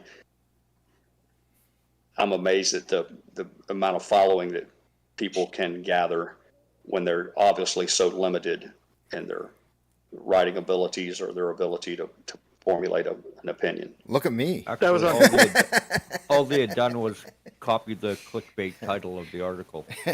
Yeah. That was on Twitter. Yeah. Yeah. I mean, he did make $1 million. Well,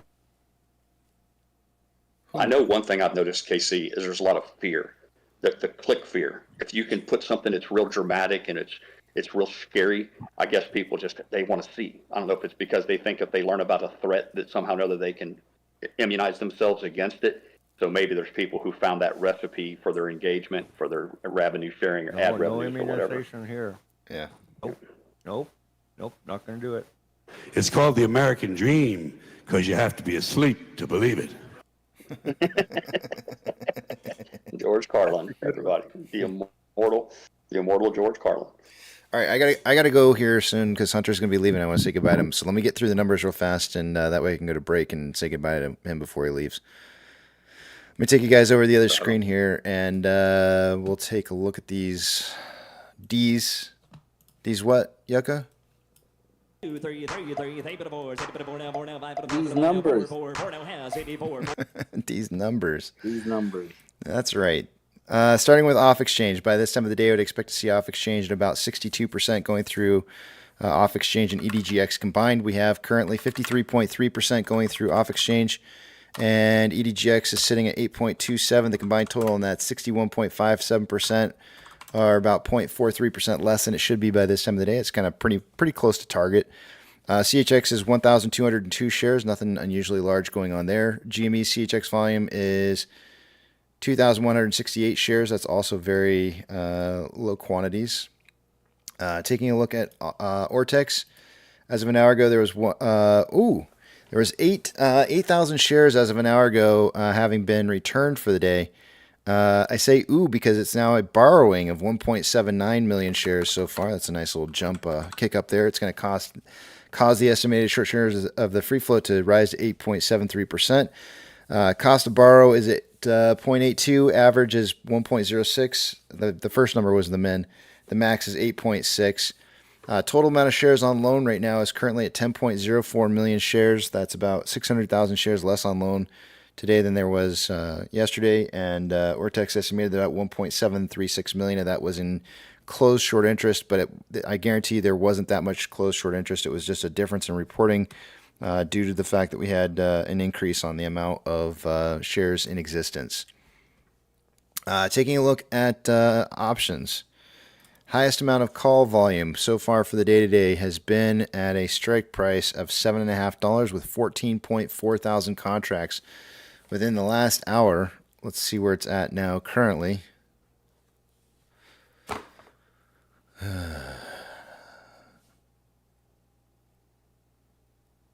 You can do it. You can do it. There we go. Come on. I even refreshed it like long before I started looking at it. Let's see here. 15.1. So an hour ago it was 14.4. It's now 15.1 thousand contracts going through $7.50 calls in volume. Highest amount of volume for puts is coming in at a $7 strike. It was 6.3 thousand contracts an hour ago. Now 7,000 contracts. The market is suggesting a closing price by the end of the day between 7 and 7.5. MMRI an hour ago was at 247.76. It's now 246.92. Consistently dropping throughout the day. Actually, it has just been consistently, not consistently dropping, but just dropping. Dropping consistently? Dropping. It's moving down. Taking a look at the orders by Fidelity customers. AMC and GME are the only two I'm looking for on this list.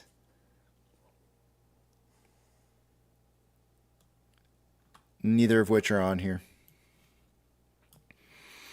SSR trigger price for the day today is at 6.13. Shares available to borrow is at 5.8 million shares. That's another 100,000 shares borrowed in the last hour. Did I count those already? I think I already counted those. Yeah, I already counted those, I think. That's this. It's so weird. I don't remember counting those, but whatever. I think I counted these 100,000 shares that got borrowed. Fees are showing it up at 0.8.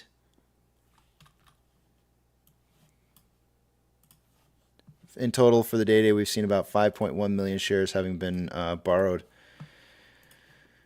NASDAQ is up 0.38, Dow Jones is up 0.39, and the S&P 500 is up 0.51. We have 4,473 advancers to 1,558 decliners. The market's cooking with bacon grease right now as it's more advancing than it is declining within the last hour.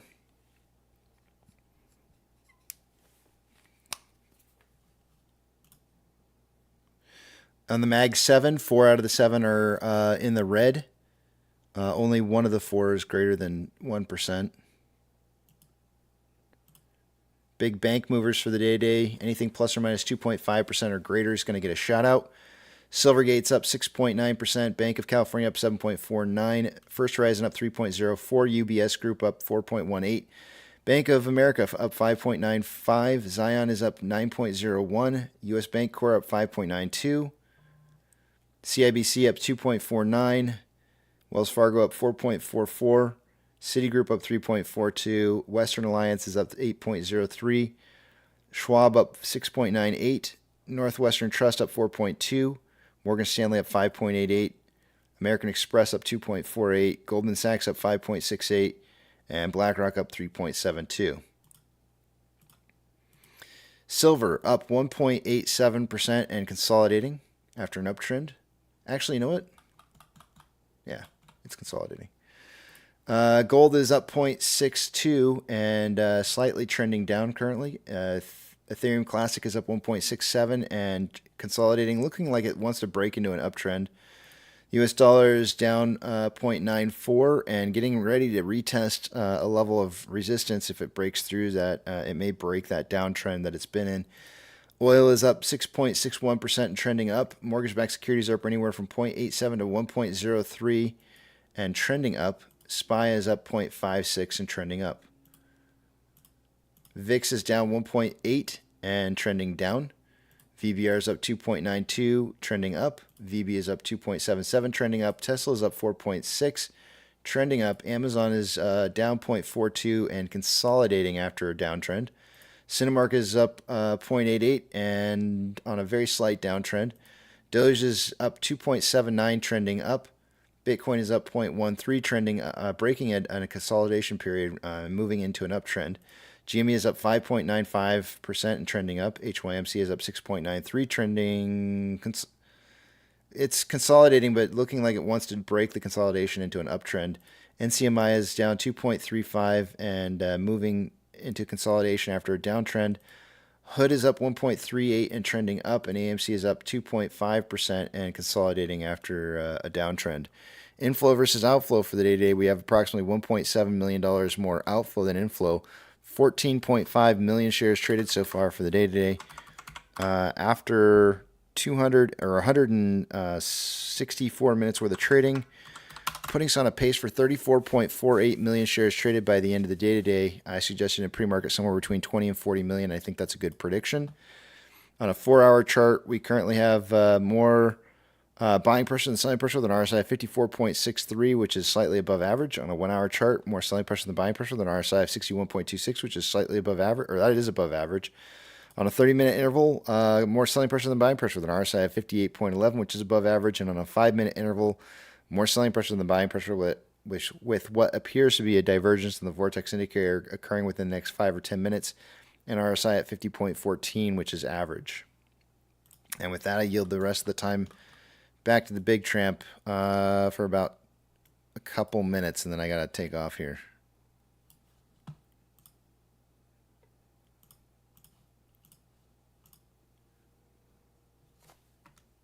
Let's see.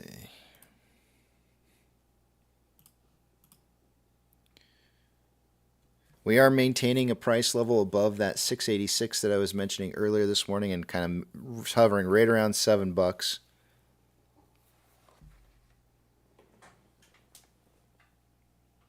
Nana says time flies by here. I'm not sure exactly what she means by that, but I'll take it as a compliment. Because they do say time flies when you're having fun. At least that's what they say. I've had jobs that I've been so busy at before, and I wouldn't say I was having a whole hell of a lot of fun, and time flies when you're super busy too.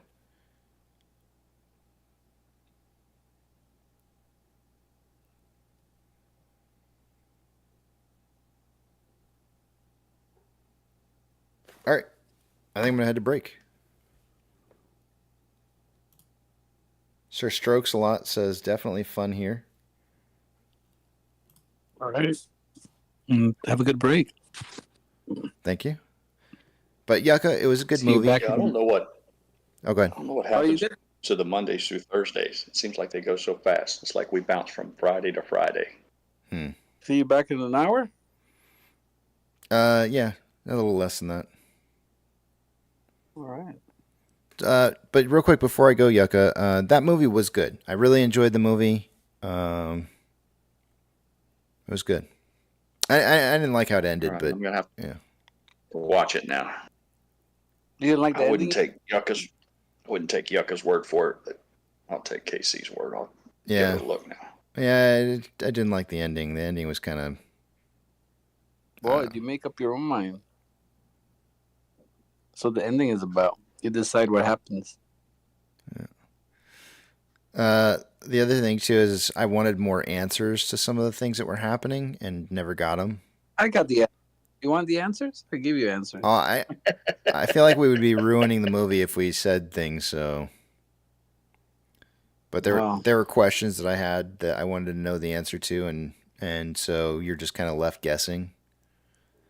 But I think the general theme of the entire thing that wasn't the important part. Right? It was the human interaction that was the important part, and not necessarily why things were happening the way they were happening, but understanding, I guess, maybe like some of the flaws in humanity in general. Yeah. Realizing that, your phone's not your entire world. That there's more important things than that. People. You just gave away the whole movie by these words, Casey. No, man, that's not when you talk about the general theme of a movie, talking about saying that it's basically pointing out that communities effed up. That's not. I don't think that doesn't give away the movie. It's just telling you what the general theme of the movie is. That's what Walking Dead was all about. Walking Dead was a big success because it was about the interaction of the people. It had nothing to do with the zombies. Yeah, I would agree. Yeah. Yeah. And in fact, you end up finding out that sometimes the worst enemy is the people who aren't the zombies, right? That's it, boy.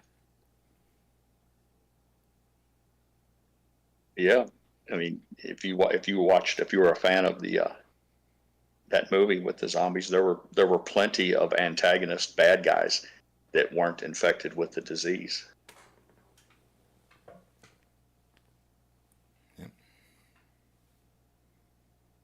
All right, I gotta go. Well, Casey. see you in an hour. What's up, Rugged? Casey, just real quick. I did just see that come over Thinkorswim. You may see some movement going on here. I think Gary Gensler was just on CNBC. I'm not sure if this is old news or new news. Okay. Anybody aware of that? From what I'm seeing here, if you don't mind, I could read it to you. Please. The reference is short selling. This probably has to do with the tweet that I reposted out last night. I'll read the tweet here in a second too. I forgot to talk about that this morning. Okay, he says, we have a lot of transparency in the long side. Let's add transparency to the short side. Okay. And the headline is that he invokes GameStop in defense of new short sale rules. Okay, so going back, we have a lot of transparency on the long side. Let's add transparency to the short side. The hedge fund industry is challenging new rules, as we already know, of the short sale transactions. So the Gary Gensler believes the regulations will stand up in court. Then he says Congress weighed in after the financial crisis and mandated that the SEC address and have rules for transparency around short selling for investment managers, he said in an interview with CNBC on Thursday. I got to the agency 9 years later, and the agency had not done a congressional mandate. I'm very proud we took it up. And it talks about, okay, what a short sale is. We already know what that is. And of course, the SEC approved those new rules in October, which is related to short selling. And one of those rules required certain fund managers to report their short sales within 14 days. Okay, and then the agency would then aggregate and publish the data on a delayed basis. So it still keeps some fund manager confidential. And of course, the second rule being requiring financial companies, as we know, to facilitate security loans and to disclose that information about the transactions to FINRA, right, on a daily basis. And let's see here.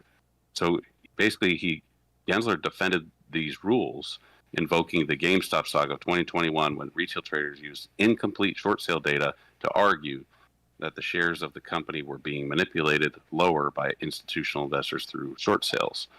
So his quote was, "Remember the events around GameStop nearly 3 years ago," Gensler said.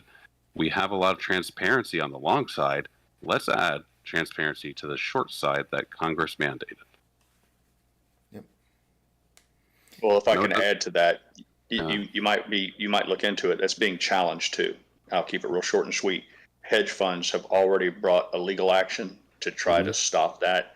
So that tells you everything you want to know. It's got to be good, or why would they take the time to try to sue, to have a judicial review to try to stop it? So yeah, that's interesting. I mean, I think it sounds it sounds good because it's not a silver bullet. Yeah, but it's added some common sense, like why only have transparency on the long side, but keep, why how can you keep everything obscured and hidden on the short side? There's a lack of equality there almost. So yeah, I'll leave this up on the page while I'm gone from break here, but I posted out a tweet that Gary Gensler put out yesterday. I think I caught it within the first 10 or 15 minutes of his tweeting it, and I reposted it or retweeted it. So put that up on the screen for you guys. And then I'm gonna go to break. I'll see you guys in a bit. Sorry, I gotta rush out of here. Hunter's leaving here. See you at 12:10.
Hey, this is Sencho, and this one goes out to all the hip-hop fans out there. If you like what you're hearing right now, it's called Double Take, and you can download this and a lot more by upgrading to Upbeat Premium. Peace.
Hey, you're currently listening to 92 Elm on Upbeat. This is one of hundreds of tracks that you can access and download when you upgrade to Upbeat Premium.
All right. All right. All right. I'm going to throw on a tinfoil hat just so y'all know I'm wearing it. put on the tinfoil hat here. Theory. This is all theory. You guys ready for this? Hold on a second. I'm going to go to the back of the Big Tramp.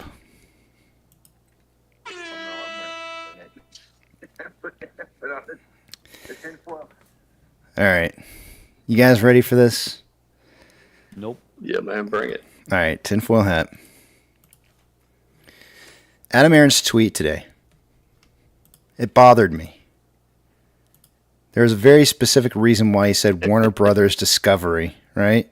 Ban them.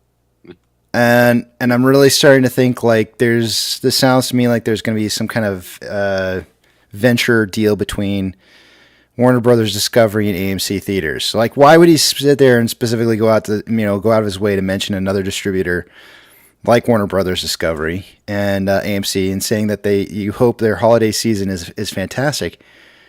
What other things are Warner Brothers Discovery responsible for in distribution? Anybody know? Music. Okay. I read yesterday that they have Beyonce. I think one of them has Beyonce's legal rights to her book, I think, her portfolio. Think about some of the things that AMC has been wanting to try to put into the movie theaters, but hasn't been unable to. Sports, NFL. Sports. The big, that's the holy grail. The holy grail is sports. The NFL, football, and professional baseball. If you go to Warner Brothers Discovery Sports page and look at the properties on their rights on what they have the ability to be able to distribute, NBA, March Madness, NHL, and MLB on TBS. It looks to me like they may have the rights to be able to distribute basketball, which we know Adam Aron has been a very fond advocate of basketball. That might be something. I don't know. Like I said, tinfoil hat on. There it is. But I think there's perhaps maybe there might be a distribution deal there on being able to put onto the big screens perhaps some sports related things.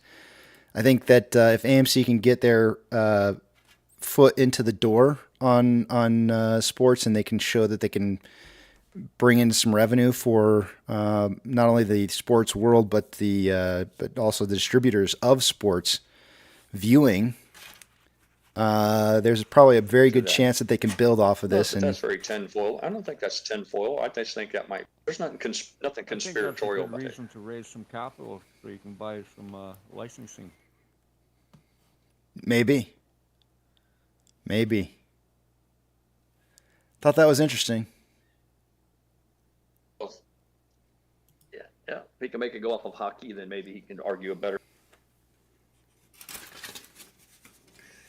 Tinfoil hats off.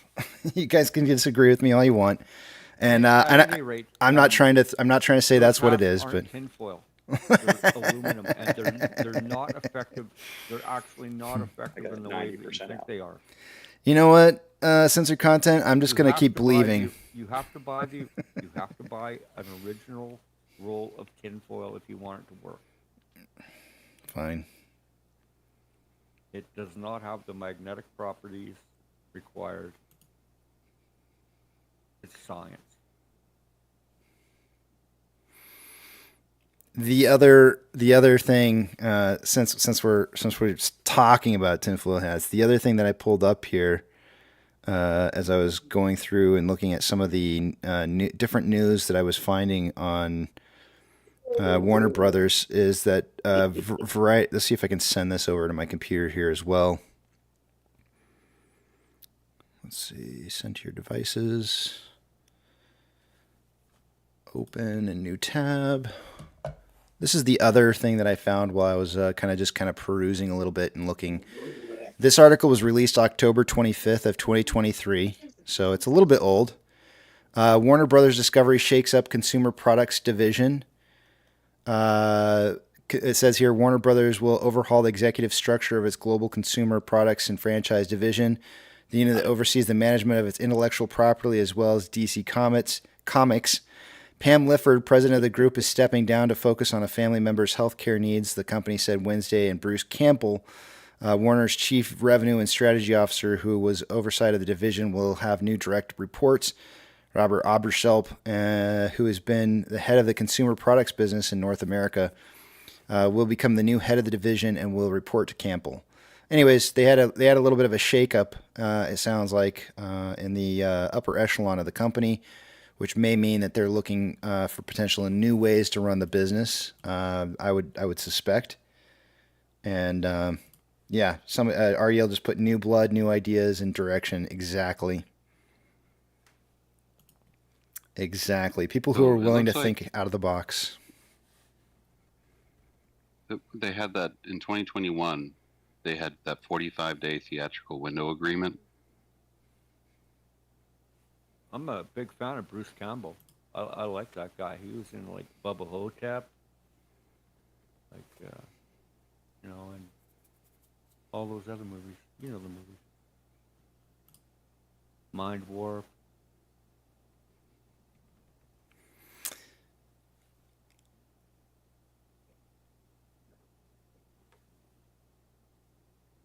Easter Beast says it would be a good test for the NFL. I mean, we got it's almost like it's building blocks, right? It's like you don't get to move straight into the big leagues. If you want to get there, you got to do other stuff first. So, although right, I have to say, Taylor Swift was a little bit different. I mean, we literally went straight to the big leagues on that one. So I don't know what the NFL's waiting on, but who knows? Maybe with Taylor Swift's connection to Kelsey, maybe there'll be some kind of connection there that can be made. Who knows?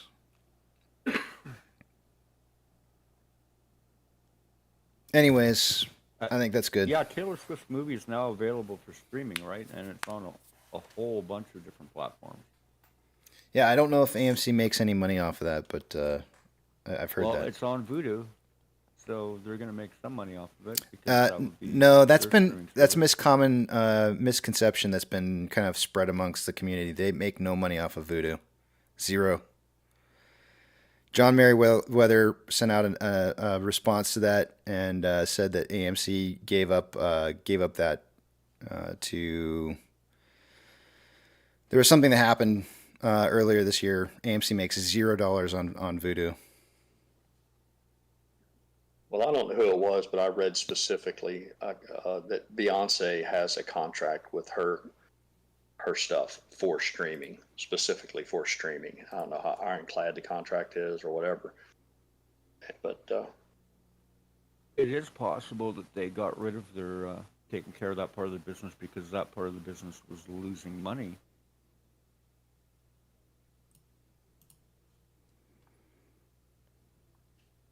So not necessarily a bad thing. So let somebody else take it over. I'm scrolling back here to see if I can find it for you real quick, just because I hate saying something without showing proof of. Here we go.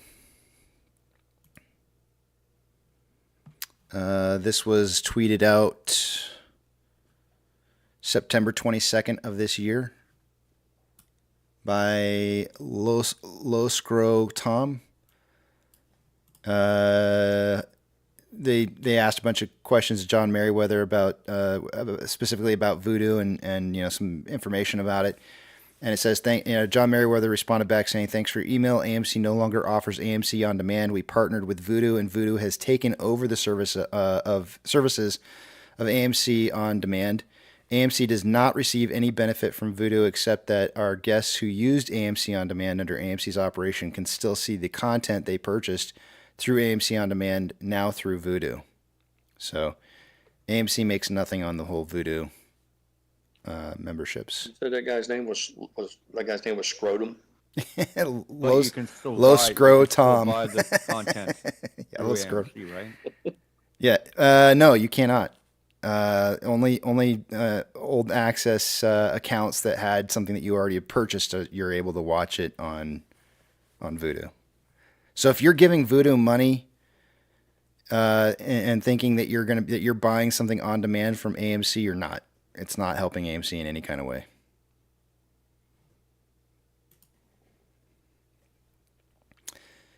Yeah, that I think there was for a time being there was a push on people to try and get Vudu, and I think the thought process behind it was, if you can't go to the movie theater, you can at least help AMC by streaming on demand.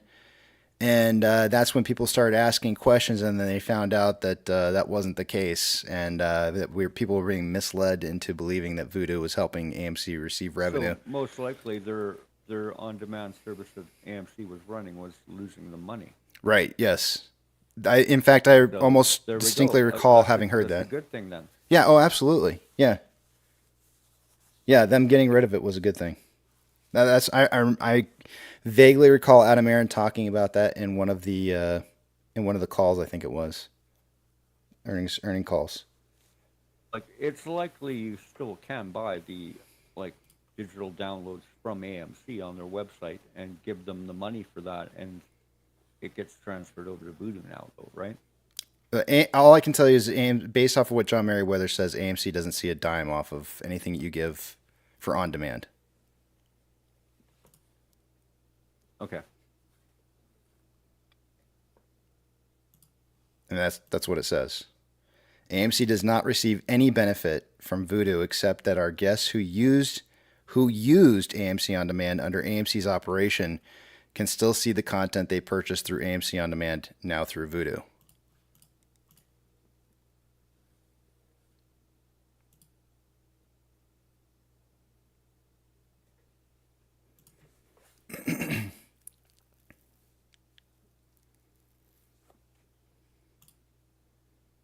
Where you been, Yucca?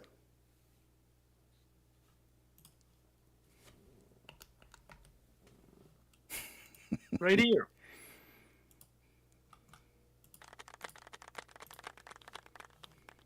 No, look at that. It's numbers time. What are these? Nuts. Numbers. The numbers on the left are a little bit lower than the numbers on the right.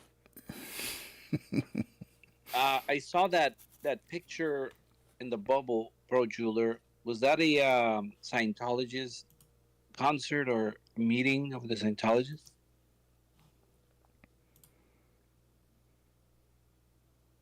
I don't think that was Pro Jeweler. I think that's Pepperoni and his daughter.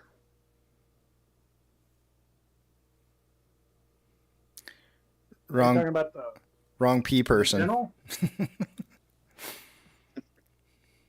Yeah. You get your Pepperoni messed up with your Pro. Ah. Or maybe it wasn't in the bubble. It's in the general tab. Oh, general tab. Okay. Probably, yeah.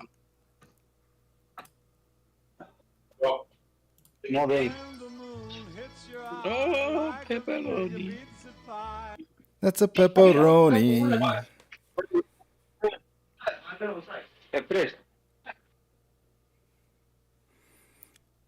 All right.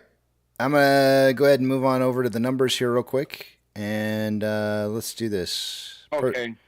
Okay. Pro Jeweler, he's talking about the picture. Hold on a second. I mean, you asked a question, so I'll put it up here. Hold on. That's fine. I just wanted to know if he's part of the Scientology now. I mean, like, it has a big horse, a Pegasus, and all religious.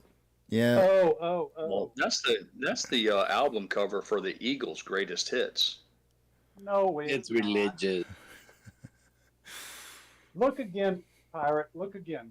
Right underneath the I'll give you horse. a clue. Look underneath the horse. What do you see? Well, my screen's real small. I see a guy holding a guitar, but I can't see much more than that. He's a joker. Oh, wow. That's KC. Smoker. He's a midnight toker. What is underneath that horse? Wasn't on the run. Steve Miller Band. That horse. Yes, Steve Miller Band. What did I? Oh, I said the Eagles. Yeah, I misspoke. Yeah, but it is the album cover. That's the album cover for the Steve Miller Band. Yeah. He put on a great show last night. Oh, I'll bet. Went and saw him. There's not a bad song on that entire album. He's got a lot of stuff. All right. He's a pretty cool guy. Well, he speaks of the pompatus of love. Absolutely. Oh, He's a yeah. space cowboy. Oh, yeah. All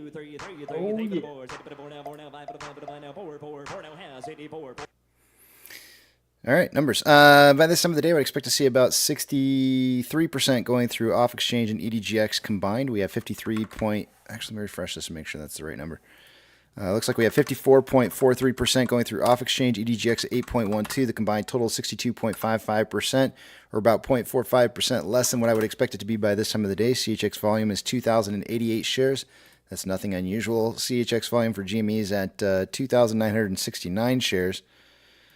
Let's see here. Moving on, taking a look at Ortex. As of an hour ago, Ortex had approximately 1.79 million shares having been borrowed for the day. It's now 1.78, so not too much of a change. It's going to keep that estimated short share interest, the free float, and cost to borrow numbers pretty much the same, so I'm not going to read those off again. Shares on loan is at 10.04 million shares. That's approximately 600,000 shares less on loan today than there was yesterday. And Ortex is estimated that about 1.736 million shares are less in shares on being loaned out for short interest. The number didn't actually really drop. It's just that the total amount of outstanding shares increased, which means that the short share interest percentage decreases, which means that their calculation that they normally use is going to decrease. But what it's going to end up happening is that when we get the next reported number value that comes through, it's going to have to shoot back up again to correct for the current levels.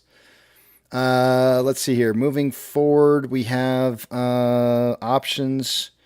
Highest amount of call volume so far for the day today is coming in at a $7 strike now. It was 7.5 an hour ago with 15.1 thousand contracts. At 7, we now have 17.1 thousand contracts. On puts, highest amount of volume for the day today is coming in at a $7 strike. There was 7,000 contracts an hour ago, now 7.9 thousand contracts. The market is now suggesting a closing price somewhere between $6.51 and $7.49 by the end of the day today. Taking a look, because the call and put volume is the same, it's same strike price at 7. Taking a look at MMRI, it was 246.92 an hour ago. It's now 248.89, so it's starting to head back up a little bit here.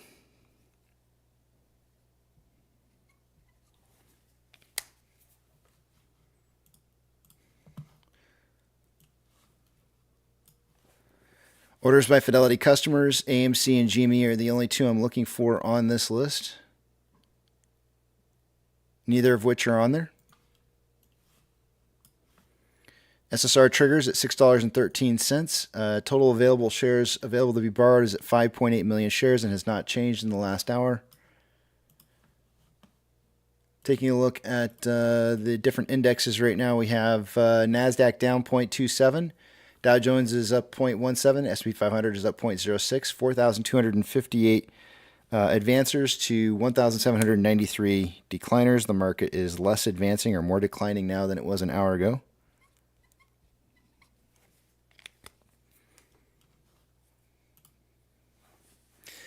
Mag 7, 6 out of the 7 are now red, and all but 1 are more than 1% down. So we've definitely seen a across the board sudden shift in the market and which direction prices are moving.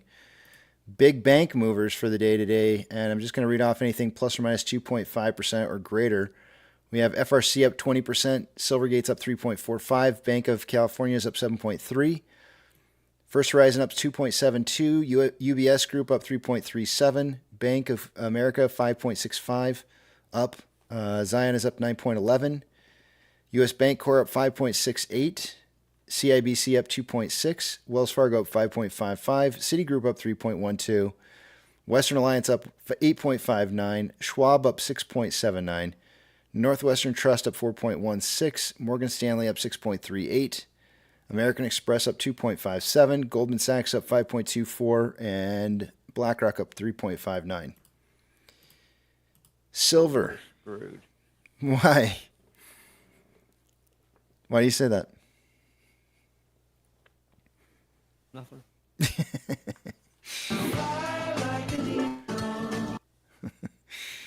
Silver is up 1.4% and trending down. Gold is up 0.22, trending down. Ethereum Classic is up 1.1 and trending down, breaking an uptrend it was in earlier. The U.S. dollar is down 0.9 and trending, starting to break that trend and starting to head back up. You can see I drew a trend line in here, and it's definitely being broken and starting to trend back up a little bit here. Oil is up 6.29% and starting to consolidate after an uptrend. Mortgage-backed securities are up anywhere from 0.62 to 0.79 and trending down.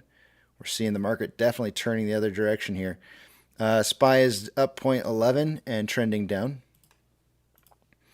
VIX is up 1.48 and taking a hard drive up here. Looks like it's consolidating a little bit, perhaps before it runs again. VBR is up 2.27 and trending down. VB is up 2.03, trending down. Tesla's up 4.47 and starting to trend down. Amazon is down 1.64 and consolidating after a downtrend. Cinemark is down 0.52, trending down. Doge is up 2.39 and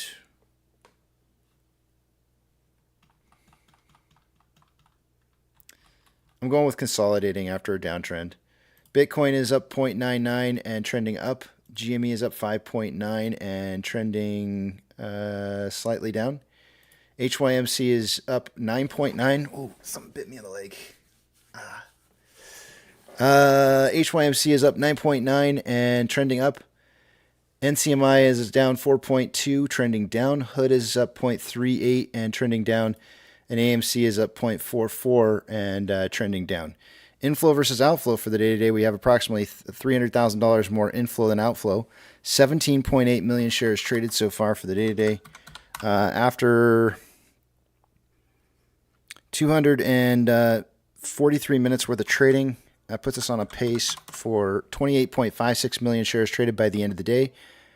I suggested in the pre-market that we would see somewhere between 20 and 40 million, so we're on pace for that. On a 4-hour chart, we have currently more selling pressure than buying pressure with an RSI of 47.53, which is slightly below average. On a 1-hour chart, we have more selling pressure, actually equal amounts of buying and selling pressure with an RSI of 48.51, which is average. On a 30-minute interval, we have more selling pressure than buying pressure with a divergence in the vortex indicator currently occurring in RSI at 46.34, which is slightly below average. And on a 5-minute interval, equal... shoot, man, that's a hard one to tell. I'm going to go with equal amounts of buying and selling pressure, although it does look like the buying pressure might be a little bit greater. It should be... It's hard to say. RSI is at 36.82, which is below average.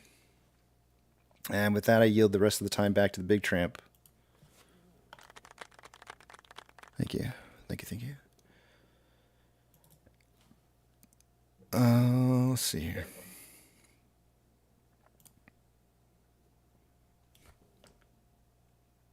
I gotta get my sleigh back up so I can slay it.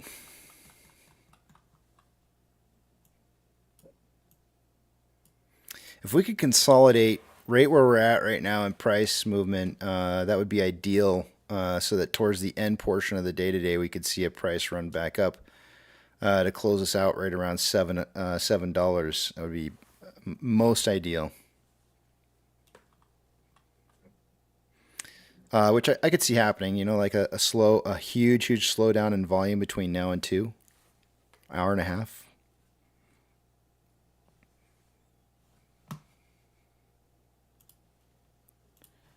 Let's see here.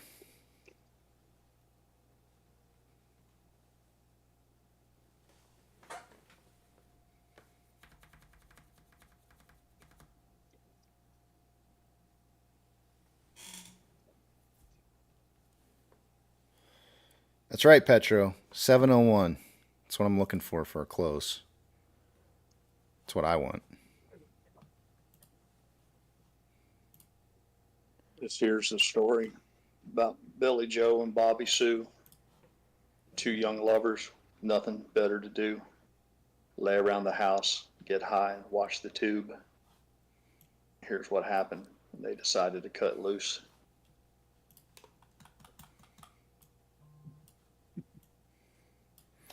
You know what I was really guilty of a lot? Something about El Paso, going down to El Paso. Something I was really guilty of a lot. Oh, go ahead. Go ahead with your guilt. I was guilty of like listening to songs but never actually understanding them, like the lyrics. You and Mrs. Pirate. That was Mrs. Pirate. You and her get along just well. It wasn't about what was being said for me. It was about, I guess, just feeling it. Because it was really funny. Somebody played a George Michael song the other day, and I remember thinking when I was a kid that I absolutely loved the song. And now you listen to it, and you're just like, holy crap, that is the most cringiest thing I've ever heard in my whole life. How in the world could I have ever liked that as a song?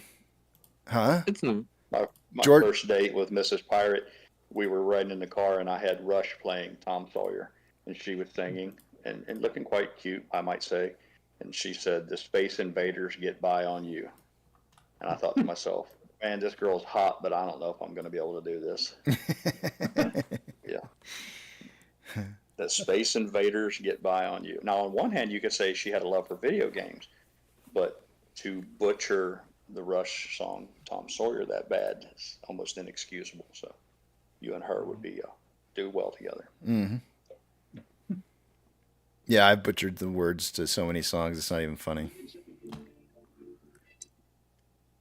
I don't think it's that song. They headed down towards El Paso.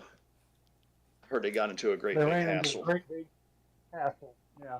Yeah. They shot a man while robbing his castle.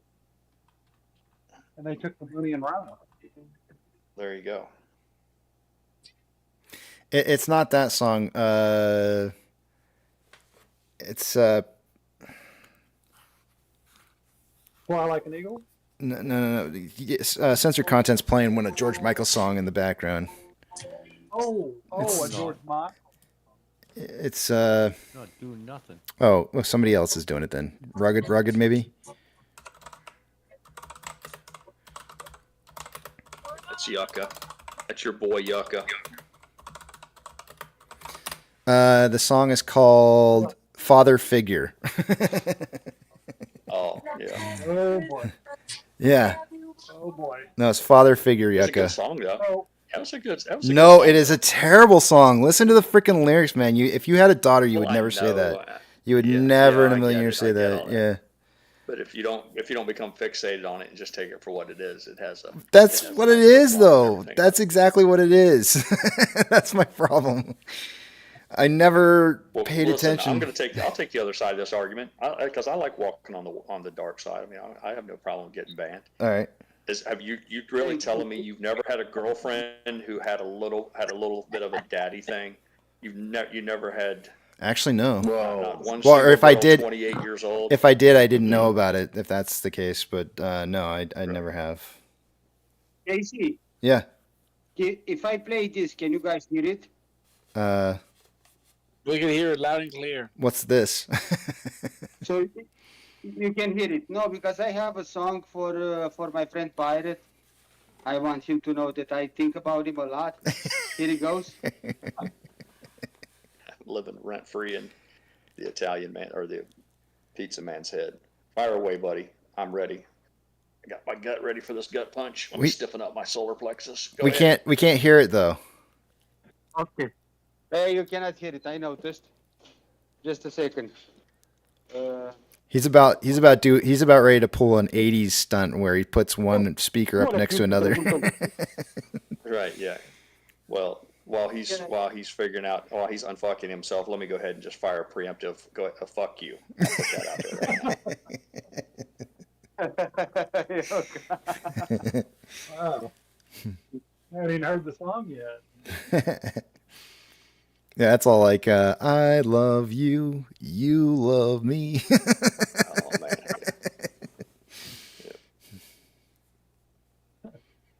This could change your life, Pirate. You need to really listen carefully. Well, if we're all punching each other, I just want to go on record to say, if you do a research, there is a children's cartoon called JJ the Jet Plane. So when you hear aircraft carrier, Navy fighter pilot, Captain Hayden come in here talking all his shit, just remember there's a cartoon called JJ the Jet Plane with a little airplane guy. So. Island boy, and I've been trying to make. Oh, I'm an island boy.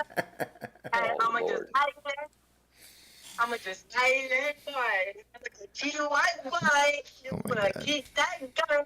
I'm just sign myself. Who Casey? Oh man, I can't go through with this anymore. 20 seconds, it hurts. I know. So bad. I'm surprised you made it that long. It hurts me too every time. And it's like watching a car accident because you watch it and you go like, I just can't take my eyes off of it. It's crazy. It's craziness. Don't buy into that bullshit. He's probably got that thing piped into his pizzeria on a loop. They probably play that thing from the minute he opens in the morning until he closes the door at night, over and over again. I don't understand what that does. Why that does anything to people. Hey, what do you mean, Casey? It's like you're scratching your fingernails on the chalkboard, you know? Yes. It's the same thing. Yeah, you might as well. But people love it, and it boggles my mind. And it proves that people are very stupid. So, AC, do you have the ability to put a picture of JJ the jet plane for the rest of the class to see? Let everybody have a look at what Captain Hayden looks like. There's got to be something out there somewhere. This one.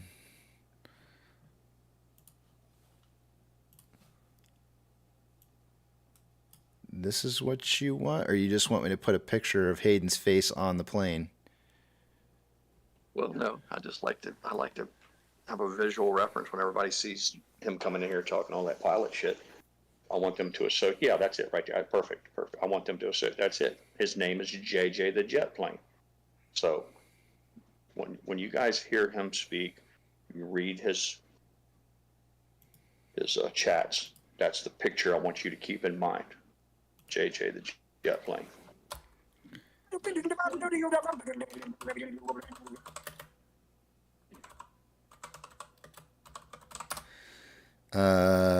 Let's see. Trying to look something up specifically here. I heard I heard. Okay, so apparently Hayden can't speak right now, so he said, "Casey, can you please post a picture of this for me for everybody to see? This is what Pirate looks like when you think of him speaking."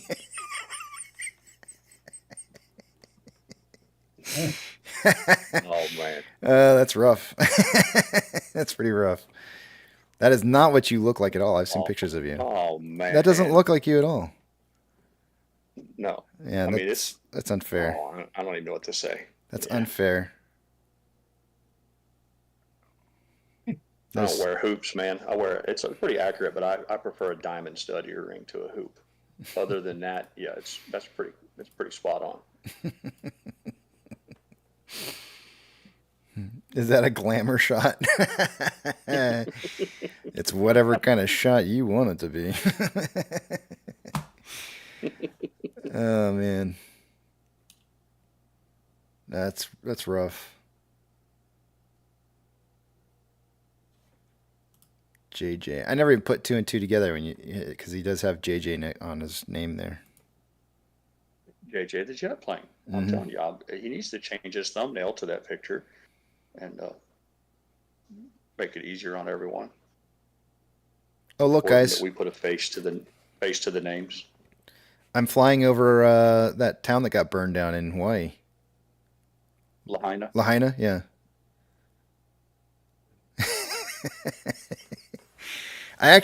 Somebody just came out recently with a full drone flight over the top of it.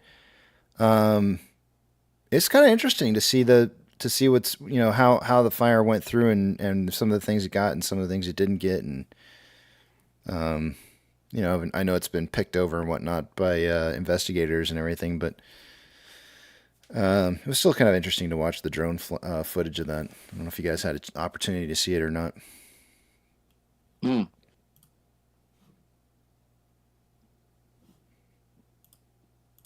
Oh, I got to give credit where credit's due. Sam saw that picture of the pirate and he said British, huh? And that's very funny. For those of you who don't know, in the comedy circles, there's a standard stereotype that the British have very bad teeth. So you get cool points for that, Sam. Nicely done. We did drop out of a little bit of what appears to be a wedge, in my opinion, and are dropping to the bottom side of this. Typically, when wedges are descending like this, it usually breaks out to the top side, so I'm kind of surprised to see it breaking like it is to the bottom side. But I would imagine that the whole market's probably getting a little bit of a tanking right now, and if it does, we're going to go with it.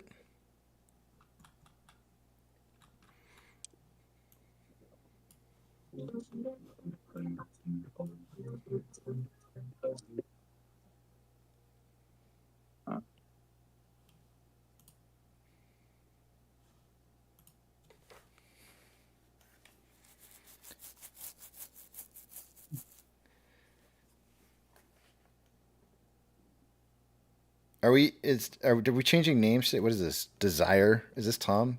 This is Tom D. Tom Desire. It's Tom D. Yeah. I told him his name should have been Destiny. Destiny. And then it went from Destiny to Desiree. Desiree. And then we settled on his stripper stage name as Desire. Okay. So it kind of stuck. So that's yeah. Desire saying, how did they get the bricks on top of that mountain to make that castle?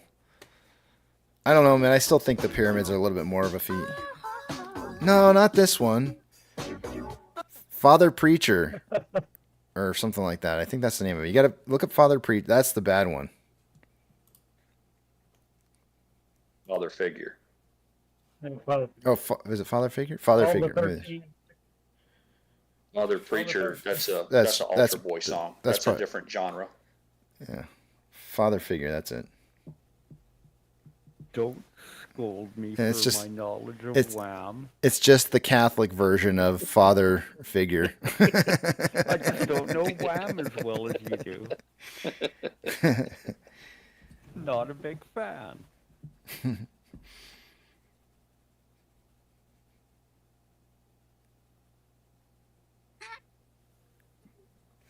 Yeah, it's.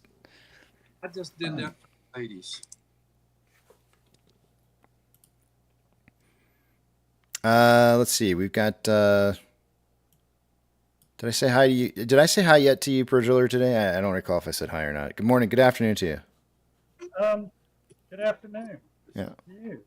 I have probably the darkest, most disgusting joke ever about Catholic priest and pedophilia, but I'm terrified to say it. I would probably be banned to the nether regions forever.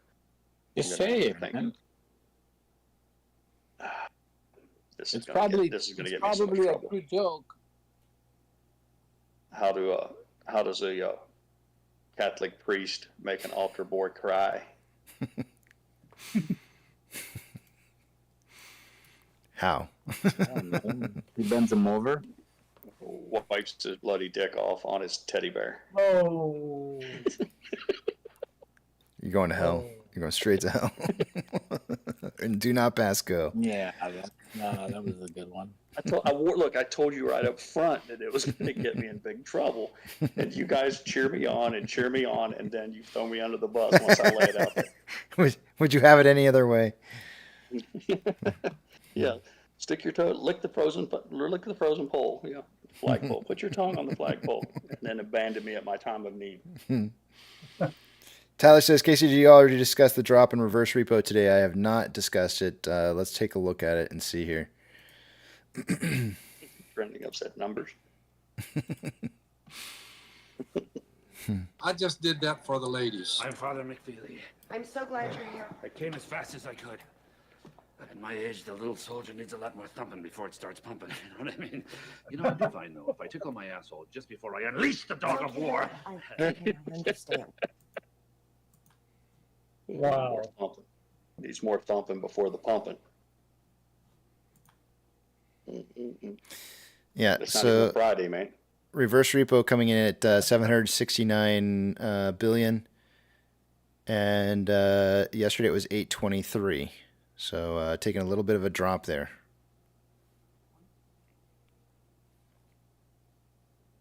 Now, Casey, would you explain why that's dropping? Is it dropping because they have less money to do, or they just need less money? Of course, that doesn't even make sense. Somebody has a Everybody usage needs for the more money. They probably can. They either can make more money someplace else than overnight reverse purchases, or they owe money, or they need liquidity for something else, right? Like that's what I would suggest. That's probably why it's dropping.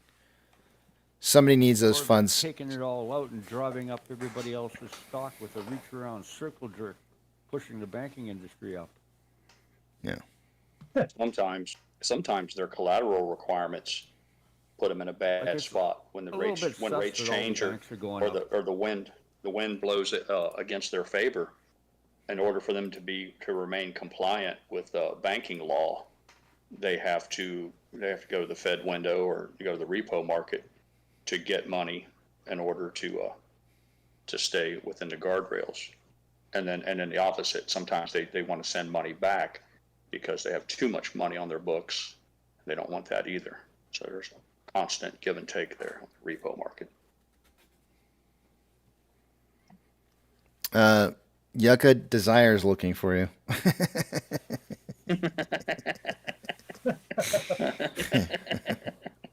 That would be in the VIP section. All you ladies pop your pussy like this. Shake your body, don't stop, don't miss.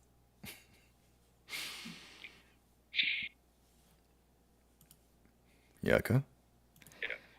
Yeah. Oh yeah, just making sure you're here. I just said hello with that song. Oh, I didn't realize that was you playing. I can't see who's playing what. I don't know who's playing I thought that was censored content because I literally thought that was censored. Yeah, that was censored. Yeah. That wasn't me. Much better quality. Good quality. Yes, you're right. You ladies pop your pussy like this. Shake your body, don't stop, don't miss. Just You let your daughter listen to that kind of music? If she wants to. Yeah. Really? You would? What would her mom think we about might. that? What would her mom think about that? Well, her mom can think whatever she wants. I don't control minds. No. I'm asking you what she would think. I'm not asking you to control it. I'm asking you what she would think. I don't know. Let me call right now and let's put her on speaker and ask her that. I think you should. I think you should say you caught your daughter listening. Did you hear what she's listening to, and then see what she has to say about it?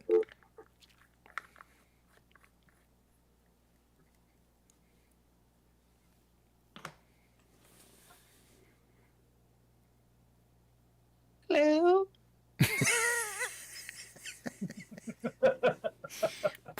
Poor Yucca. Hello. I was all being silent because I thought I heard a dial tone. I was like, oh, he's doing it.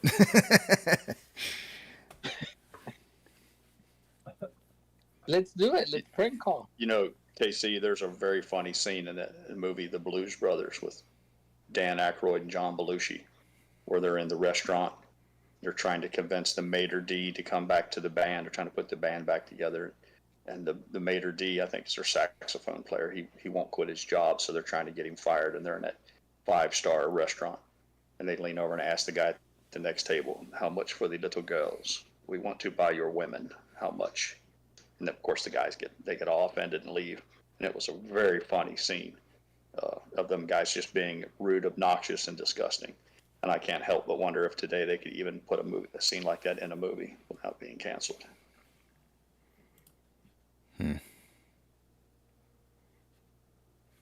Probably not. Not unless it's Blues Brothers was top notch.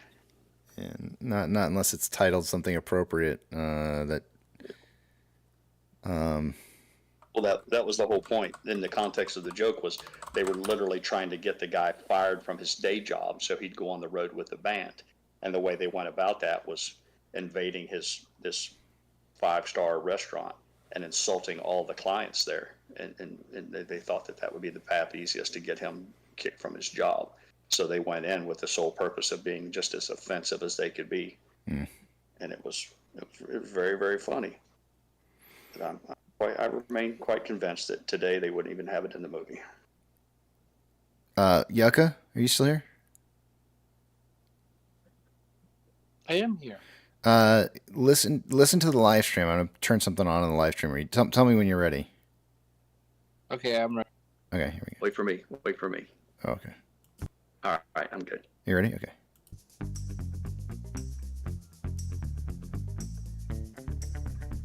Oh, wait, shoot, I think I screwed up. Hold on a second.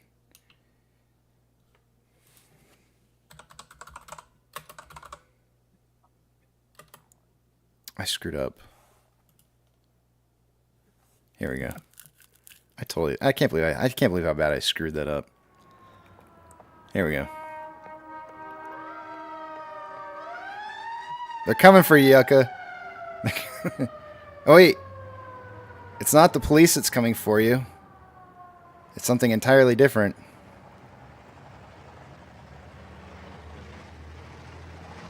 Is it La Migra? What the hell? Why is the intro on this so freaking long?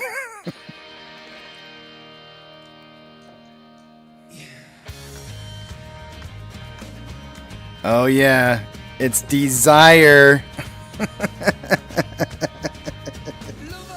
Oh, yeah. It's Desire.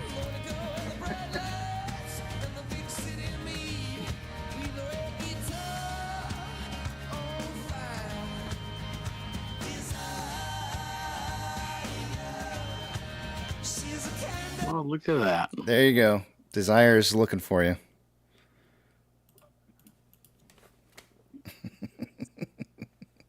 That would have been perfect if you wouldn't have fumbled the ball. So I know. That was pretty bad. My bad. Perfect. Yeah, but you made up for it. You made up for it with the you got it across the finish line. Do you know, for some reason, I don't know why, but I mistakenly thought that was an In Excess song and not a U2 song, so that's why I got it screwed up. No, I think that's off of the Joshua Tree album. Yeah, and Sunday Bloody Sunday, and that's an awesome album. I feel a little disappointed in myself, actually more than a lot disappointed in myself over getting that wrong, because You know, I was a big YouTube fan way back in the day. Well, if it makes you feel any better, we've come to expect that from you. So. Stockways, I was expecting to see a big drop down, like not today or tomorrow, but more like Monday. So I don't really feel like I called today's numbers. In fact, today I thought we would probably dip quite heavily down to around. Let me go back and look at it again here. 680. I think it was 686. I think is what it was. Was it? Yeah, I think it could have been 664. No. It was up here, 680. I think I was looking at like a 680 or 686 drop at market open, and then perhaps a really hard bounce off of that, and then closing out the day at around $7. But we're getting a dump here, and this dump is not. I don't think this is part of your regularly scheduled show that we would have normally had here. This dump is market wide. This is, if you go and you look at the SPY right now, everything's taking a dump. It's not just AMC. So yeah, you can go through and look at like Tesla. I can put it on 1 minute in Tesla. You can see Tesla's taking a dump. Amazon's taking a dump. Cinemark's taking a dump. GME's taking a dump. HYMC's not. They're actually moving pretty good. But that makes sense, though, because gold should be moving up in a failing market. NCMI taking a dump. Hood's taking a dump. Everybody's taking a dump right now, right? So, I mean, considering the fact that everybody's taking a dump and we're only down 1.17% right now, it's not bad. Like, all things considered, it's not a bad thing. It's not terrible.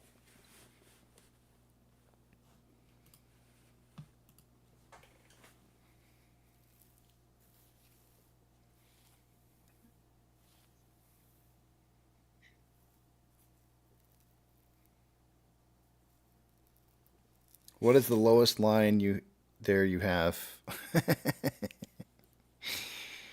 Stop looking for bottoms, man.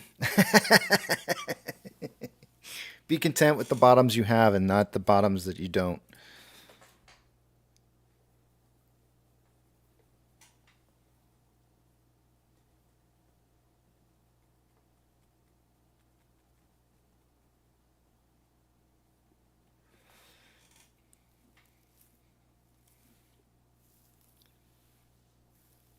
What are you going to do with all that money anyway, Stock Whiz?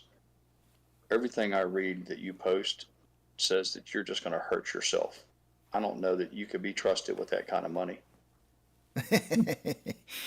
He's going to get the hookers and the blow?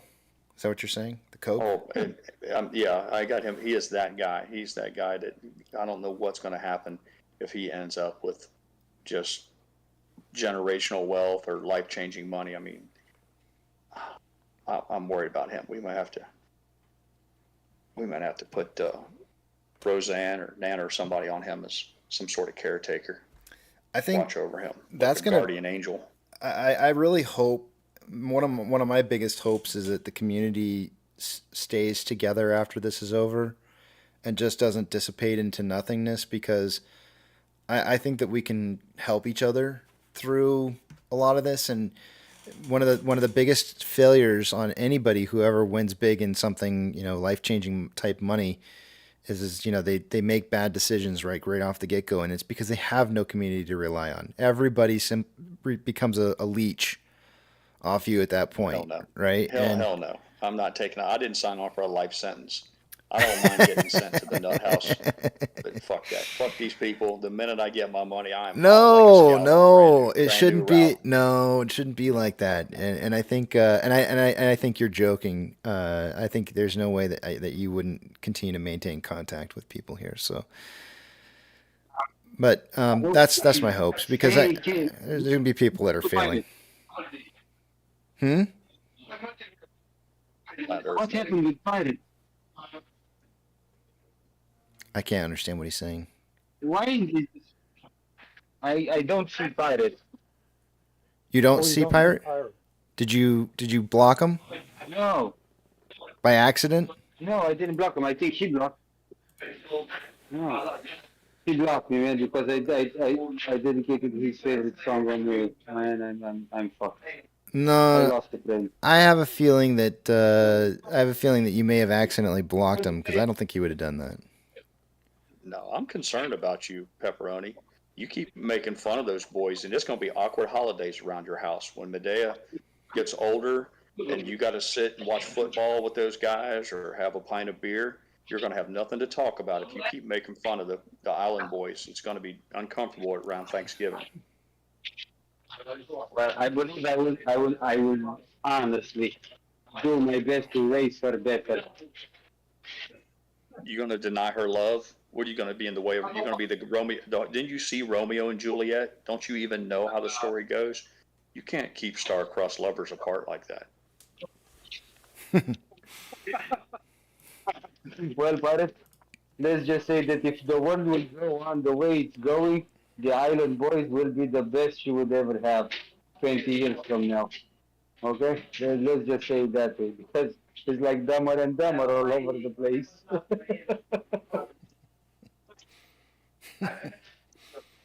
She's going to have a hard time choosing between the two. So I don't know how she's going to overcome that. But I want you guys to live in harmony. I want you to live in harmony going forward. I don't want any of them to revisit all these old tapes and find that you were less than accepting of their love.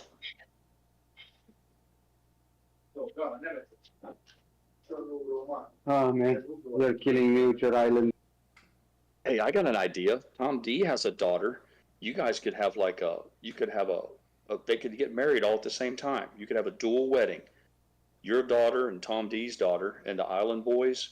It could be one big event. We could all travel. We could have one of those destination wedding events. We could all get together. You said Yucca destiny. to be the flower. Yeah, I did, didn't I? Yeah. Oh, nice. Yucca could be the flower boy. Stand down, Private. Yeah. Tom hasn't said a word in 2 years. I started on his daughter, and he clicks right in. Oh yeah, he's in here in an instant. He's I'm coming in hot. This is you never had a daughter, have you? You've never had a daughter, Pirate, right? Yeah.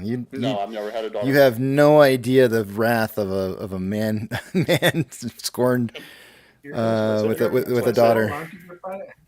Tom D hasn't spoke a word in 2 years. I make one joke about his daughter, and he comes in fucking guns blazing, kicks the door in, fucking expending all remaining rounds. I had to do to get to this computer quick enough to get there. Tom, welcome. Good to see you, man. Find my own home. Good to have you here, Tom. I know you're risking your job on this call, but I understand why you're doing it. Oh, this is personal. That's business. This is more important. Yeah. Are you in the bathroom stall right now? Me now. You sound like you might be in the bathroom. This room echoes Tom, he went straight into oh no he didn't mode. Yeah. Yeah. Oh shit. What are you gonna do, man?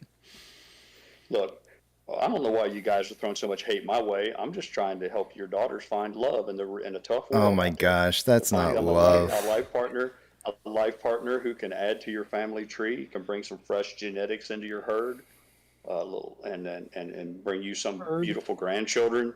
A fishing buddy. Tom, you can't use a fishing buddy. Somebody like the Island Boys to take them out your boat. I'd like to think that my daughters have brain cells. And there's many ways I can take this conversation. There's no way in a million years that they would ever find love in a brain cell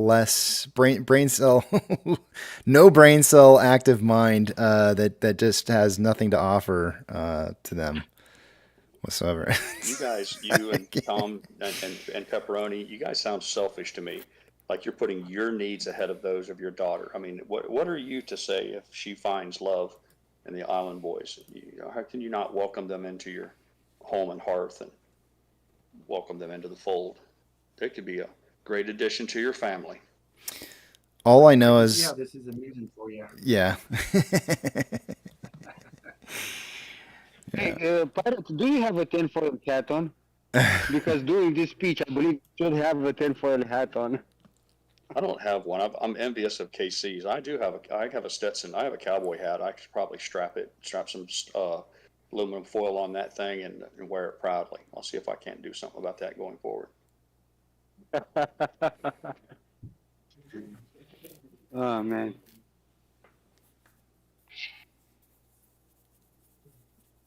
Let me slow my brain down and get back to work. You guys take care. Okay. Thank you. Tom, I got your back.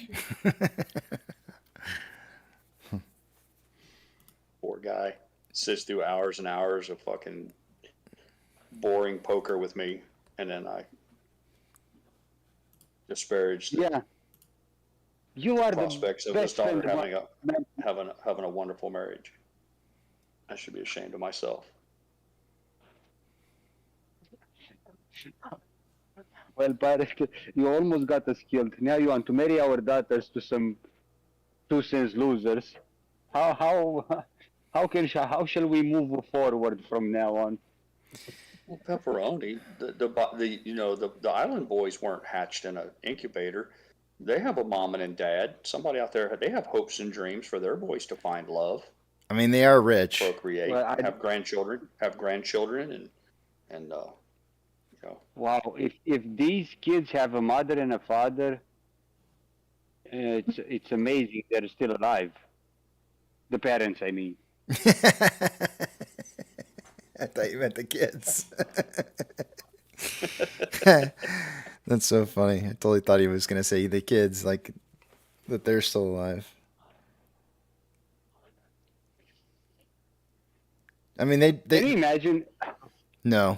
Can you imagine me holding my daughter on my shoulders at a concert, having the dreadlocks like that? No. Made?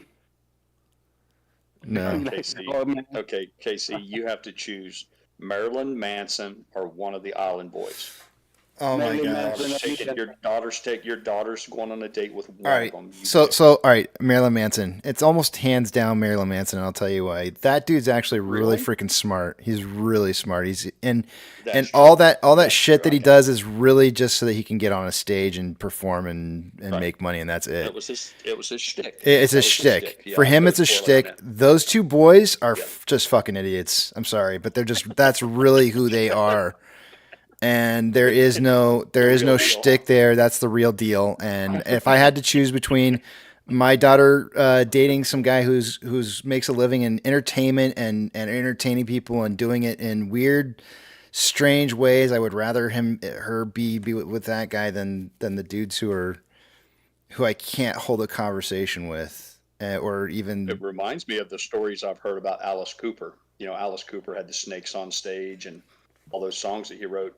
But they say he's a great golfer and he's very well read and highly intellectual. Yeah. So perhaps Marilyn Manson must fall under that same thing, that his whole stage persona is just that. It's just an act and a way for him to perform. Yeah. I kind of feel like the same way with like the whole Kiss dudes too. Like, I've brought this up before in conversations, is that like their whole thing is just I don't even really think they're that great at musicians. It's just that whole tongue and dressing up like clowns. But the lead Set singer, themselves apart. and I can't think of his name off the top of my head, but the dude's freaking brilliant.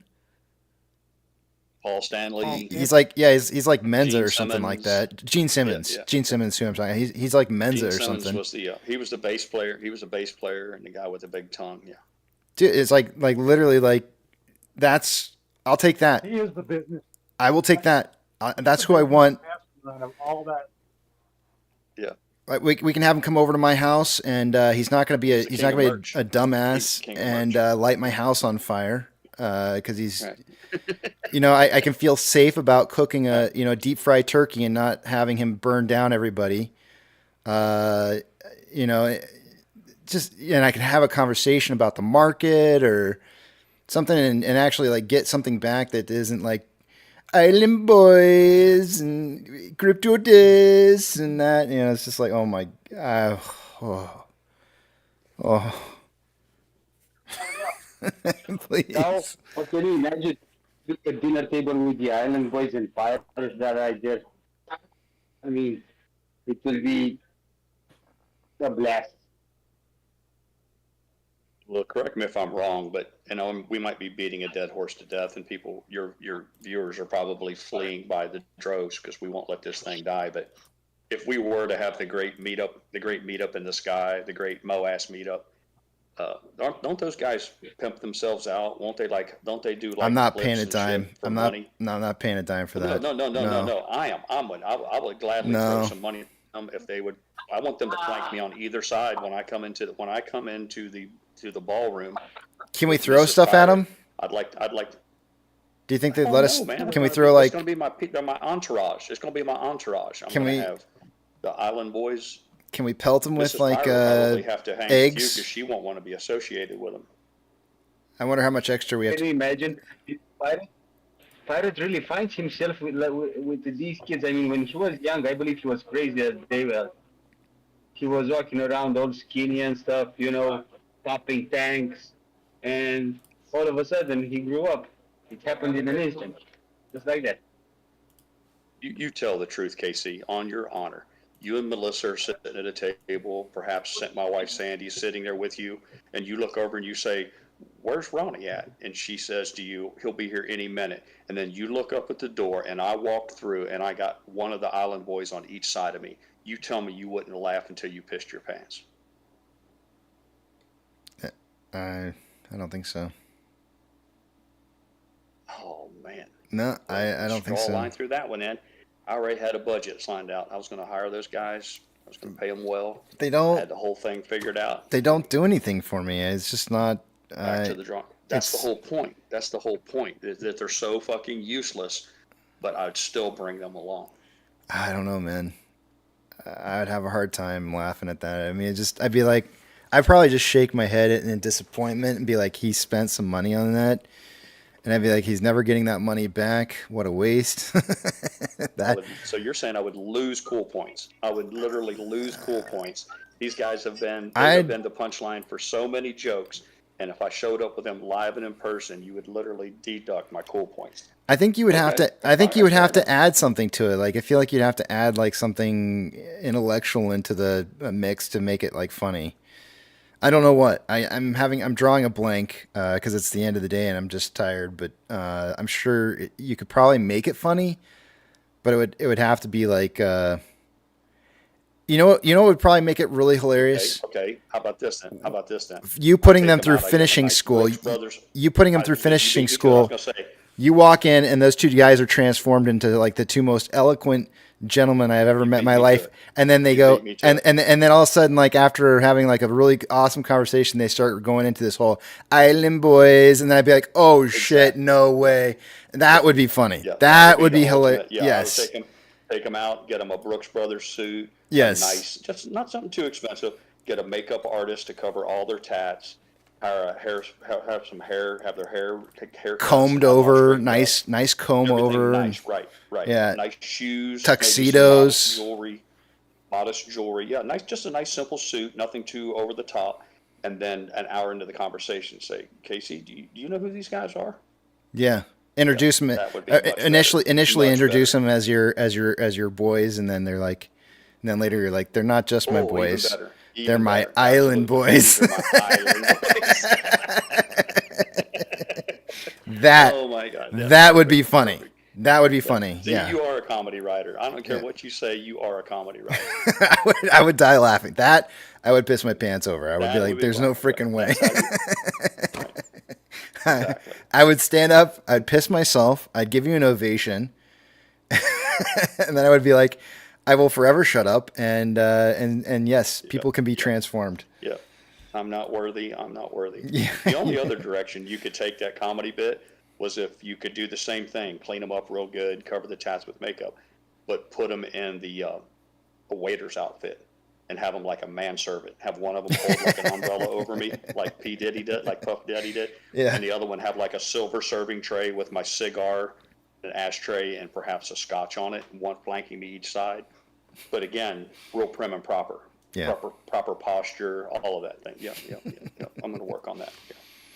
All right. Let's do numbers while you fantasize about your prim and proper island boys.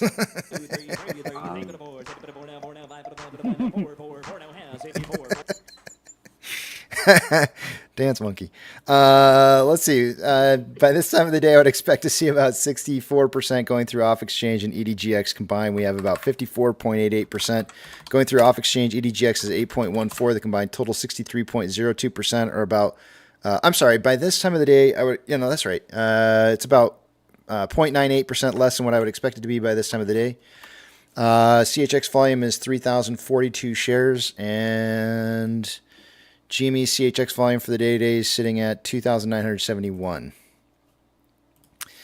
Taking a look at Ortex, as of an hour ago, there was approximately 1.78 million shares having been borrowed for the day. It's now 1.83 million shares. That's going to cause the estimated short share interest of the free float to maybe slightly rise. It's at 8.74. Cost of borrowings at 0.82. Average is 1.09 and max is 8.6. We have shares on loan for the day days at 10.04 million shares. That's approximately 600,000 shares less on loan today than there was yesterday. And Ortex is estimated about 1.736 million shares of short interest were closed out day over day, although that's not exactly the case. The only reason that number is reporting something like that is because of the fact that the outstanding amount of shares was changed to the new value, which would cause the number to report something that sounds like a bunch of shares were returned that weren't. My neck, my back, lick my pussy and my crack. My neck, my back, lick my pussy and my crack. All right. Yeah, that's great. Thanks. Moving on.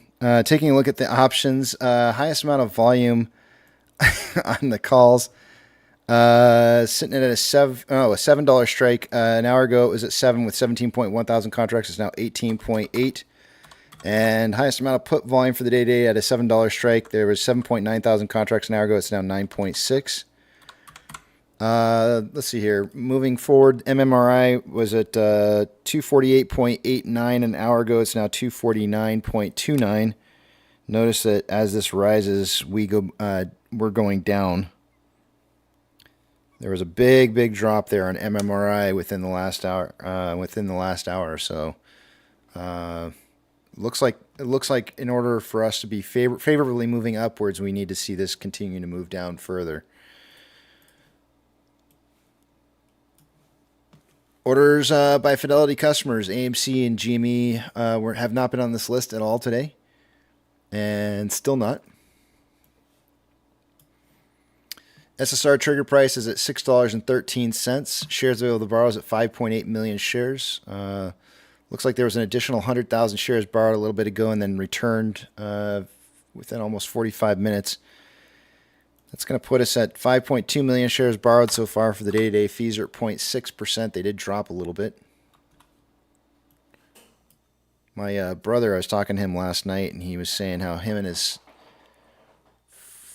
fourth grade son, he said fourth grade son, and was every once in a while will tune in to this channel. I was like, I told him, I said, bro, this is not a kid's channel. Anyways, NASDAQ is down 0.1. I apologize for that. I thought I was muted. Oh, that's okay. NASDAQ is down 0.09. Dow Jones is up 0.21. S&P 500 is up 0.11. We have 4,110 advancers to 1,944 decliners. The market is more declining now than it was an hour ago. 4110.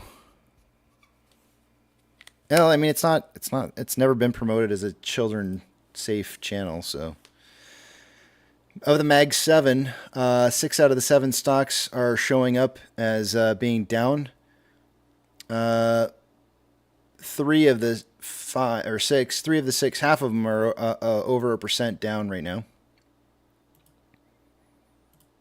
The only one up is, for those of you who can't see it, it's Tesla. On the banks here, anything up plus or minus 2.5% or greater of a change is going to get a shout out. FRC is up 100% for the day today. Silvergate's up 3.45. Bank of California is up 7.83. UBS Group is up 3.37. Bank of America up 5.7. Zion is up 9.54. U.S. Bancorp, USB is up 6.02. Wells Fargo up 5.35. Citigroup up 2.5. Western Alliance up 8.89. Schwab up 6.83. Northwestern Trust up 3.67. Morgan Stanley up 6.75. Goldman Sachs up 5.59, and BlackRock up 3.81. Everything is in the green on the banks right now.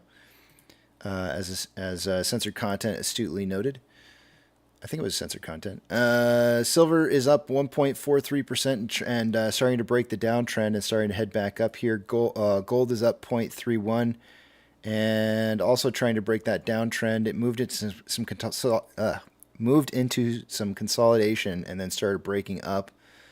Ethereum Classic is up 1.31 and consolidating after a downtrend. The US dollar is up or down rather 0.85 and breaking to the top side. Oil is up 4.84 and trending down. Mortgage-backed securities are up anywhere from 0.58 to 0.75 and trending down. SPY is up 0.15 and is making a reversal off of the downtrend that it had from 473 down to 469. VIX is up 2.63 and trending up.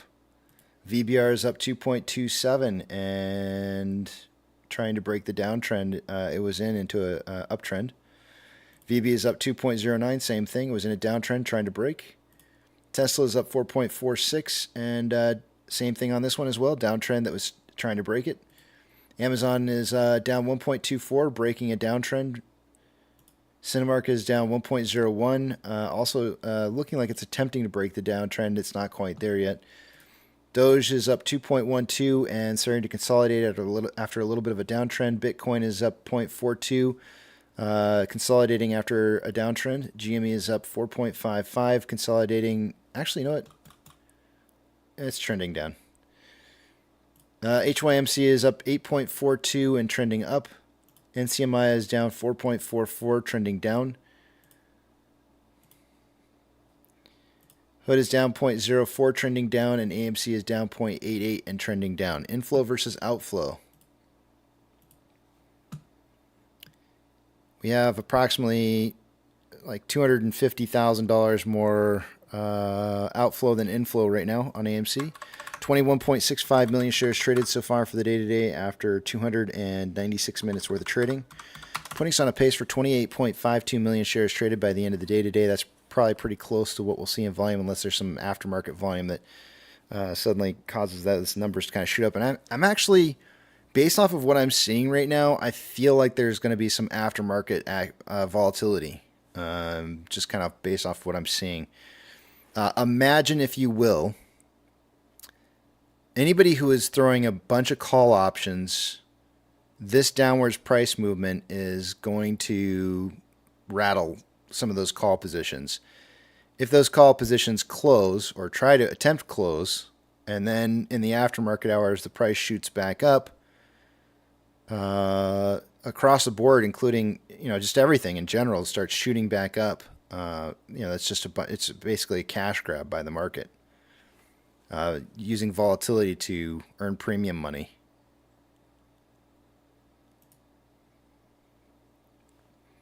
On a 4-hour chart, we've got more selling pressure than buying pressure than RSI of 44.17, which is slightly below average. On a 1-hour chart, we have more selling pressure than buying pressure, the divergence on the vortex indicator within the last hour. RSI is at 41.49, which is below average. On a 30-minute interval, more selling pressure than buying pressure with a divergence on the vortex indicator within the last hour and a half. RSI at 39.36, which is below average. And on a 5-minute interval, more selling pressure than buying pressure than RSI of 35.99, which is below average. We were signaling oversold for a hot few minutes there, about an hour, before seeing the RSI drive back up again. And with that, I yield the rest of my time back to the back of the big tramp. Thank you very much. Thank you. My back, my crack. Is that Yucca? Who's back? You're back. I'm back. You're back, Casey. I'm back with your crack. I'm back and I'm going to lunch or break. Another one? Another one. I'm gonna have cereal for lunch. Mrs. Pirate found some cereal on sale, and she pulled out all the stock. What's your favorite all cereal? The good stuff. So. What's your favorite cereal? Captain Crunch. You like that roof of your mouth rougher upper? I like Fruit Loops. My favorite The is smell of Fruit Loops is wonderful. I like honeycomb. Raisin Bran. Really? Ooh, that's some nasty shit. You like Raisin Bran? That's nasty shit. That's like. I love Raisin Wait. Bran. Have you ever put bananas in Raisin Bran? Nope, I don't need to. It's the way Dude, it is. no. Style, that's it. I'm telling you, put some bananas, exactly cut up what it some is. bananas and put it in there, and it makes it a brand new cereal, and it's so good. Why would I want to change the texture? If I Dude, like the way it I'm is? telling you, you gotta try it. You're gonna love. You won't hate me. You won't hate me. That stuff's like that's not fit to use as mulch for a flower bed. Captain, listen here. You won't. Raisin Bran, and then the other one is Honey Bunches of Oat. Yeah, Billy Wright Cinnamon Toast Crunch is top notch. Cinnamon Toast Crunch is pure sugar. It is. Yeah, it's calling diabetes to your doorstep. Do you like drinking the milk? Do you like drinking the milk after you're done with eating all the cereal that's in the I bowl? bet you do, Casey. Oh, I love drinking the milk. Warm You milk. like that milk all over your But face.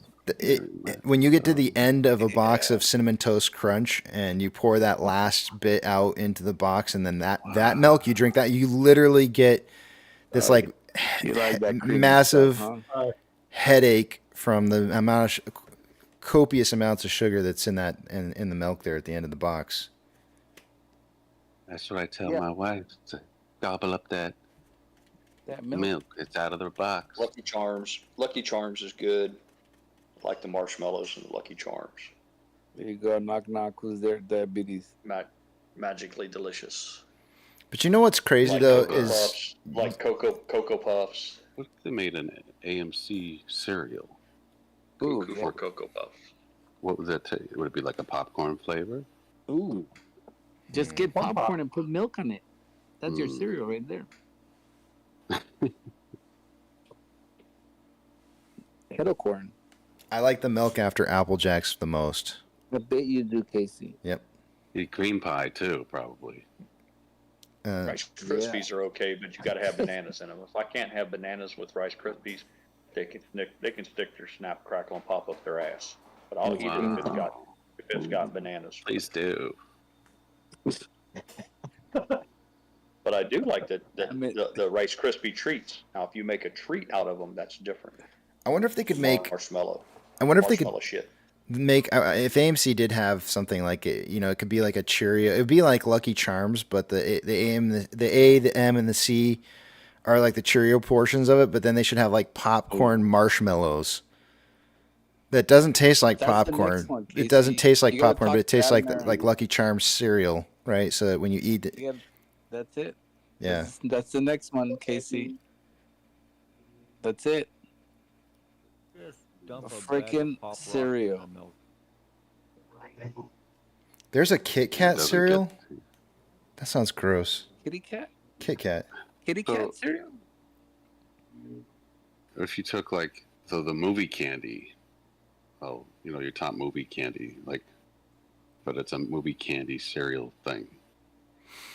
It's almost like a dessert, but it's.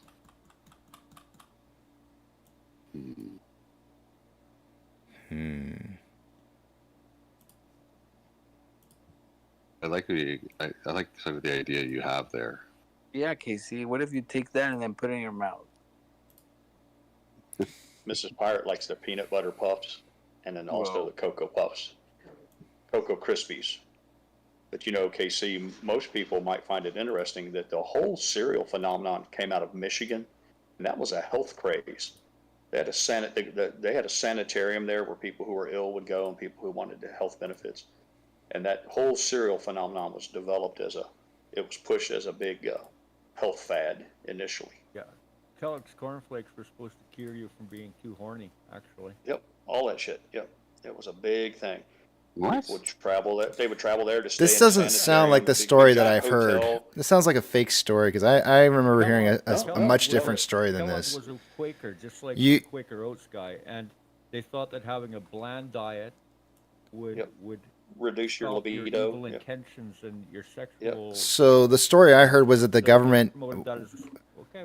the government was trying to get businesses to create believe in the a government subsidized meal that would cause people to have better vitamins in it on a daily basis, and utilizing corn production in order to do so. And The whole so concept it of was fortifying really, it with vitamins is true. That Yeah. was part of it, but it was Yeah. part of a health. It was a health craze. but it was funded by a government program in order to try and create a meal that people could eat so that they would stay healthy. Believe in the government again. It was right about that same period of time in history that people were fond of traveling to the Adirondacks and staying in, and there would only be these health destinations. They would go soak in like the hot springs. Even the President Roosevelt, who was the one in the wheelchair, would go and they would just vacation at these places where they could soak in the hot springs and things of that nature. It was That's where very I'm trendy, from. Mhm. trendy at the time. We got married in Adirondacks too. All right. Oh, yeah. I'll be back in a minute. Blueberry was the tops. Tom D. Frankenberry, Blueberry. Those were top notch cereals.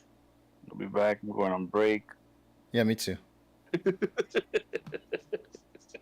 You know what I'd like, and just off topic, it's you know how they make these strand lights?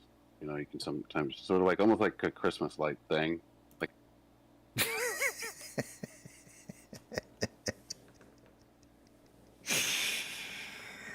I just had to leave. If I just didn't just leave, I would have just gone on forever. They'll forgive me later. All right. I drew out a descending parallel channel. I've got multiple touching points. I got 1, 2, 3 touching points on the way down. I've got 2 touching points on the top side. Pretty comfortable with this analysis. I'm giving you a suggestive breakout point. This is a bear or a bullish channel. When it breaks out of this, it should break to the top side of the level of resistance that you see heading down. And I usually use Fibonacci retracements to kind of give you like an idea where there's going to be a level of support where you might see it consolidate a little bit. It might drive down, test it, consolidate in here, and then break out going out of this. This is just simply a suggested point. It's not, I'm not stating that's where it has to break out at or that it will break out there.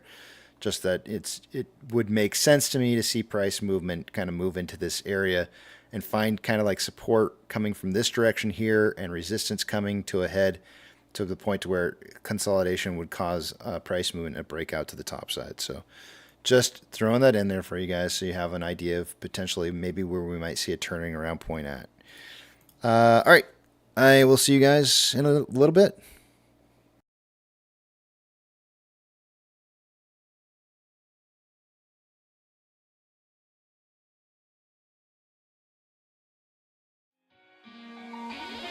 Hey, it's Benji from All Good Folks. If you love our music and you want to support Upbeat's amazing community of artists, upgrade to Premium today and help us keep creating great new tracks for you.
Musicvine is the essential music licensing platform for pro filmmakers. Discover the world's top composers and songwriters with industry-leading search tools that speak your language. If you need music for pro video, visit Musicvine.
Hey, this is Sencho, and this one goes out to all the hip hop fans out there.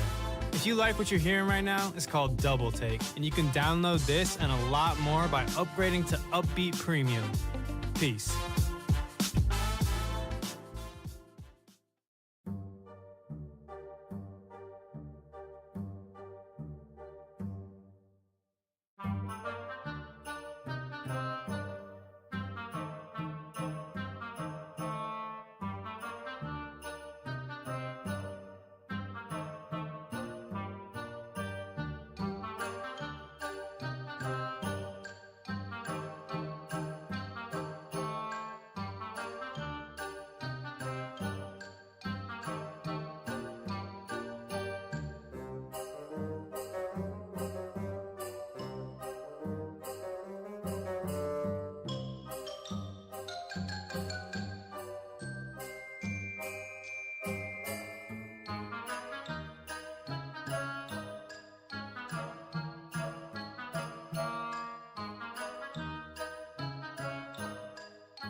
Alrighty.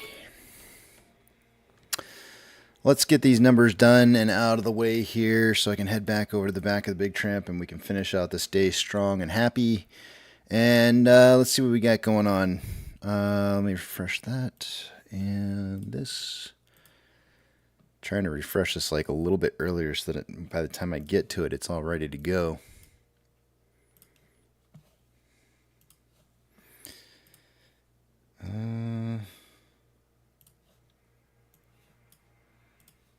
All right. Starting with off exchange. By this time of the day, I would expect to see off exchange around 66% going through off exchange and EDGX combined. As it stands right now, we have 55.23% going through off exchange. EDGX sitting at 8.14. The combined total 63.37%, or about 2.63% less than what I would expect to see normally. 3,042 shares going through CHX. CHX on GME is at 29.71.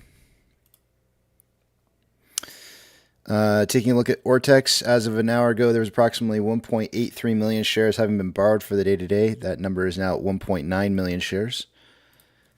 It's going to not really change too much on that estimated short-term interest, the free flow, which is showing at 8.75%. Cost of borrow mints at 0.82, average is 1.12, and max is at 8.6%.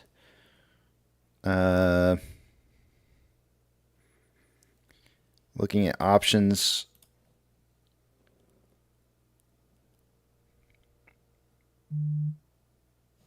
Let's give that another refresh. It just absolutely sucks.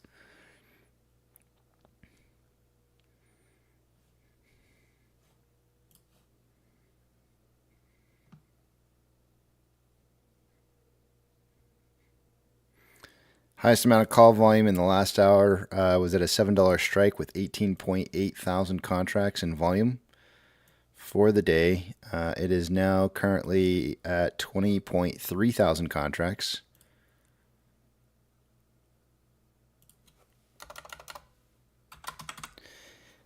Highest amount of puts coming in also at a $7 strike. Market suggesting or showing that we had 9.6 in volume an hour ago, now 10,000 contracts for the day. Market suggesting a closing price somewhere between 651 and 749 for a closing price by the end of the day.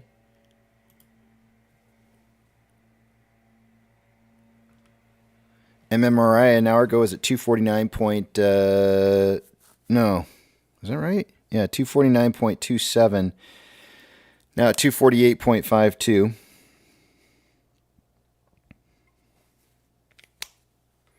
The spread between the 2-year and 10-year yield was 0.383 earlier this morning, dropping from 0.5.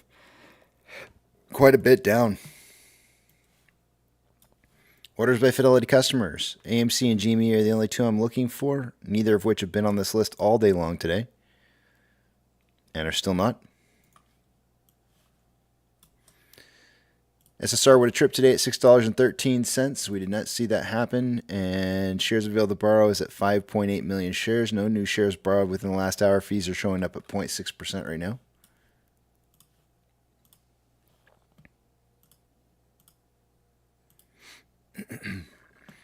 NASDAQ is currently showing up 0.07. Dow Jones up 0.32. S&P 500 is up 0.2. We have 4,224 advancers to 1,844 decliners. The market's more advancing now than it was an hour ago, and cooking with bacon grease still. Looking hot and tasty.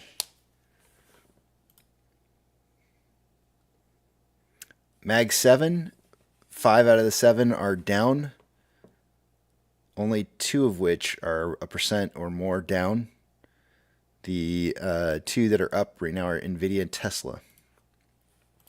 Big bank movers for the day today, anything plus or minus 2.5% or greater is going to get a shout out. We have FRC up 150%, Silvergate's up 3.45%, Bank of California up 8.49%, UBS is up 2.92%, Bank of America up 6.04%, Zion is up 9.45%, Bank USB is up 6.32%, Wells Fargo up 5.32%. Western Alliance up 9.17, Charles Schwab up 6.43, Northwestern Trust up 3.92, Morgan Stanley up 6.56, and let's see here. Goldman Sachs up 6.06, and BlackRock up 4.16. Silver is currently up 1.6% for the day and is definitely getting a reversal from that drop it had earlier. Gold is heading back up at 0.43 after a downtrend. Ethereum Classic is up 1.06 and consolidating. The US dollar is down 0.88 and starting to consolidate after an uptrend. Oil is up 5.65% and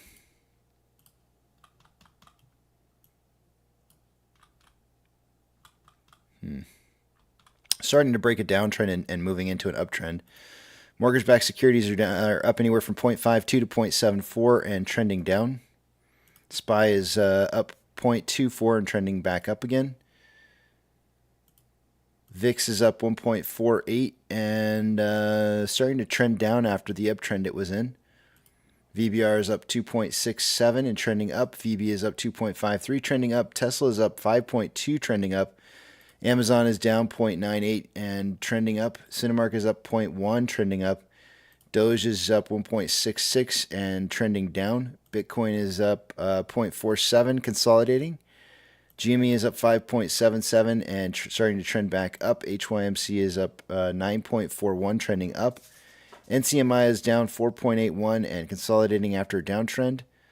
Hood is up 1.25 and trending up, and AMC is down 1.25 and consolidating.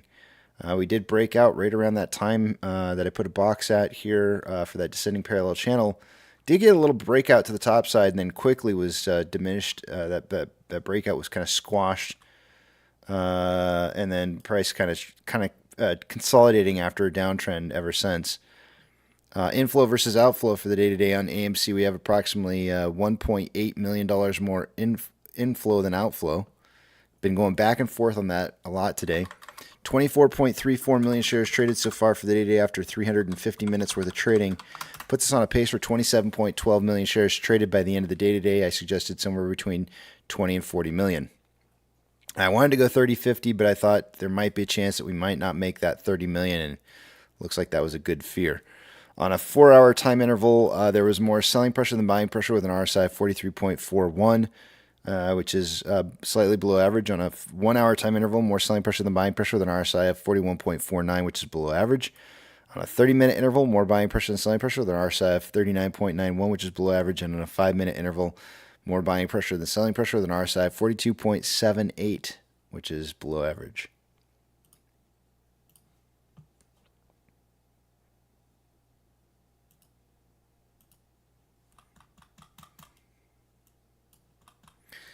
And with that, I yield the rest of my time back to the back of the Big Tramp. And they're off.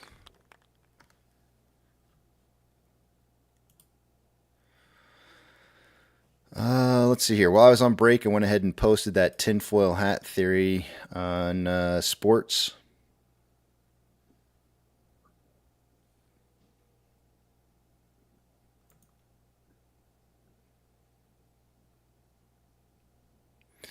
I don't know. I don't know if Warner Brothers Discovery is going to have the ability to be able to sell the rights as a distributor for whether it be basketball, NHL, or baseball. I don't even know. I don't even know when the basketball. Let's see when the season starts. Well, over here, I hear them talk about March Madness all the time. March Madness, March Madness. Starts October 24th through April 14th. So it's already started. But March Madness is a big one, right? For sure.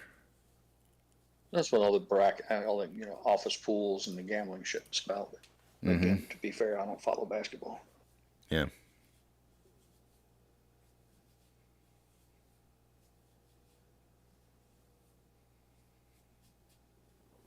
Whatever happened, I can't remember the name, but there was somebody on Twitter we were fooling around with the other day. We responded something that he said that was particularly nasty, which you're not want to do. You don't normally give those guys any time, but for whatever reason, you decided to pull up his thing and post some things in chat. I can't remember who that was. I was going to ask you how that played out. We had gone back to revisit it a time or two to see if there was any additional comments. Maybe it'll come to me before the stream ends today. I'm trying to remember what you're we had so many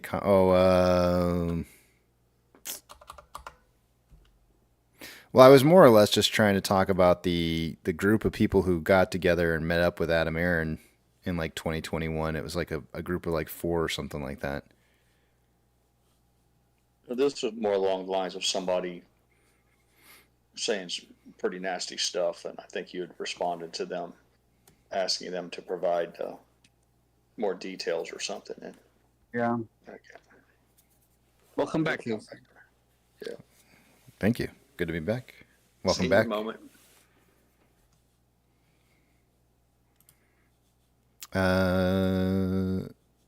Was that Yucca that I heard? I think it was Yucca. Brandon, welcome. Good to see you this afternoon. How you doing? I'm here, Brandon. Yeah. How's it going, Brandon? It's going okay. Just ended the day. Oh, nice. End of the day. I'm gonna have some hot Cheetos right now, but I don't want to. Paula's saying they are You saying see- that short interest dropped so much. Crazy. It didn't drop, though. The actual amount of short Maybe interest not. stayed the same. What increased was the amount of shares outstanding, so that decreases the percentage of short interest of the free float. Yep. So what you should do, Paula, is inform people who are incorrectly spreading bad information and saying short interest didn't change at all. It stayed exactly the same. It's just that the outstanding amount of shares changed. So it changed the percentage. That's right. Yep. Yeah, get them. Yeah, that's right. Yeah, let them know what's up, because you should know. Yeah, let them know. I let you guys should know know on these things. on a daily basis what's happening. So I figure if I can arm you guys with the information, you can combat the misinformation that's out there. Wage war against the fudgesters. Mm-hmm. Open season hunting. You know, KC, we frequently play if this or that on the stream, and you guys occupy way too much time in my brain in the off hours. But I was taking something out of the toaster oven last night, and I saw it. I had a burn mark on my oven mitt, and the first thought I had was, wonder if all the fellas in chat, if they have burnt up oven mitts. But then it dawned on me. I said, there's an if or question here. And my question is, oven mitts or pot holders? Would everybody in here cooks? I feel like or it's you like the guys talk same about cooking all thing. the time? Isn't it the same thing? Also, Well, no. One is a glove you put on your hand. Oh. The other looks like a dish rag. One looks like a pot holder, looks like a dish rag. Okay. And I'm just curious: are you the oven mitt guy or are you the pot holder guy? I'm whatever's on top. Nobody's getting an ulcer here, man. Just eating a bag of hot Cheetos. Are you eating a bag of hot Cheetos? I'm snacking on some hot Cheetos, flaming hot. I'm on whatever's on top when I reach into the drawer. If it's the pot holders versus Combination. So you think most people have both? we don't have gloves. We have mitts.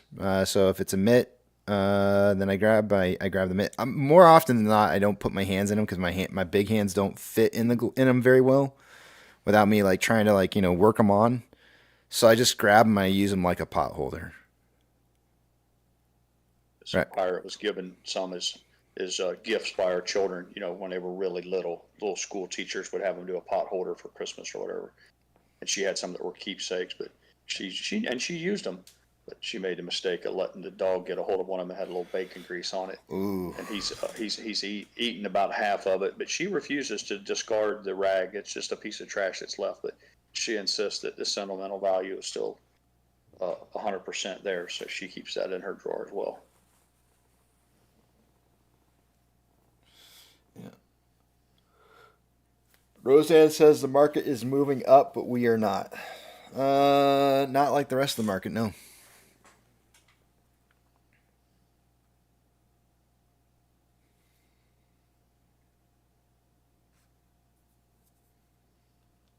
Yucky, you lick your fingers when you're done eating those Cheetos, or do you wash your hands? I wash my hands. But that's because he's. Would you do it at home too? Would you wash your hands at home? You let all that good Cheeto dust go to waste. I bet you. I bet you eat pizza with a fork, don't you? Barbecue ribs with a fork.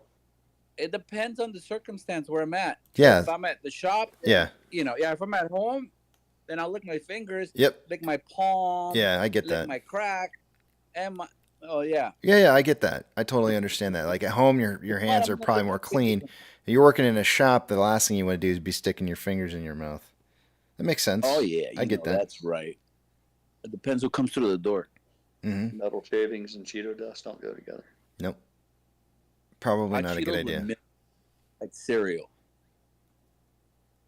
Yep.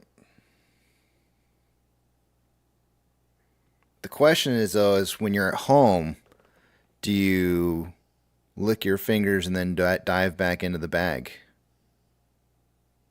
No, I leave that last. Okay.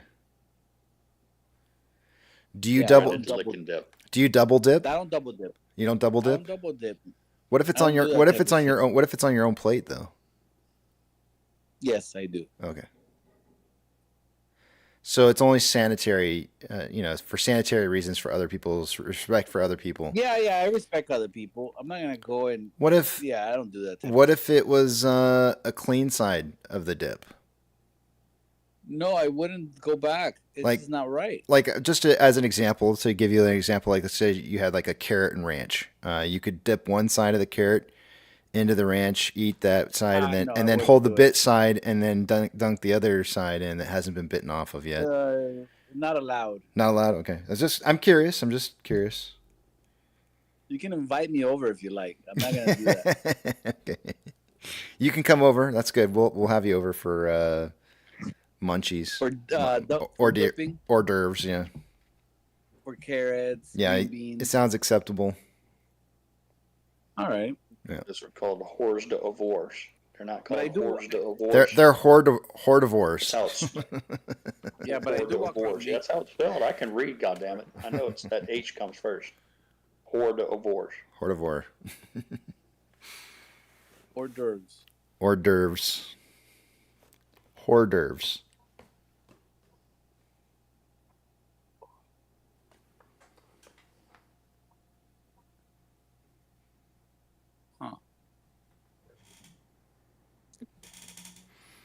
We got about 30 minutes left of trading here.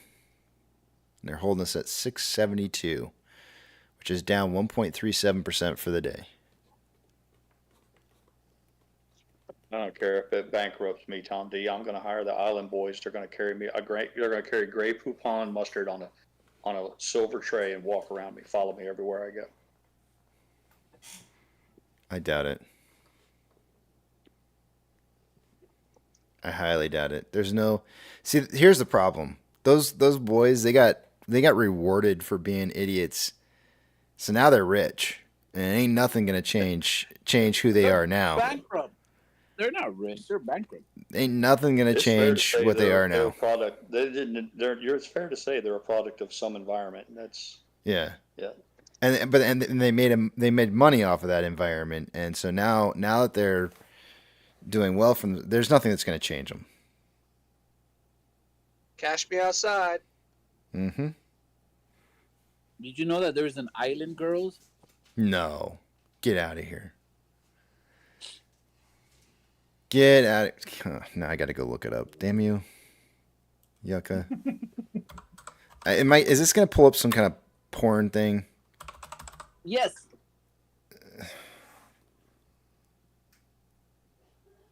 It says it's a song by Hood Celebrity, spelled wrong. Definitely them, the Island Girls. Public education. This does not look like... I'm pulling this up here, and it does not look like what I'm thinking. I think you just made this up. Well, he has a tendency to do that from time to time.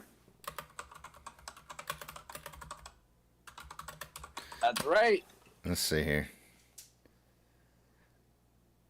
It says YouTube big bag ent Says Island Boys, Island Girls official music video. It looks like That's this. the one. It looks like the two dudes there. It's not a girls. Well, I mean, it might be Didn't some dress girls up- in the video. I don't know, but I'm not gonna play it because I really, I just don't want to. I don't wanna. That's why. You know, but Island Boy. What I want to know is how do we go from Rudyard Kipling and Hemingway to the island and to the Island Boys and the Island Girls? How do we bridge that gulf? Let's not confuse the Island Boys with the Beach Boys.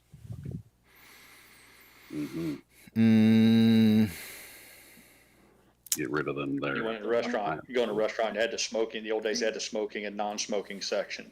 When they come into the Casey's restaurant, they're like, "Would you like to sit in the Rudyard Kipling Hemingway section, or would you like to sit in the butt drug section?" Island Boys. Oh yeah. Are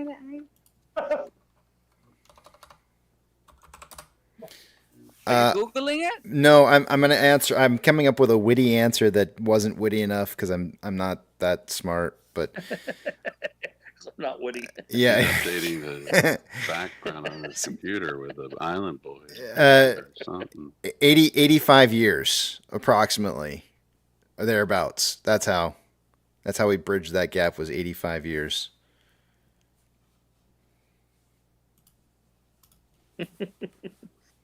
That's a long time, man. Mm-hmm. We did it in one stream. We did it in a couple hours. We did it in 8 hours. What took 85 years to be accomplished. Yeah. Like the Segway Olympics. Yeah.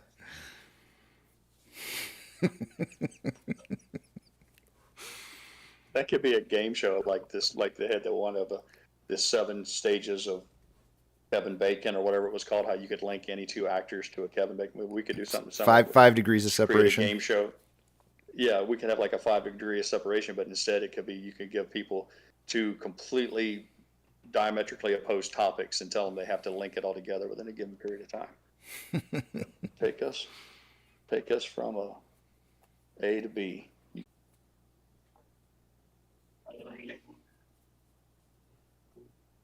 Congratulations, Gina. That's awesome. Somebody in this country has to work and earn money to put that money into the system for us. Congratulations. Tell you, man, between her and I think Roseanne Garb and some of the other ones, we could just about open our own sanitarium here, or at least a urgent care center. We got plenty of nurses. Yucca can get a lab coat, and we can pawn him off as a doctor. Sure, he can fake it. The nurses do all the work anyhow. The women, everybody knows that the nurses run the hospitals. We could probably do it, never get caught. I just real rugged, put a lab coat on real rugged, give him a stethoscope, let him walk around with a clipboard and look real important. Why did you use the term sanitarium? Just, I gotta know. Well, I'm trying to tie that back into our joke about the cereal. We talked about the cereal developers and how that cereal was developed for a sanitarium in Michigan. That was when we got into the cereal topic. But then I thought it was also funny because it has a connotation of being like a mental institution too, even though it's not the same. So I thought I was working on multiple levels there. Yeah, you were way over the top of my head. And I'm one way over the top of my head there. I was like sitting there going like, I had to look it up. You probably heard me typing. I had to look it up. I was like, what the hell? Why didn't you just say hospital? I was trying to understand like the reference. The guy said, every song can't be Hey Jude, you know. Did you what was that?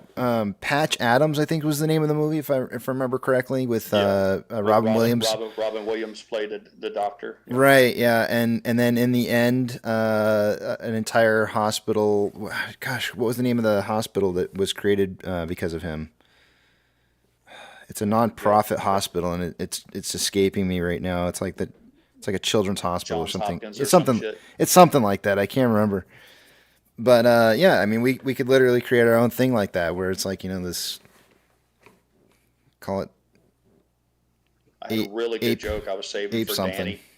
He hasn't been around, so I'm going to tell it to you guys while Danny's gone, and you can rub his nose in it later. But I think everyone here, being movie lovers, liked Good Morning Vietnam.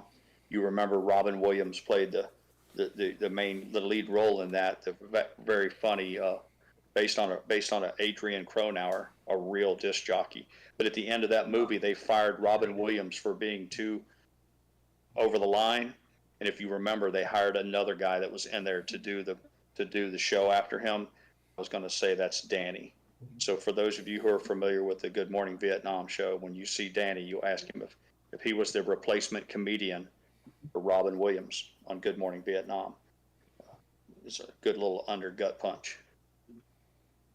They fired Robin Williams for basically not playing by the Army protocols. And I think at the end of that movie, they had brought a guy in to set him down, and he tried Oh to yeah, emulate yeah. Robin Williams. I remember that now. Yeah. Are you tracking now? Are you tracking now? Yeah. I thought you were talking about a completely different movie. Did you even say the movie title in that entire description? I don't think you did. I said did you? I said good morning, I don't know why it escaped me. I'm sitting there like trying to think of the movie. I guess I wasn't even listening to what the hell you were saying because I for some reason I couldn't figure out what movie you were talking about. Too. I might have been talking way too fast because my mind's racing. I was literally sitting there thinking like, what the hell? I thought you were talking like in real life they fired him. I'm like, but no, you were talking about Robin Williams. Robin Williams he played a part of a character called Adrian Good Morning Cronauer, America, I think was his name. Good Morning Vietnam. Or Good Morning, I said America. The movie, the Army shit candy. Yeah, they shit candy. Yeah. They said you're. And then the other guy was honking like horns and stuff. It was horrible. Well, yeah, he come in, ding dong dong. He had a little xylophone. He did a few notes on it, and then he told like a dad joke, and it flopped. And then, but then he would read off like the body counts and all that stuff. Whereas Adrian Cronauer was basically thumbing his nose at the Army and the disinformation campaign. I felt so bad for him. But I was trying to draw a parallel of Danny's dad jokes to that poor guy that had to sit down in Robin Williams' chair after he left. Yeah. I felt really bad for that guy in that movie because I mean he was legitimately just trying, he was trying to be funny and like I actually, believe it or not, I really kind of envision myself as that guy. It's like Casey, he's like the wannabe. Casey's the wannabe like YouTuber that nobody really watches. It's like he thinks he's funny. We watch this guy because he thinks he's funny, but he's really not. And that's the funny part. Babe Ruth struck out a lot too, and I strike out all the fucking time. But I kept thinking about Danny telling his dad jokes, and Danny is funny. Everybody knows I think he's funny, but I bust his balls about how he's not funny and this and that. And I kept thinking, and the other day I was just thinking about Robin Williams and his comedic in that movie. And I remembered feeling like you. I felt empathetic for that guy. I felt so awkward for him. I mean, it'd be like watching Mozart play a concerto, and then they fire him and then ask me to come in, and I can't even play piano. Who's not going to feel sorry for me? But I feel like, man, and I was trying to figure out a way to craft a joke where I could stuff Danny into that part. But Danny's works teaching, and he's not here all the time, and then I couldn't find a segue link, so I just poured it out right now in a stream of consciousness. I apologize. Let me look something up here real quick here, because I have a feeling we're not trading. I have a feeling the market's going to be shut down for. I don't even know what day does January 1st fall on. It's a Monday. I have a feeling we're not trading on the 1st. It would be really funny for me to come in as a New Year's resolution as like trying to be like just way, way different than what I am and just being like horrifically bad. To the point to where it's just like unbearable. Just step out of your comfort zone sometimes, man, and have some fun with it. Treat yourself. It would it's like to the point to where it would be just like unbearably bad, and then. Here's another fun fact about Robin Williams, and I hope I'm not screwing this up. He made a really obscure movie where he was cheating on his wife with a babysitter, and he was getting a blowjob in their driveway from the babysitter, and somebody come pulling in and rear-ended the car, and he got his dick bit off. And I can't remember. I think it was good.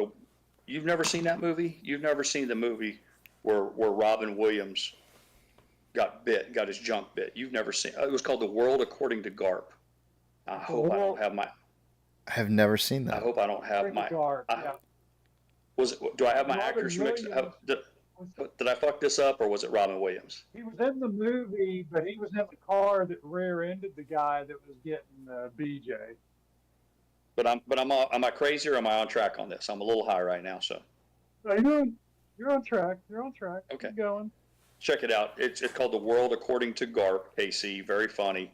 He played a game with his son where they would come flying home and they would drive down the hill and he would shut the car off and turn the headlights off and come swooping into his driveway like it was on stealth mode. So he came up silently with no headlights on. But anyhow, and it's spoiler alert, but fuck, that's a 30-year-old B movie that never went anywhere. But anyhow, yeah, the dude's getting a Hummer in the car and he gets hit in the ass at about 50 miles an hour and he gets his junk bit. And but yeah, it's called The World According to Garp. So if you like Robin Williams, you want to see something that's wasn't Mrs. Doubtfire or wasn't in any. Man, I thought I'd seen every single one of his movies. That's kind of weird. There you go, man. So yeah, all right. That's it for our promoting of Robin Williams. After he passed away, Back to your regular schedule programming. Somebody had posted up a picture of like a hand-drawn picture of Robin Williams that I thought was just absolutely awesome, and I had him on my screen on my phone for I don't know, probably like a year or more. Just because I don't know, it's just kind of one of those. You know, it was such an unfortunate death, right? Like, I mean, incredibly funny man who was plagued with depression. And, you know, and it's like, damn, when life is down, when you're down in life, like, that's what you must do. You know, you got to be funny because otherwise it's just too depressing to deal with. Cry. Yeah, either right? laugh or cry, man. You got to pick and every day. And so I had that on my phone for like, I don't know, like a year, I feel like, or more. And I think, what year did he pass away in? I can't remember. I got to look it up now. It wasn't that long ago. I don't say it was like 10 years ago. It's in the last 10 years. I'm going to go with 2012. 14. So I wouldn't off by much. My dad passed away in 19. I think it was 19. Yeah, 2019. I think it must have been. I can't remember if I had that picture of Robin Williams on my phone after my dad passed away or if it was before. But I had it on my phone for a long, long time because it just was. It helped me to remember that, like, you got to be happy in life. It's way better to be happy than sad. Yep. And there's a good life lesson in that too. If someone's come to you and said, "I'll give you $1 million if you can pick a person that you think is going to commit suicide," and I argued that there's not a person on this planet that would say it was Robin Williams. So it's a testament to how somebody can look one way and a whole nother war being going on inside of them.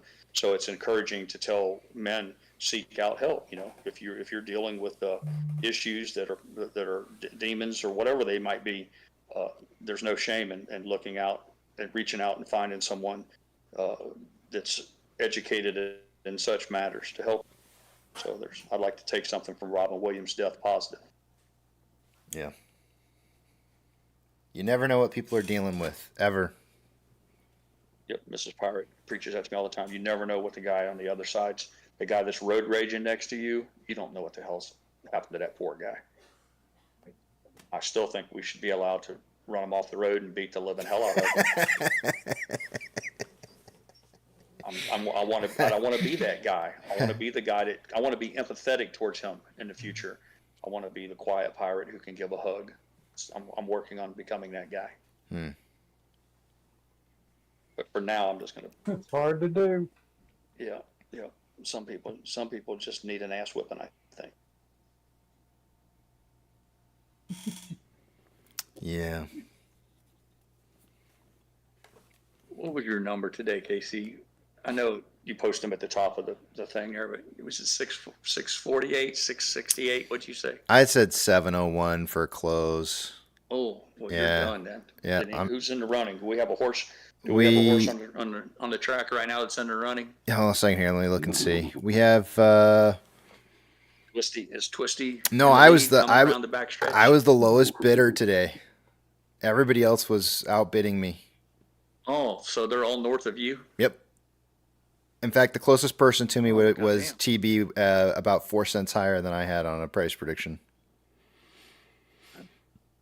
Track wins today. Yeah, this is a rough day for us on price predictions. Most of us were pretty far off today. I mean, 30 cents. 30 cents isn't too. If I had the programming skills, I would draw up a thing that you could put on your screen, and you could do you and Twisty and TB and all those guys who do the predictions. Each one of them could be assigned a little horse, and as the day progresses, we could watch the little horses move closer or farther away from the finish line. I could actually probably set that up. I could probably do that. I just don't. It would be cool, man. I don't take the time. Oh, I know. It's you got enough to do. I just thought it would be a creative idea. We could sell it and make ourselves fabulously wealthy from this new program that we developed. It's not that hard to do. Yeah. Well, all that stuff is a mystery to me. But I like it when we get close to the end of the day and you can look back and see the guys who had the willingness to put a little thought into a forecast and then put a real number on it in advance and then let the hide go with the hair. Yeah, Apex. Nana said Apex had the high end of the stick today. He did. He was at $5.99 to $8.99, so he was coming in hot and heavy. He's been off this week. He's been off this week. He went on a hot streak there for a while, but real hot, super hot. I feel like that happens, and I'm not sure why that is. I wish I could give it. He had 2 days that he nailed it within a penny or on the money in a row. Why do you think that is? Like, why do you think? Why do you think it is? That, something about his analysis. Something about his analysis at that moment in time was just gave him that. It's not about. I don't think it's a magical forecast. It's about a calculated edge. Yeah, the time machine. Time machine. Just like you and anyone else. You're cutting in and out. You're cutting out. It's either me or you, and I don't know which. I think it's you because Danny came through just fine a minute ago.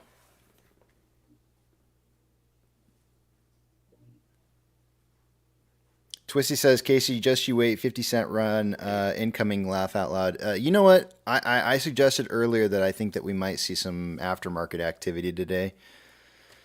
I would not be surprised if we saw like some kind of, big price move one direction or another. I mean, I can't even tell you if it's going to be up or down, but I kind of tend to feel like there might be some kind of weird price movement in the after hours, whether that be pre-market tomorrow morning or it's after hours tonight. I have no idea, but I feel like there's going to be a little bit of a correction.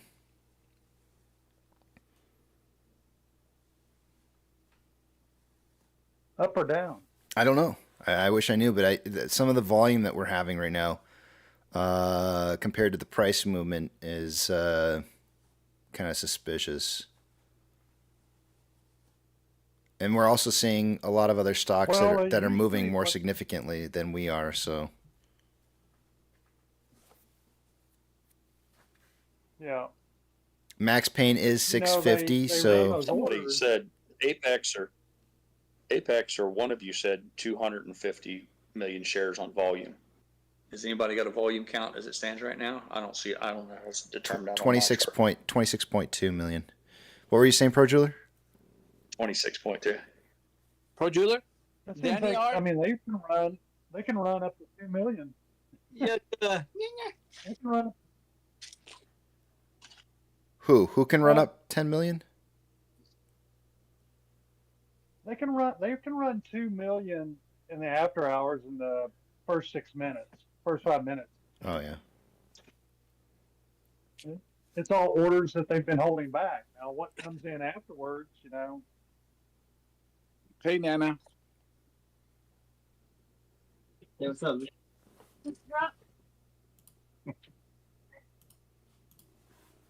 Nana, how's it going? Good afternoon. You came in the last 3 minutes. Yeah, man. You always come at the end. I can barely hear you guys on my Discord. My Discord sucks.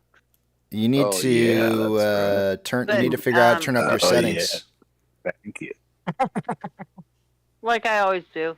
But hey, Danny, I went shopping for beer, and you were right. They have the Coors Light in the Bud Light can. on sale. I like, and the Miller Light. Yep. So I don't have to buy the gay beer anymore. With pink ribbons. I think it's all the same company. Yeah, it's the same guy in the back pissing on the damn bowl. So they're still woke? A little bit. They're trying to back Isn't everyone woke these days, Nana? Is that Hey, pepperoni. He's wearing a skirt. Hello. That's happening. He's wearing a skirt. Eddie, I'm glad to see you're here, man. These guys were throwing you under the bus before, man, taking cheap shots at you, but you can rest easy, buddy. I had your back. I took up for you as much as I could. Nobody's Oh man, I'm gonna close. I'm gonna be right back. Yeah, you don't believe that shit. Pirate was throwing you under the bus. Yeah. I'm going back on the regular chat. I can't hear on this. Pirate was zinging me. You came in just long enough to do that. I don't see Pirate. Oh man, what happened? You don't need to see him to know that he's here.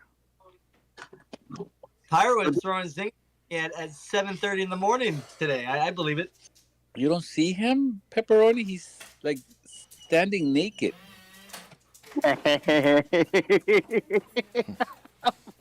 Stealth, man. Stealth mode. He's in stealth mode. Yeah. AMC is quietly watching him. The only thing he's wearing is a pig leg. Yep. That's all he's dressed. Well, I think he got the dreadlocks, so this is why he ain't showing himself. You know, from the island. The island boys. Yeah. Yeah. I saw a news pop up that Biden's announced 3 new COVID vaccines. Oh, that's nice. Let me line up. Seriously? Yeah. Yeah. Hey. Good luck. Good luck with that. You can have mine. They got 3 new vaccines. You can have mine. You can take 6 and mark me down as good. That was all noise. I'm going to hit my number. I said 671. All right. Well, let's go hit your number Wait, because what- it's that time of the day, unfortunately. Hate to break it to you. Where are you going? It's time to go. You do this every day. Yeah, Casey. every day. I know Stop it's crazy, right? It's same thing all the time, stop. over and over and over. Yeah. Stop doing that, man. Stop it. Well, We get it is- controversial at the end of It is what it is. Fine. I'll see you guys. Must go. You must go. Yeah, I'll see you in a few. All right, guys. As usual, all good things must eventually come to an end. Eat, sleep, drink, get plenty of rest. Tomorrow's another trading day. Spend time with your family, spend time with your friends. Take your pets out for a walk because they like getting outdoors too. And for crying out loud, go see an AMC movie because after all, that's what we're here to do is support AMC. But above all else, don't have a good night. Have a great night.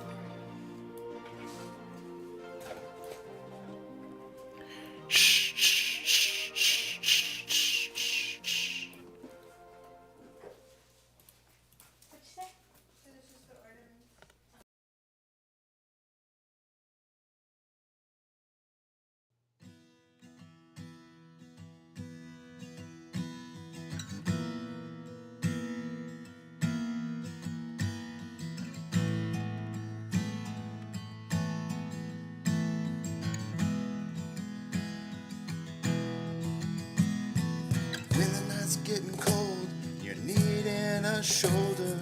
Puff out your chest and be a little bolder.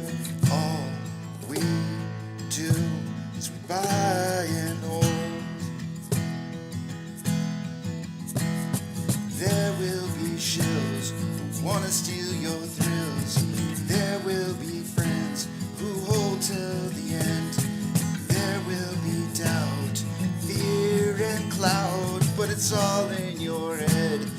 those hedgies are dead. Panic and fear really are near, but it's not ours to own. We have shown that all we do is buy and hold. Oh, there will be shills who wanna steal your thrills, and there will be friends who hold till the end, and there will be doubt, fear and cloud, but it's all in your head. Those hedgies are dead. So when the night's getting colder, you're needing that shoulder, these apes got your back. We got each other. All we do is we buy and hold.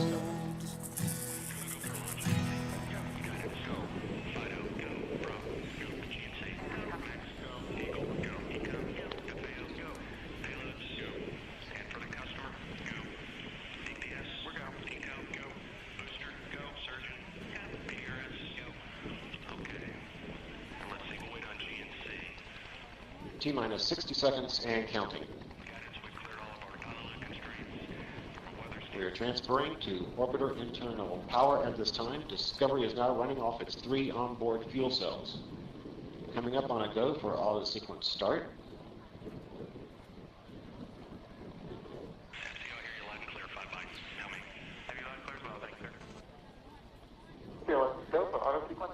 And we have a go for auto sequence start. Discovery's onboard computers have primary control of all the vehicle's critical functions. T-minus 17 seconds and counting. 15, 12, 11, 10, 9, 8, 7, 6, start, 2, 1, booster ignition, and liftoff of the Space Shuttle Discovery, returning to the space station, paving the way for future missions beyond.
Discovery's onboard computers commanding the main engine nozzles to swivel, aiming the shuttle for its precise target in space for main engine cutoff.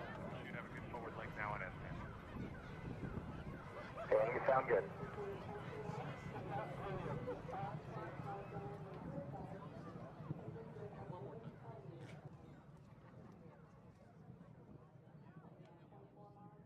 Discovery Houston, negative return. Copy, a negative return. City sidewalks, busy sidewalks, dressed in holiday style. In the air, there's a feeling of Christmas. Children laughing, people passing, meeting smile after smile, and on every street corner you hear silver bells, silver bells, it's Christmas time in the city. Ring-a-ling, hear them ring. Soon it'll be Christmas Day.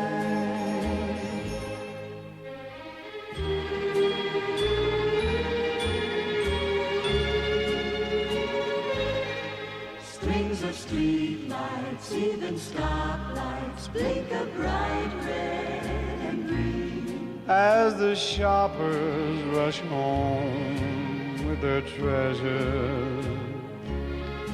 Hear the snow crunch, see the gears bunch. This is Santa's big scene. And above all this bustle you hear